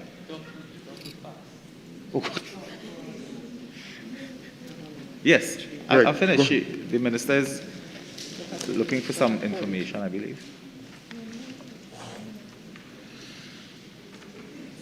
Just okay. So no funds were allocated. So I'm just at what was the question? Sorry. No, but is there a policy consideration? Is that program scrapped or closed down or inactive? No, I wouldn't say it was inactive, but we probably look in the midterm review and see whether it's possible for us to get some. Okay, funds. so the program exists. Yes. It's just there's no allocation. Yes. Okay. The other question, could I proceed? Yeah, go ahead. Yeah. The home improvement new housing subsidy program, that also has no estimate for 2022. There's no estimate for 2022 there. Is that again just a question of the program is in place, but just no money to provide home improvement subsidy? No money allocated, so to speak.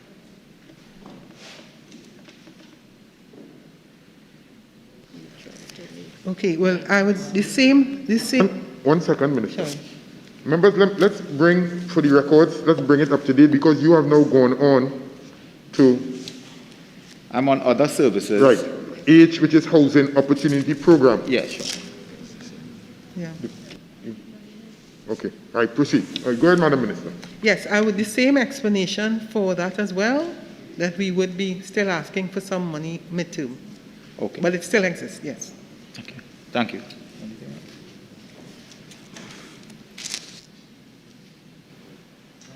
Member for Point Pier. Thank you, Deputy Chair. Madam Minister, line item 241, the residential lots for Petrotrin that were developed in 2021 at a cost. Yeah. The mic, just oh, sorry. Adjust the mic to see. Yeah, the residential lots in Petrotrin that were developed and given out earlier this year in 2021, the cost for that development was, is it 37,900 or 37,900,000?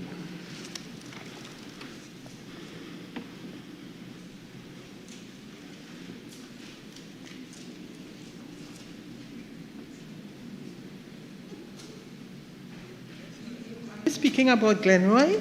No, I'm talking about the line item 241, Yes. and the revised estimate in 2021 was, I'm seeing 37,900. So I don't know if it's a typo or is it? Yes, you're correct. That's 37,000, yes.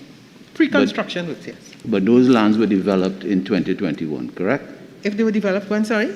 The lands that were given out in 2021, Yes. they were developed in 2021, correct? To be given out. The lots. No? 2020. Right, okay, okay. 2022, you budgeted 40 million. Yes. Because it would not only, it would be a... So you continue the development. Yeah, we have Glenroy, Yeah, Guaya, no problem. Who are the Lawrence, contractors and Woodford Lodge. that are in the process of developing those lots? What? Sorry, the I didn't get you. contractors or contractor that are developing those lots. Oh, contractors. Yeah, you Okay, could fine. supply it in writing. Yeah, sure.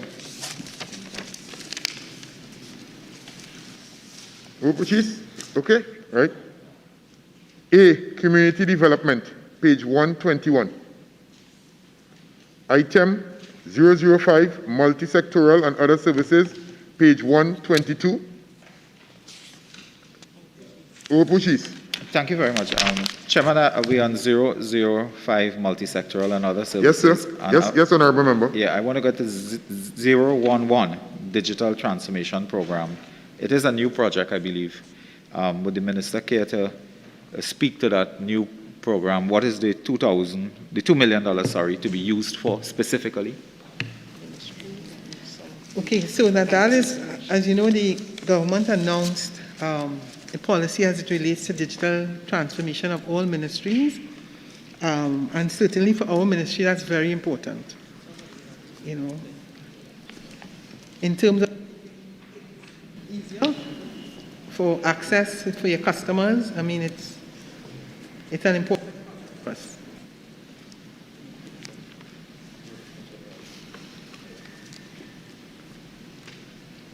Infrastructure Development Fund, page 227, 227. Thank you. Item 004, Social Infrastructure, page 228. Kuvanot, I recognize you. Thank you. Thank you, Mr. Chairman. Mr. Chairman, line item 230, Accelerated Housing Program. Mr. Chairman, this actual spend for this Accelerated Housing Program in 2020 was $334,300,000. However, in 2021 and in 2022, there is no budgeted allocation for this program. Has the Accelerated Housing Program Has the Accelerated Housing Program come to a stop? Has this program been shut down? can the Minister provide an update in what is taking place with respect to this program? Madam Minister. Okay, so the expectation with that program is that we will still be able to access funding.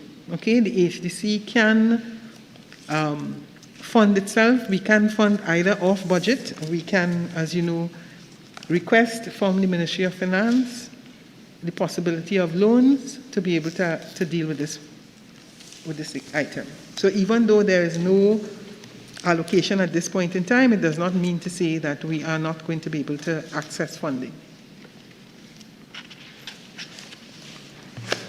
Member for Orupuchis. Thank you very much. On this matter, Madam Minister, you would agree that the Accelerated Housing Program is indeed the heartbeat of the Ministry of Housing and the HDC. Are you suggesting that with a vote of 0 for the Accelerated Housing Program, your housing targets would be met from HDC revenue and from borrowing? I would say the answer to that is yes.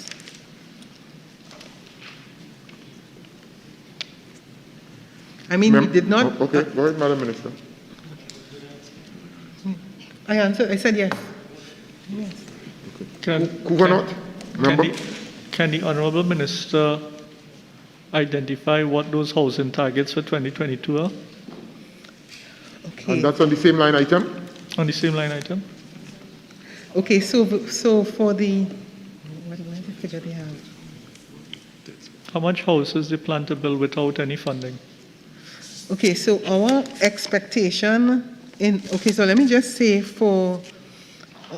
on the last occasion during the budget debate, it was said that the government did not construct any houses over the last couple of years, so that, let me just give that figure. Since the PNM government assumed office, it is 5,452 units with a revenue of 2.1 billion.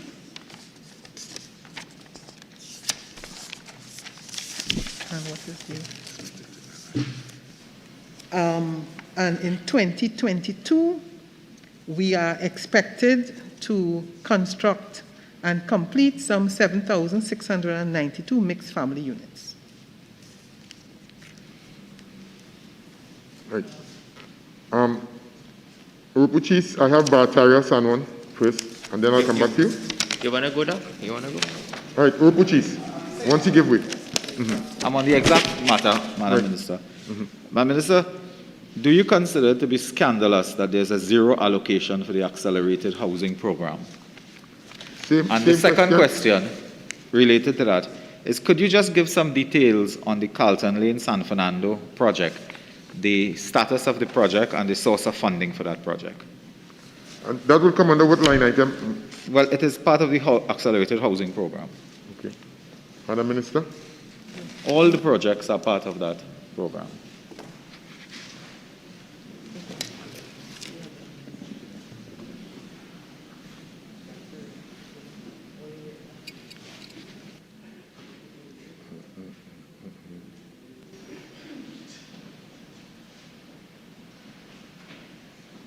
And what percentage are we?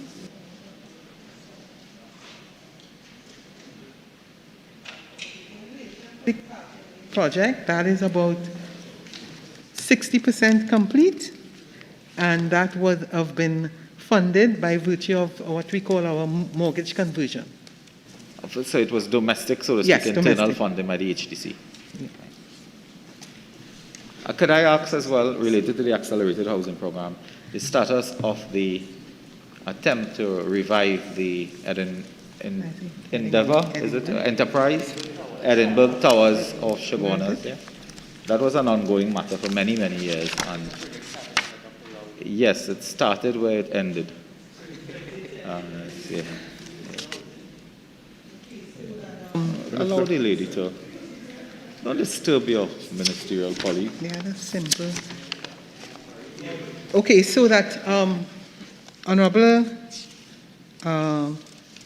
Member of Parliament, let me say where we are at this point in time. So the HDC awarded a contract to perform works in the sum of $212,000, and that was for design works. We also awarded a contract in the sum of $400,000 for the structural calculation and review works. We also awarded a contract in the sum of $666,606.70 for quantity surveying works. And then the last one at this time was the architectural designs at the sum of $250,000.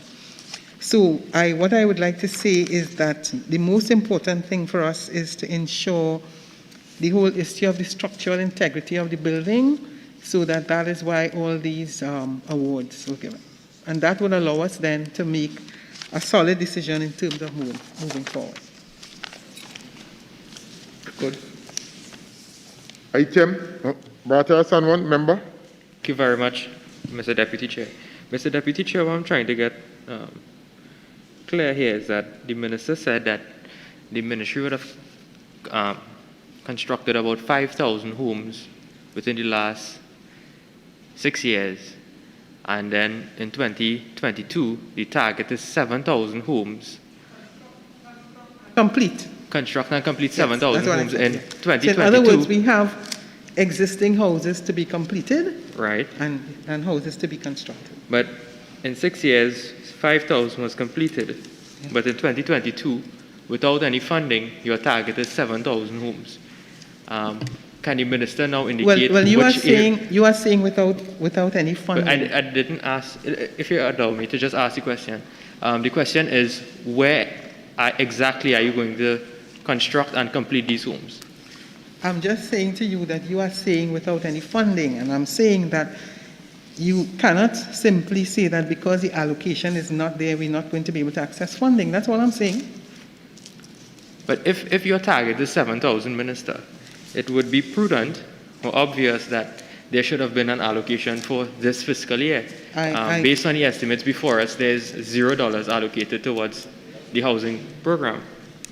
The HDC, by its very nature, would be able to borrow, and as I said, we are in discussions with the Ministry of Finance to be able to access funding in addition to the private partnership policy that exists, which will be also part of the 7,000 plus houses that would be constructed. Minister, can you then give us an indication of where these houses will be constructed?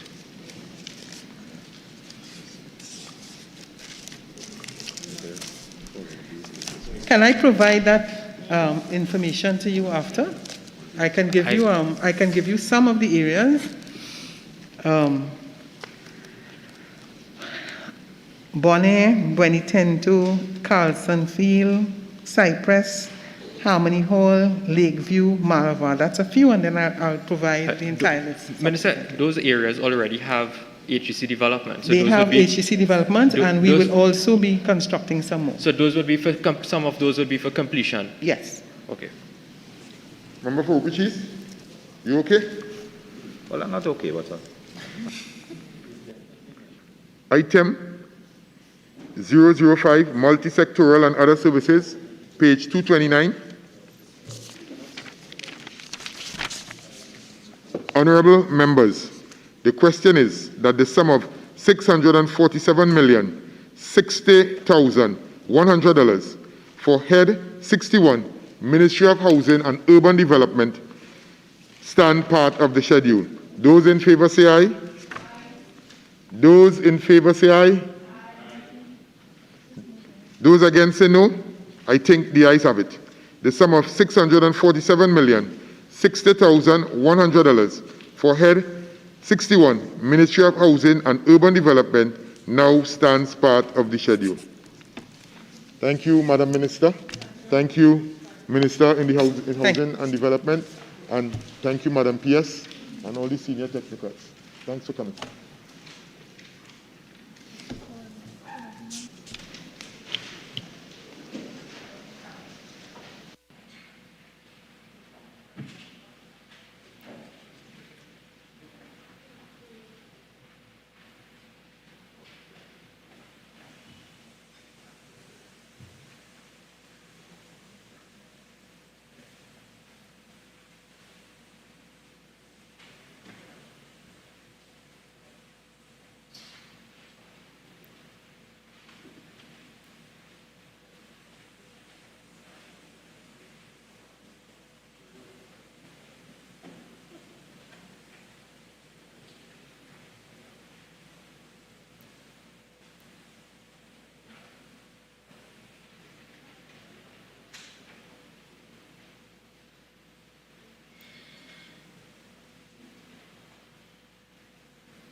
Honorable members, Head 82, Ministry of Digital Transformation.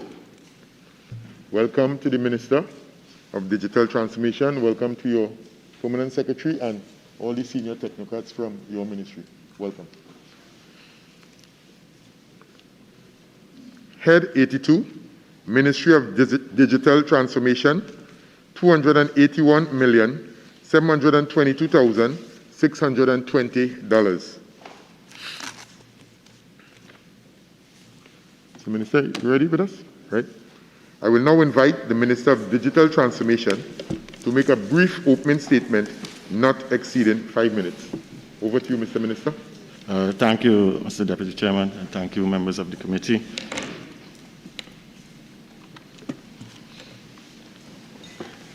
I'd first like to, of course, compliment the Minister of Finance, the Honorable Colin Membert, on his aptly themed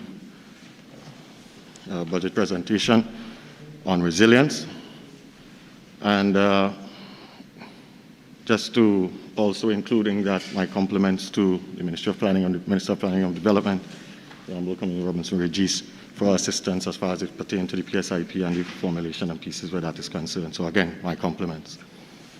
The mandate of the Ministry of Digital Transformation is to facilitate the development of a digital Trinidad and Tobago, one where the population has access to and the skills to use ICT in their everyday lives, where the ICT infrastructure is of high quality, it's robust, it's secure, and where businesses are using ICT and to be more globally competitive, where the ICT sector is an increasing contributor to national GDP, and where, of course, the government is using ICT for improved service delivery, transparency, and efficiency.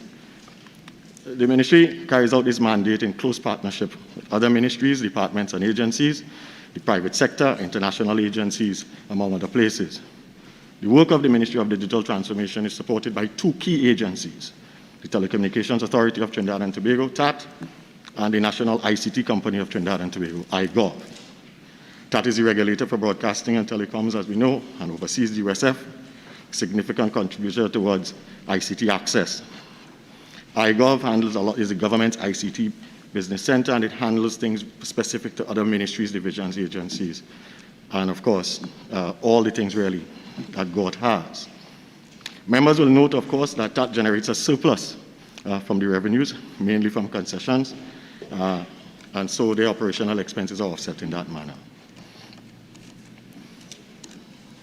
The ministry was newly established as a separate ministry with effect from July 12, 2021, and as such, members will note all line items are just new and reflect all positive variances. I'll try to explain those as those questions come along. But the work program is really underlined by three themes: digital society, digital economy, and digital government. Digital society addresses the need to ensure that citizens are able to effectively access and use information communication technology. Digital economy focus on the digitization and the digitalization of the private sector agencies in Trinidad and Tobago, other economic opportunities as they would arise, new and emerging technologies such that our local entrepreneurs and investors can benefit. Digital government, of course, that will address the key areas of infrastructure and operations with very specific focus on service. Mr. Deputy Chair, my team and I stand ready to answer members' questions and to provide further information if required in writing. Thank you. Thank you. Thank you, Mr. Minister. Honorable members, the question is that the sum of $281,722,620 for Head 82, Ministry of Digital Transformation, stand part of the schedule.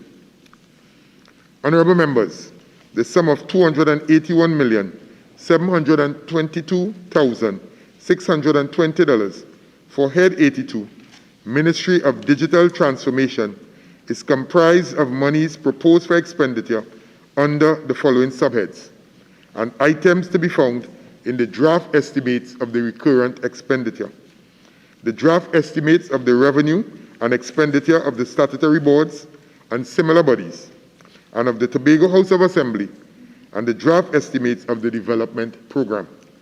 We shall now proceed to consider the draft estimates of the recurrent expenditure.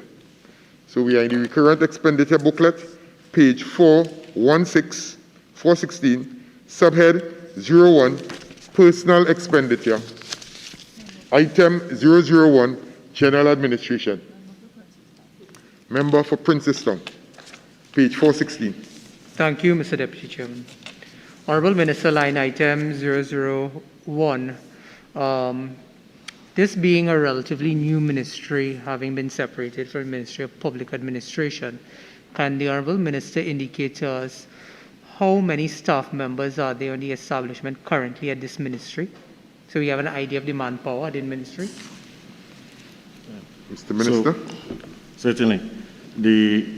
Under 01, the number of positions as we have now is 31. 31. And Minister, do you envisage, as this ministry takes on a very important role, will the ministry staff complement need to be increased as it assumes the various areas of responsibility under its purview, and what has been done to see an increase on the establishment with respect to allocation at this Ministry of Digital Transformation at a very critical time? I agree with you that the Ministry of Digital Transformation is, like all the other ministries, a critical component in the development of the country. But the idea of having new digital type processes and associated with the way these ministries are run means that we try to run as lean as possible, meaning that a lot of the positions that we have that are established would have within them different roles as compared to a normal ministry. So the idea is not that you're going to get a lot of volume by having significantly a very large membership. It's really in terms of having the correct people in the correct positions to be able to achieve the strategic mandate. So I don't foresee significant expansion of the establishment at this time. Minister, what you described there is fitting for the digital transformation in that this ministry is more like an administrator. A comment? No, we can move on to the other line item, please. Item 002, National Information and Communication Technology. Item 003, Access Center, page 418. Item 004, Information and Communication Technology Division.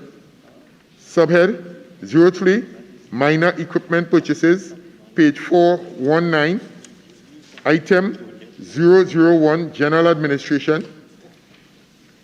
Item 003, Access Center.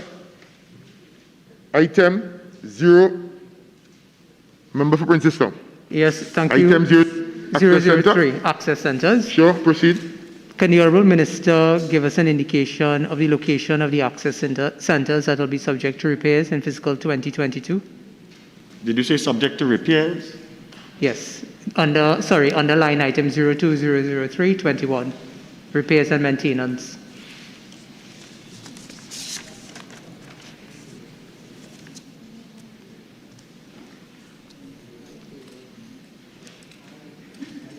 Mr. Minister.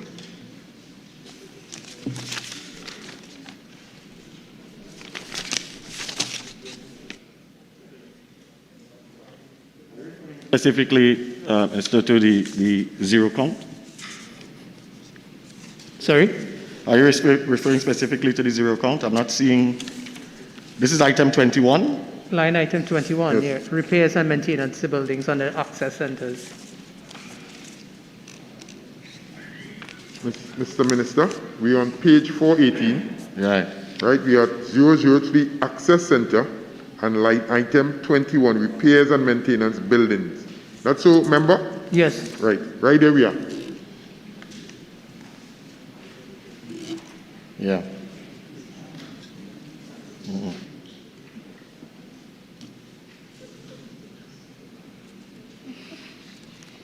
Deputy Chair, in the interest of time, if the Honourable Minister will give the undertaking to provide it in writing. Sure. Can I follow with two similar questions, Deputy Chair? Proceed. Can the Minister indicate to what extent on the same line item the sum covers the need to implement COVID-19 protocols within these access centres, seeing that it's community-based? And the third one will be what unique services will these access centers provide in comparison to those already existing at the TT Connect service centers, or whether or not they are being subsumed, or is it a duplication? So, Minister, on the second question, as it relates to COVID-19 guidelines, these access centers are manned centers. They're not unmanned places. And included in the staffing is janitorial services, and those janitorial services include the facilities to address all of the protocols as it relates to COVID as they stand now, and those that will come in the future as they will change. The third piece, just to be clear again, sir, the third piece of the question? The third part of the question, Honourable Services? Minister, had to do with the TT Connect service centres, whether or not it's being subsumed, these access centres, with these service centres, or is it a duplication in programme? It's not necessarily a duplication. The access centres, remember, when we're trying to address the use of digital technology across all of the population, we will try to raise the level of digital literacy for everyone. But for those people who, for some reason, are having issues with it, or for some people who just choose to want to be able to access digital services, having other people assist them, these centers are the places to go do that. So it's not just like the original center, the TT Connect centers, where you go and you go to process your stuff, you do it. In this case, there are people there to help you with training. There's equipment available there for you if you don't have your own equipment. There's trained staff that are able to do that for you while you're there. As we expand more digital services, all will be available, similar to what you heard from other ministers here in terms of their digitalization programs, where basically all you need to access this is access to broadband. So it's training. You can get training there.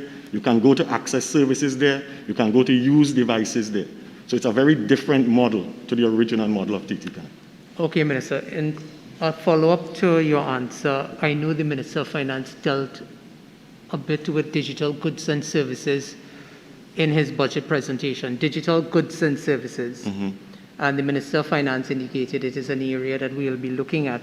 Can the Honourable Minister indicate whether or not these access centres will be used as a platform for the creation of these digital goods and services? And that ties into which communities, in the first question that I asked, it will affect. So the creation of digital goods and services is a very broad-based area. And it's not just in the digital society piece. It entails really the digital economy piece. So that creation of digital services is associated with partnerships that we have to do with the private sector and everyone else. It's associated, well, not everyone else, partnerships with the private sector, international organizations, partnership with existing people here, the TTCSI, the chambers of commerce, etc. And the idea is we're going to create the necessary ecosystem, and that is contained in the budget numbers. Sure. Minister, I understand that. The point that I'm trying to get at is, would these access centers be utilized for that purpose, and how would it be utilized for that purpose? What I'm saying to you is that they can be, but it is not limited to the access centers. Okay, it's not limited. Anywhere where broadband is available and you have access to the ecosystems that we will create will be the platform on which you can create and build services for yourself or for export. Thank you very much. Minister, I just want to get clear. With respect to the access centers and the TT Connect existing centers, both will be operating together. They coexist today. They coexist today. They will coexist together? Yeah, they continue to coexist. Okay. For some time until we do a rationalization to define if we want to merge them into one or not, but for now they coexist. Because I can, as a member for Princeton alluded to, there can in fact be some duplication of services from both centers. And in the Gova season, I mean, we want to save as much as we can and have high efficiency. The access centers primarily, we focus them in the underserved areas. So while you would find that the TT Connect centers exist in the urban areas, you'll find them in cities and towns and so on. The access centers, we put them in the underserved areas because that is actually where the greatest need is for people to be able to start to access digital services from a training standpoint, from a utilization standpoint, So that's the plan. So the question about the locations and so on, well, I guess you'll see that in that when you see where the access centers are. And we will continue along that trend. Item 004, Information and Communication Technology Division. Member for Princess Town. Thank you. Mr. Deputy Chair, with respect to information communication technology, I will stand on line item 15, repairs and maintenance. Could the Honourable Minister indicate whether or not the Ministry of Digital Transformation has an existing website at this time? Minister. As an independent website specifically labeled the Ministry of Digital Transformation, the answer for that is no. It is still under development. The answer is no. The answer is no. It is How still under long has development. this ministry been operating, Minister? How long has the ministry been in existence? Yes. The ministry has been in existence since July the 12th. And the ministry's name is Digital Transformation? The ministry's name is the Ministry of Digital Transformation. Thank you, Minister. Subhead 04, Current Transfers and Subsidies. Item 001, Regional Bodies. Item 002, Commonwealth Bodies. Item 003, United Nations Organizations, page 420. Item 009, Other Transfers. Item 011, Transfers to State Enterprises. Honourable members, we will now move on to the draft estimates of the revenue and expenditure of the statutory boards and similar bodies and of the Tobago House of Assembly. So we are going to the new book, 03, Trinidad and Tobago Telecommunications Authority, and we are on page 537.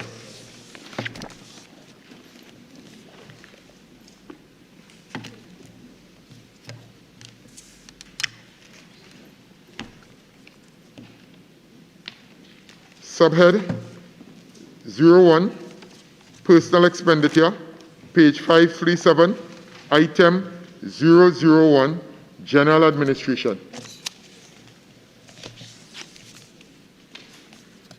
Subhead 02, Goods and Services, item 001, General Administration.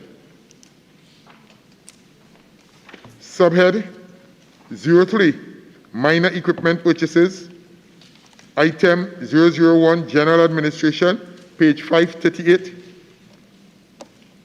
Subhead 04, Current Transfers and Subsidies, item 007, Households, item 009, Other Transfers. Honourable members, we will now move on to the draft estimates of the development program. And we are now going to another book, Developmental Program.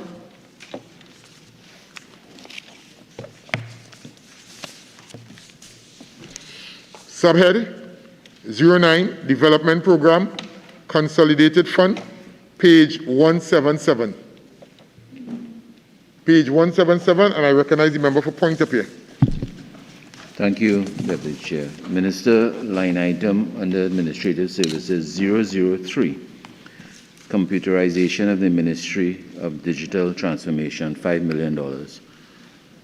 Could you just enlighten us what that project is about? Is it computerization of the ministry itself? It is. So the ministry as it stands is being built and as such, all of the digital infrastructure associated with the creation of a digital ministry is being created. I recognize the question that went previously, not that I want to go back to the head, but in the building out of the infrastructure, things like the websites and so on will be created. It is just that. So the establishment of the digital infrastructure is what this is for. And how long do you envision that project will take for your ministry? Well, it obviously has to be finished as quickly as possible, but the idea with this is that we remember the infrastructure and the structure itself, meaning HR resources, are specific to the facilitation of the mandate for the actual achievement of the strategic objectives. So as we've also prioritized the projects that we want to execute, we'll also prioritize the way in which we build the ministry to ensure that happens. I guess the answer I was trying to give you is that this doesn't have to be completed for the ministry to be up and running and functional, is what I'm saying. But it will be finished within the fiscal year. Obviously, months. It will take months to do this. The bigger problem is not under this line. It's under the infrastructure of the building itself. Yeah, I know you're a new ministry, and just from my own appreciation, where's your ministry located? I know it used to be part of public admin, but you're still within that public admin. I don't know, what is your new location if someone was to look for you or try to find you? So we are still within the confines of where we were within the Ministry of Public Administration in the Nallis building. We are, of course, have been assigned new facilities within the waterfront. Okay. Member for Princess Town? The member for Point of View dealt with the question. Thank you.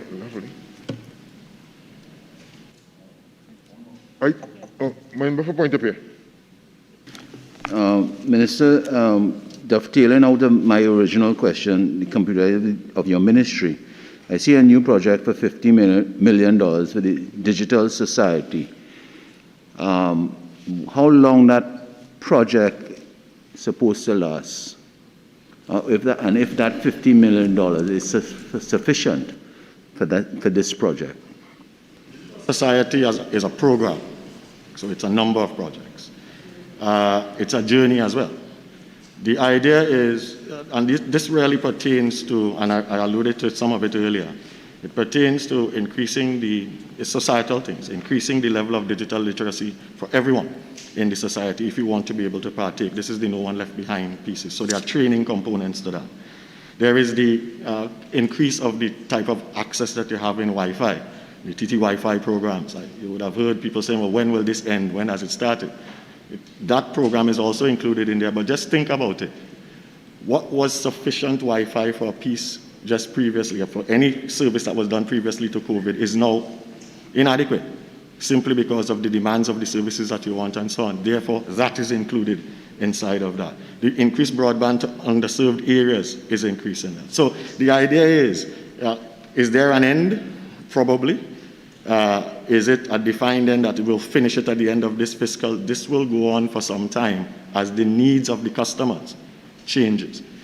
So we will do what we can, and we have an outline piece of what we're doing, the number of locations, the number of transport hubs, the amount of people we want to try to train and upskill, both in terms of just basic upskilling for the society and also for higher levels of that, the increase in access centers, all of that is covered under the Digital Society program. And one final question, do you have a business strategy for your ministry?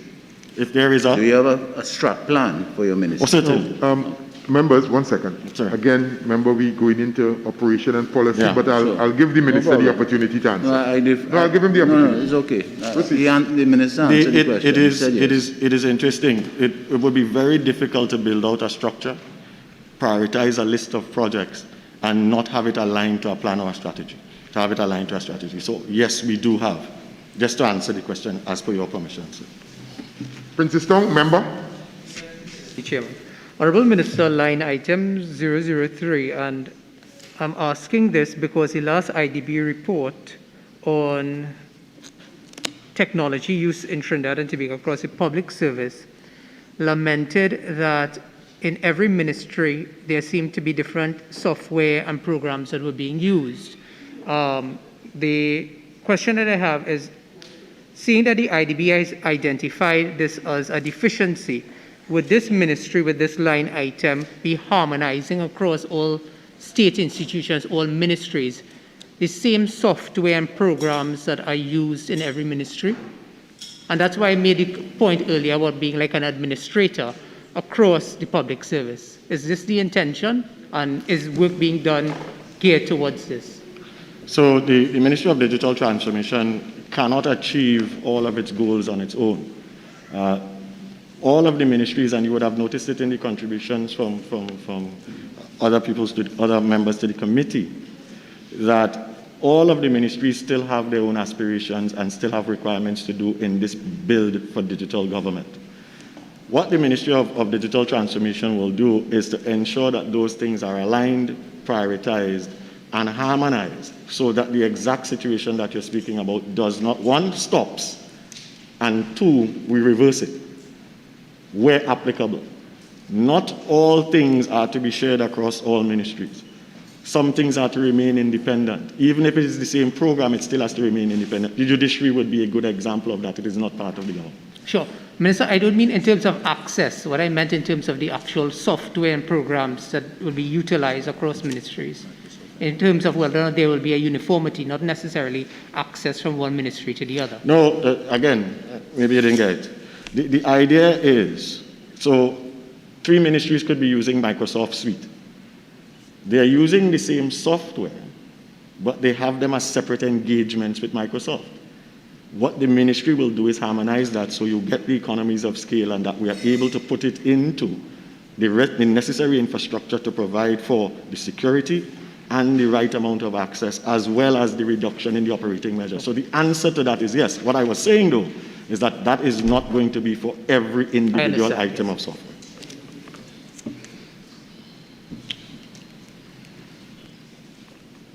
Infrastructure Development Fund, page 255. Page 255, same book. Item 005, multi-sectoral and other services, page 255. Honorable members, the question is that the sum of $281,722,620 for Head 82, Ministry of Digital Transformation, stand part of the schedule. Those in favor say aye. Those against say no. I think the ayes have it. The sum of $281,722,620 for Head 82, Ministry of Digital Transformation, now stands part of the schedule. Thank you, Honorable Minister. Thank you, Permanent Secretary, and all the senior technocrats from Digital Transformation Ministry. Thanks for coming. Thank you.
Head 31, Ministry of Public Administration.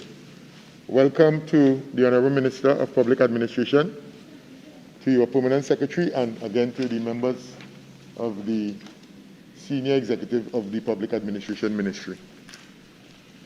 Head 31, Ministry of Public Administration, $945,774,265. I will now invite the Honorable Minister of Public Administration to make a brief opening remark, not exceeding 5 minutes. Madam Minister.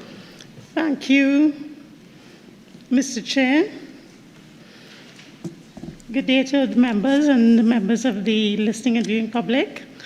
The Ministry of Public Administration is charged with the task of public service modernization, which involves partnering with other government ministries and agencies to modernize the human resource management structures and systems, public officer skills, office accommodation, and service delivery processes. The core divisions of the ministry are the Public Management Consulting Division, the Public Service Academy, Property and Real Estate Services Division, and the Modernization and Service Improvement Division. MPA is guided by Vision 2030 Theme 2, Delivering Good Governance and Service Excellence, and plays a key role in meeting two of the goals. The public service will have modern, effective, and efficient management systems, and the public service delivery will be customer-focused.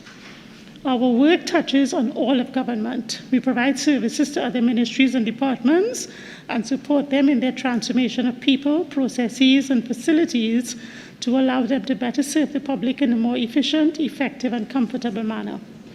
Our focus for 2022 will be continuation and hopefully completion of the ministry's digitalization program, digitalization and other training to support the digitalization thrust of the government, introduction of resources to manage the change that is required to achieve the digitalization, continuation of the rollout of a public sector performance management system project, and optimization of IRIS towards improving human resource management across the public service.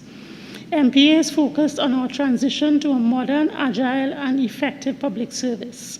Mr. Chair, my team and I stand ready to answer members' questions. Thank you. Thank you, Madam Minister. Honorable members, the question is that the sum of $945,774,265 for Head 31, Ministry of Public Administration, stand part of the schedule. Honorable members, the sum of $945,774,265 for Head 31, Ministry of Public Administration, is comprised of monies proposed for expenditure under the following subheads, and items to be found in the draft estimates of recurrent expenditure and the draft estimates of the development program. We shall now proceed to consider the draft estimates of the recurrent expenditure. So members, we are in page 204 of the recurrent expenditure booklet, subhead 01, personal expenditure, item 001, general administration, and I recognize the member for Princestown. Thank you, Mr. Deputy Chairman. Honorable Minister, line item 001, and it is just really out of curiosity that I'm asking this, seeing that the Ministry of Digital Transformation came just before you, whether or not both ministries share the same permanent secretary, because I noticed the officer next to you is the same person who sat there earlier. Is it right now both digital transformation and public admin share the same PS? At the moment, the PS has been identified but has not yet commenced the operation in the Ministry of Digital Transformation. Mm-hmm. So during the transition, we are sharing the same PS.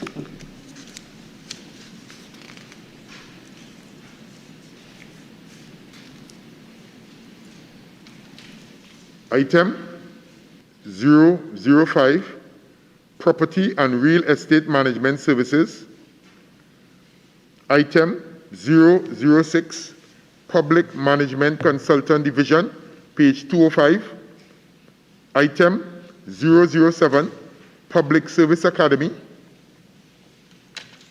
Subhead 02, Goods and Services, page 206.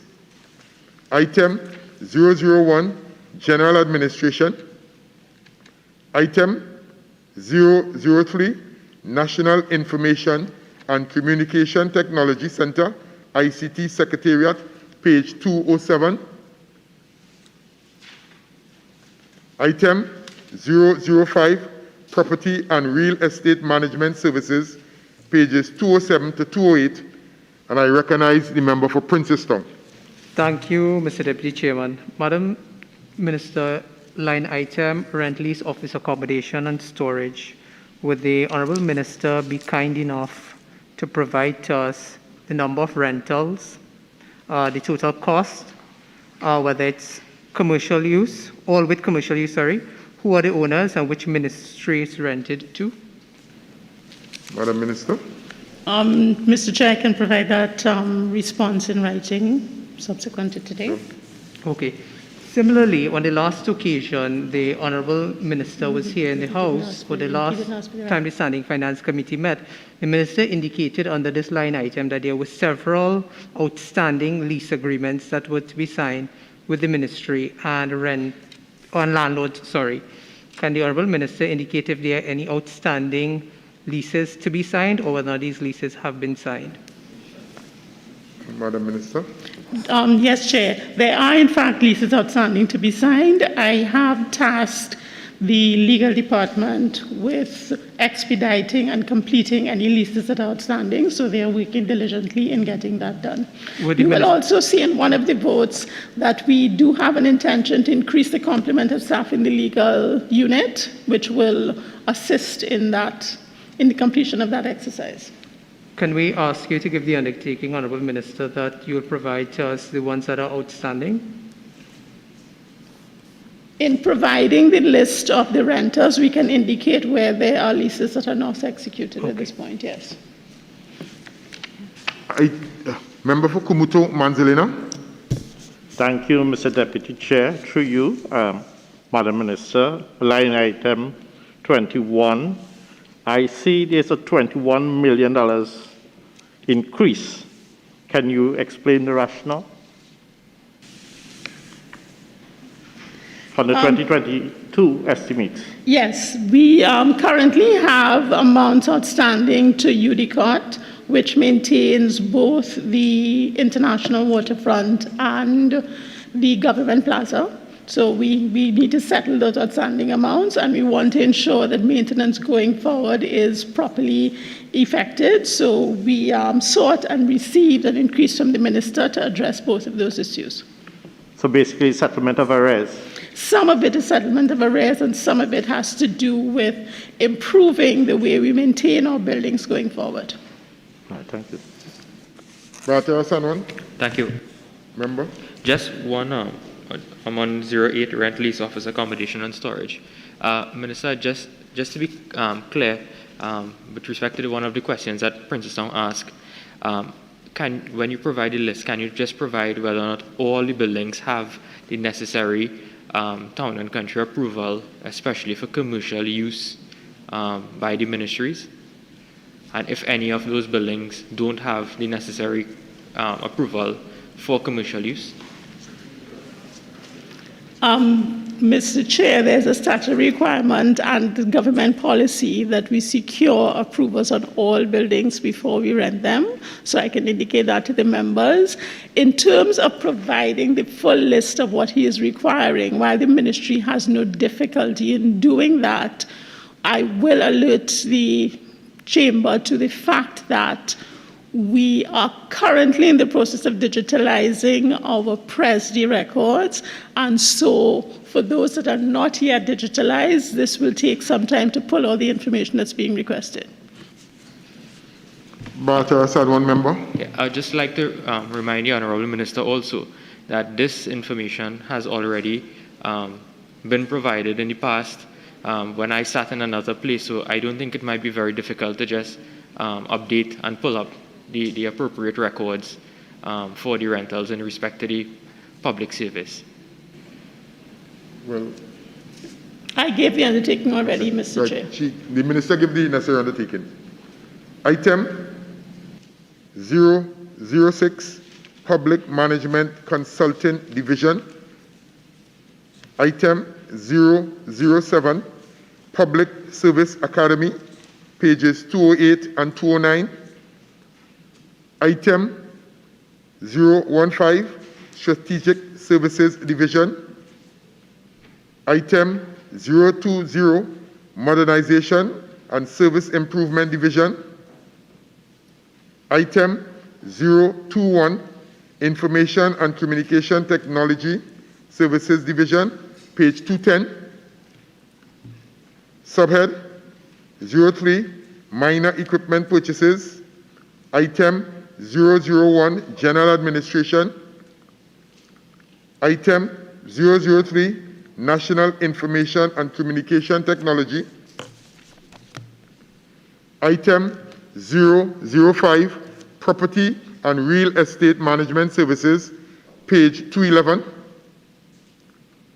Item 007, Public Service Academy. Subhead 04, Current Transfers and Subsidies. Item 001, Regional Bodies. Item 002, Commonwealth Bodies, 212. Item 003, United Nations Organizations. Item 007, Households. Item 009, Other Transfers. And item 011, Transfers to State Enterprises on page 213. Honorable members, we will now move on to the draft estimates of the development program.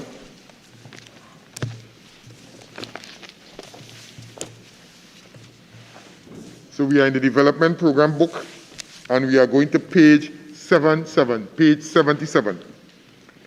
Consolidated Fund. Item 005, Multi-Sectoral and Other Services. Infrastructure Development Fund. Item 005, Multi-Sectoral and Other Services.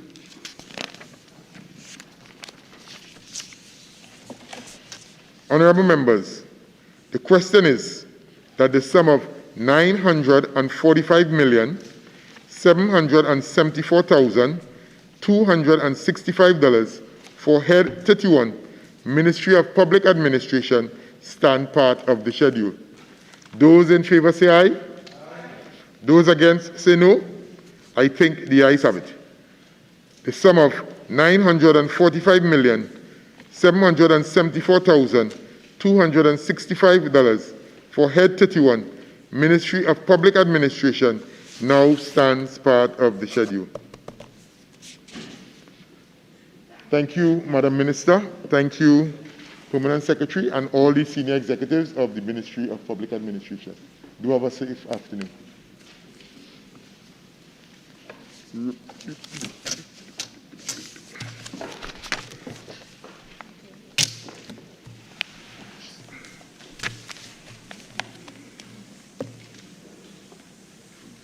Members, we'll be next going to Head 04 Industrial Court in a couple of minutes.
Right, everybody in place, right? So I could start. Everybody here. Okay.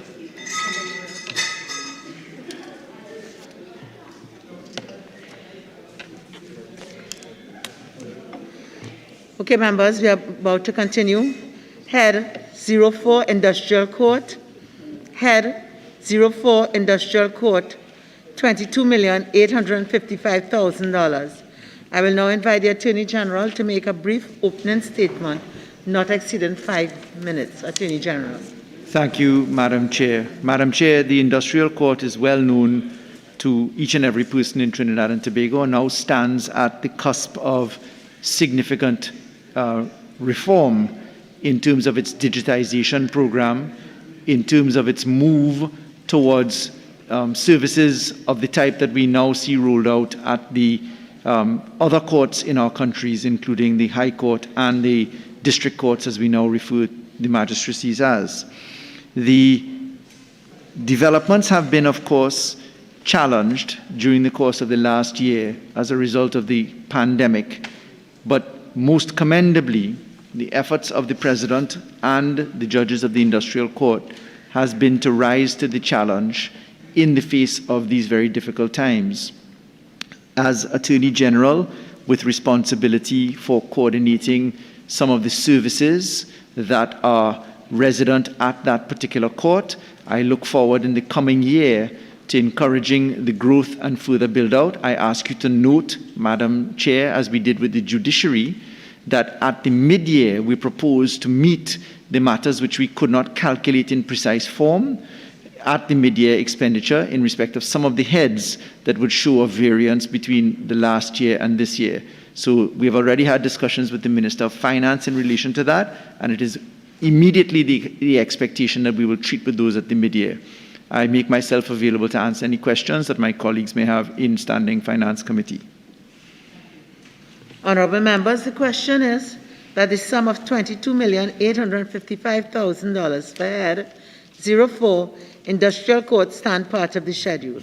Honourable members, the sum of $22,855,000 for Head 04 Industrial Court is comprised of monies proposed for expenditure under the following subheads and items to be found in the draft estimates of recurrent expenditure and the draft estimates of the development program.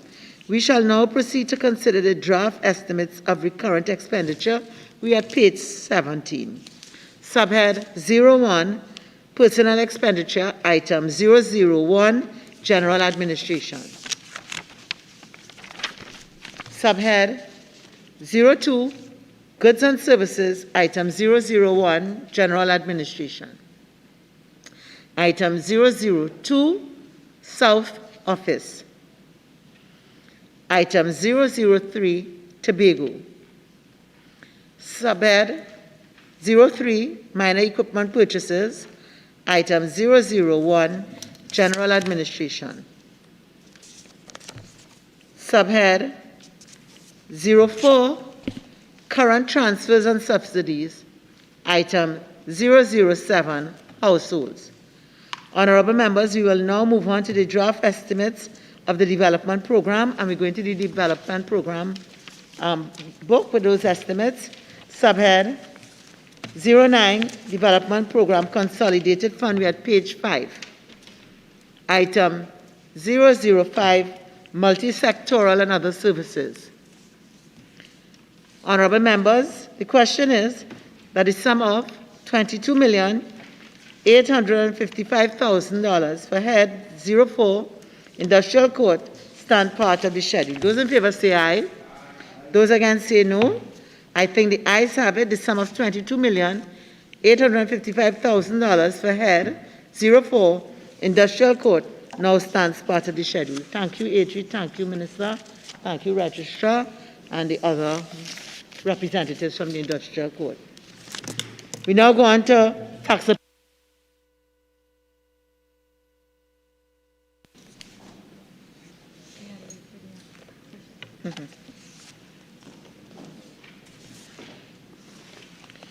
Okay, so we at Head 09 Tax Appeal Board, and we'll be using the draft estimates of recurrent expenditure We are starting on page 44, and we'll also be using the draft estimates of the development program. We'll be on page 12.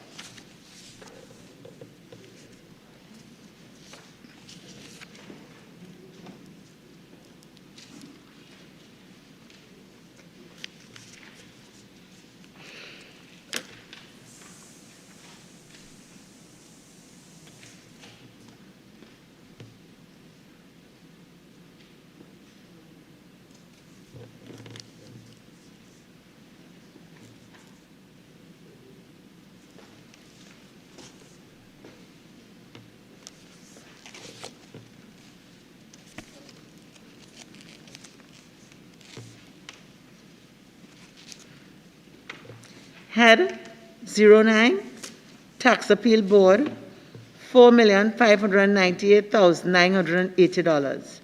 I will now invite the Attorney General to make a brief opening statement, not exceeding 5 minutes. AG. Thank you, Madam Chair. Again, it is with pleasure that I make this brief opening statement.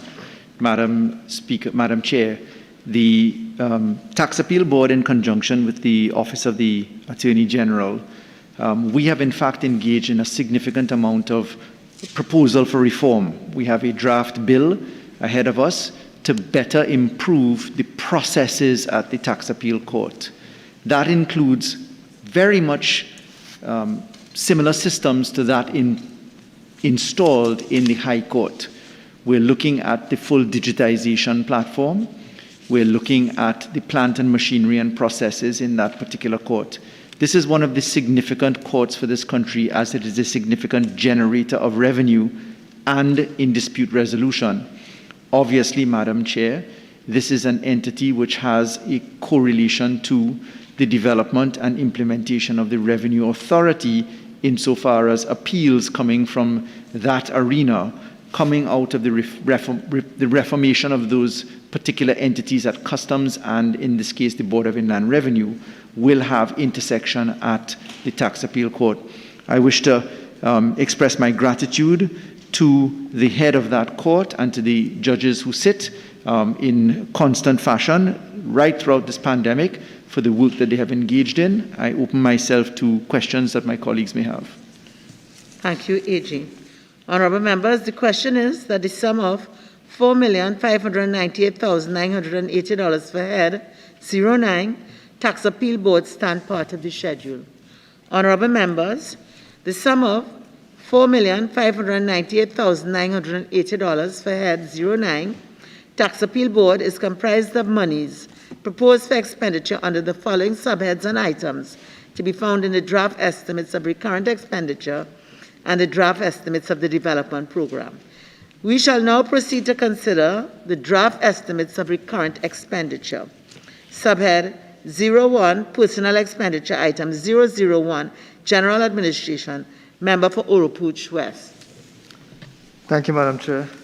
I refer the committee to line item 08, vacant post salaries and COLA without incumbents.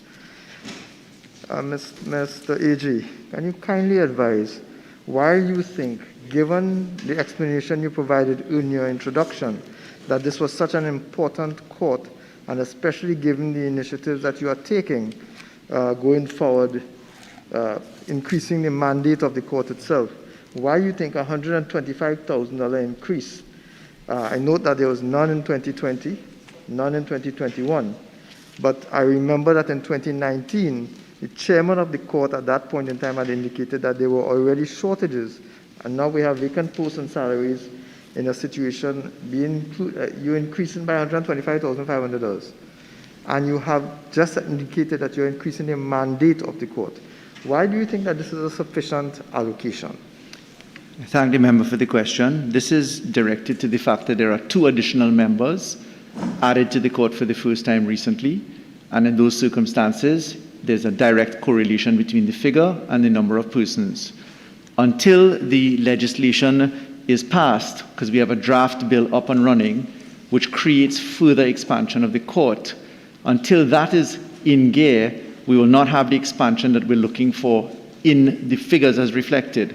I omitted to say that at the mid-year, we will be treating with this.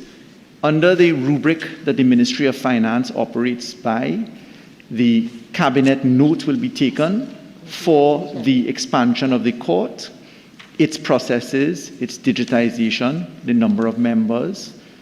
It will also involve the creation of further line items, etc. So this is in fact a work in progress, which we expect to come within a matter of months before the cabinet, and certainly the reforms that we intend to the legislation will come to the parliament. So in summary, this is relative to the two positions there. We couldn't put in positions beyond the two positions. Thank you, Honorable AG. Just for clarification again, you would have a plan in place which you propose to implement within months as you just described. Are you saying then that you will then come to the Parliament to ask for additional resources so that therefore this increase here does not reflect your true proposed expenditure for 2022? That's correct. Thank you, Minister. Subhead 02, Goods and Services, item 001, General Administration. Member for Oropouche West. Thank you. I refer to line item 08 again. Rent, lease, office accommodation and storage. I note a significant drop in the allocation. Minister, is this because you're planning to move to the waterfront? You've spotted the item well. This is in respect of rental, and we are at the cusp of having the Ministry of Public Administration look at what appropriate accommodation looks like. So we put a figure which is short of $1.6 million at this point. That represents rental. If we don't meet the timing, we will come to the Minister of Finance in the mid-year. We can have virements arranged to cover this cost in the meanwhile. But the intention is to look at accommodation as we grow the court into a larger footprint. But at this point in time, as at today, at the start of fiscal 2022, you are in current occupation of rental premises, is that correct? That's correct. And that fee would have been closer to 2.295 million, which is what it has been last year and the year before that. Yep. So do you envisage then an almost immediate movement from where you are today? So let's deal with the mischief which is apparent. There is a shortfall of $1.692520 attributable to rent. That figure can be vired by permission and approval under standard operating procedures by the hand of the Minister of Finance. And while we look at the accommodation aspects, we can attend to that. So this is a specific amount that we can calculate. It can be remedied not only at the mid-year, but by way of approval from the Ministry of Finance under virement. So just to clarify again, so you still propose at the mid-year to seek additional funding if such is required? Yes, sir. Thank you. Subhead 03, Minor Equipment Services, item 001, General Administration. Subhead 04, Current Transfers and Subsidies, item 007, Households. Honorable members, we will now move on to the draft estimates of the development program. Subhead 09, Development Program, Consolidated Fund, we are at page 12. Item 005, Multi-Sectoral and Other Services. Honorable members, the question is that the sum of $4,598,980 for head 09 Tax Appeal Board stand part of the schedule. Those in favor say aye. Those against say no. I think the ayes have it. The sum of $4,598,980 for head 09 Tax Appeal Board now stands part of the schedule. Thank you, AG. Thank you, Minister. Thank you, Registrar, and the other representative from the Tax Appeal Board. Head 12, Public Service Appeal Board.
So she'll be the registrar.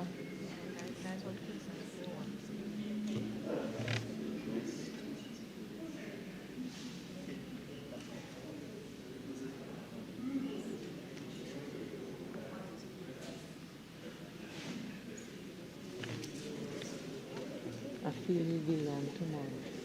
I feel tomorrow. All this time you know here. Yeah. Look. Yeah, but look at the job another. It's taking us these two was taking us till 2 o'clock. Yeah. The thing about it is that these will collapse. But all of these to go on, that's all kind of thing. Minister, are you ready? Minister, are you ready? Yes.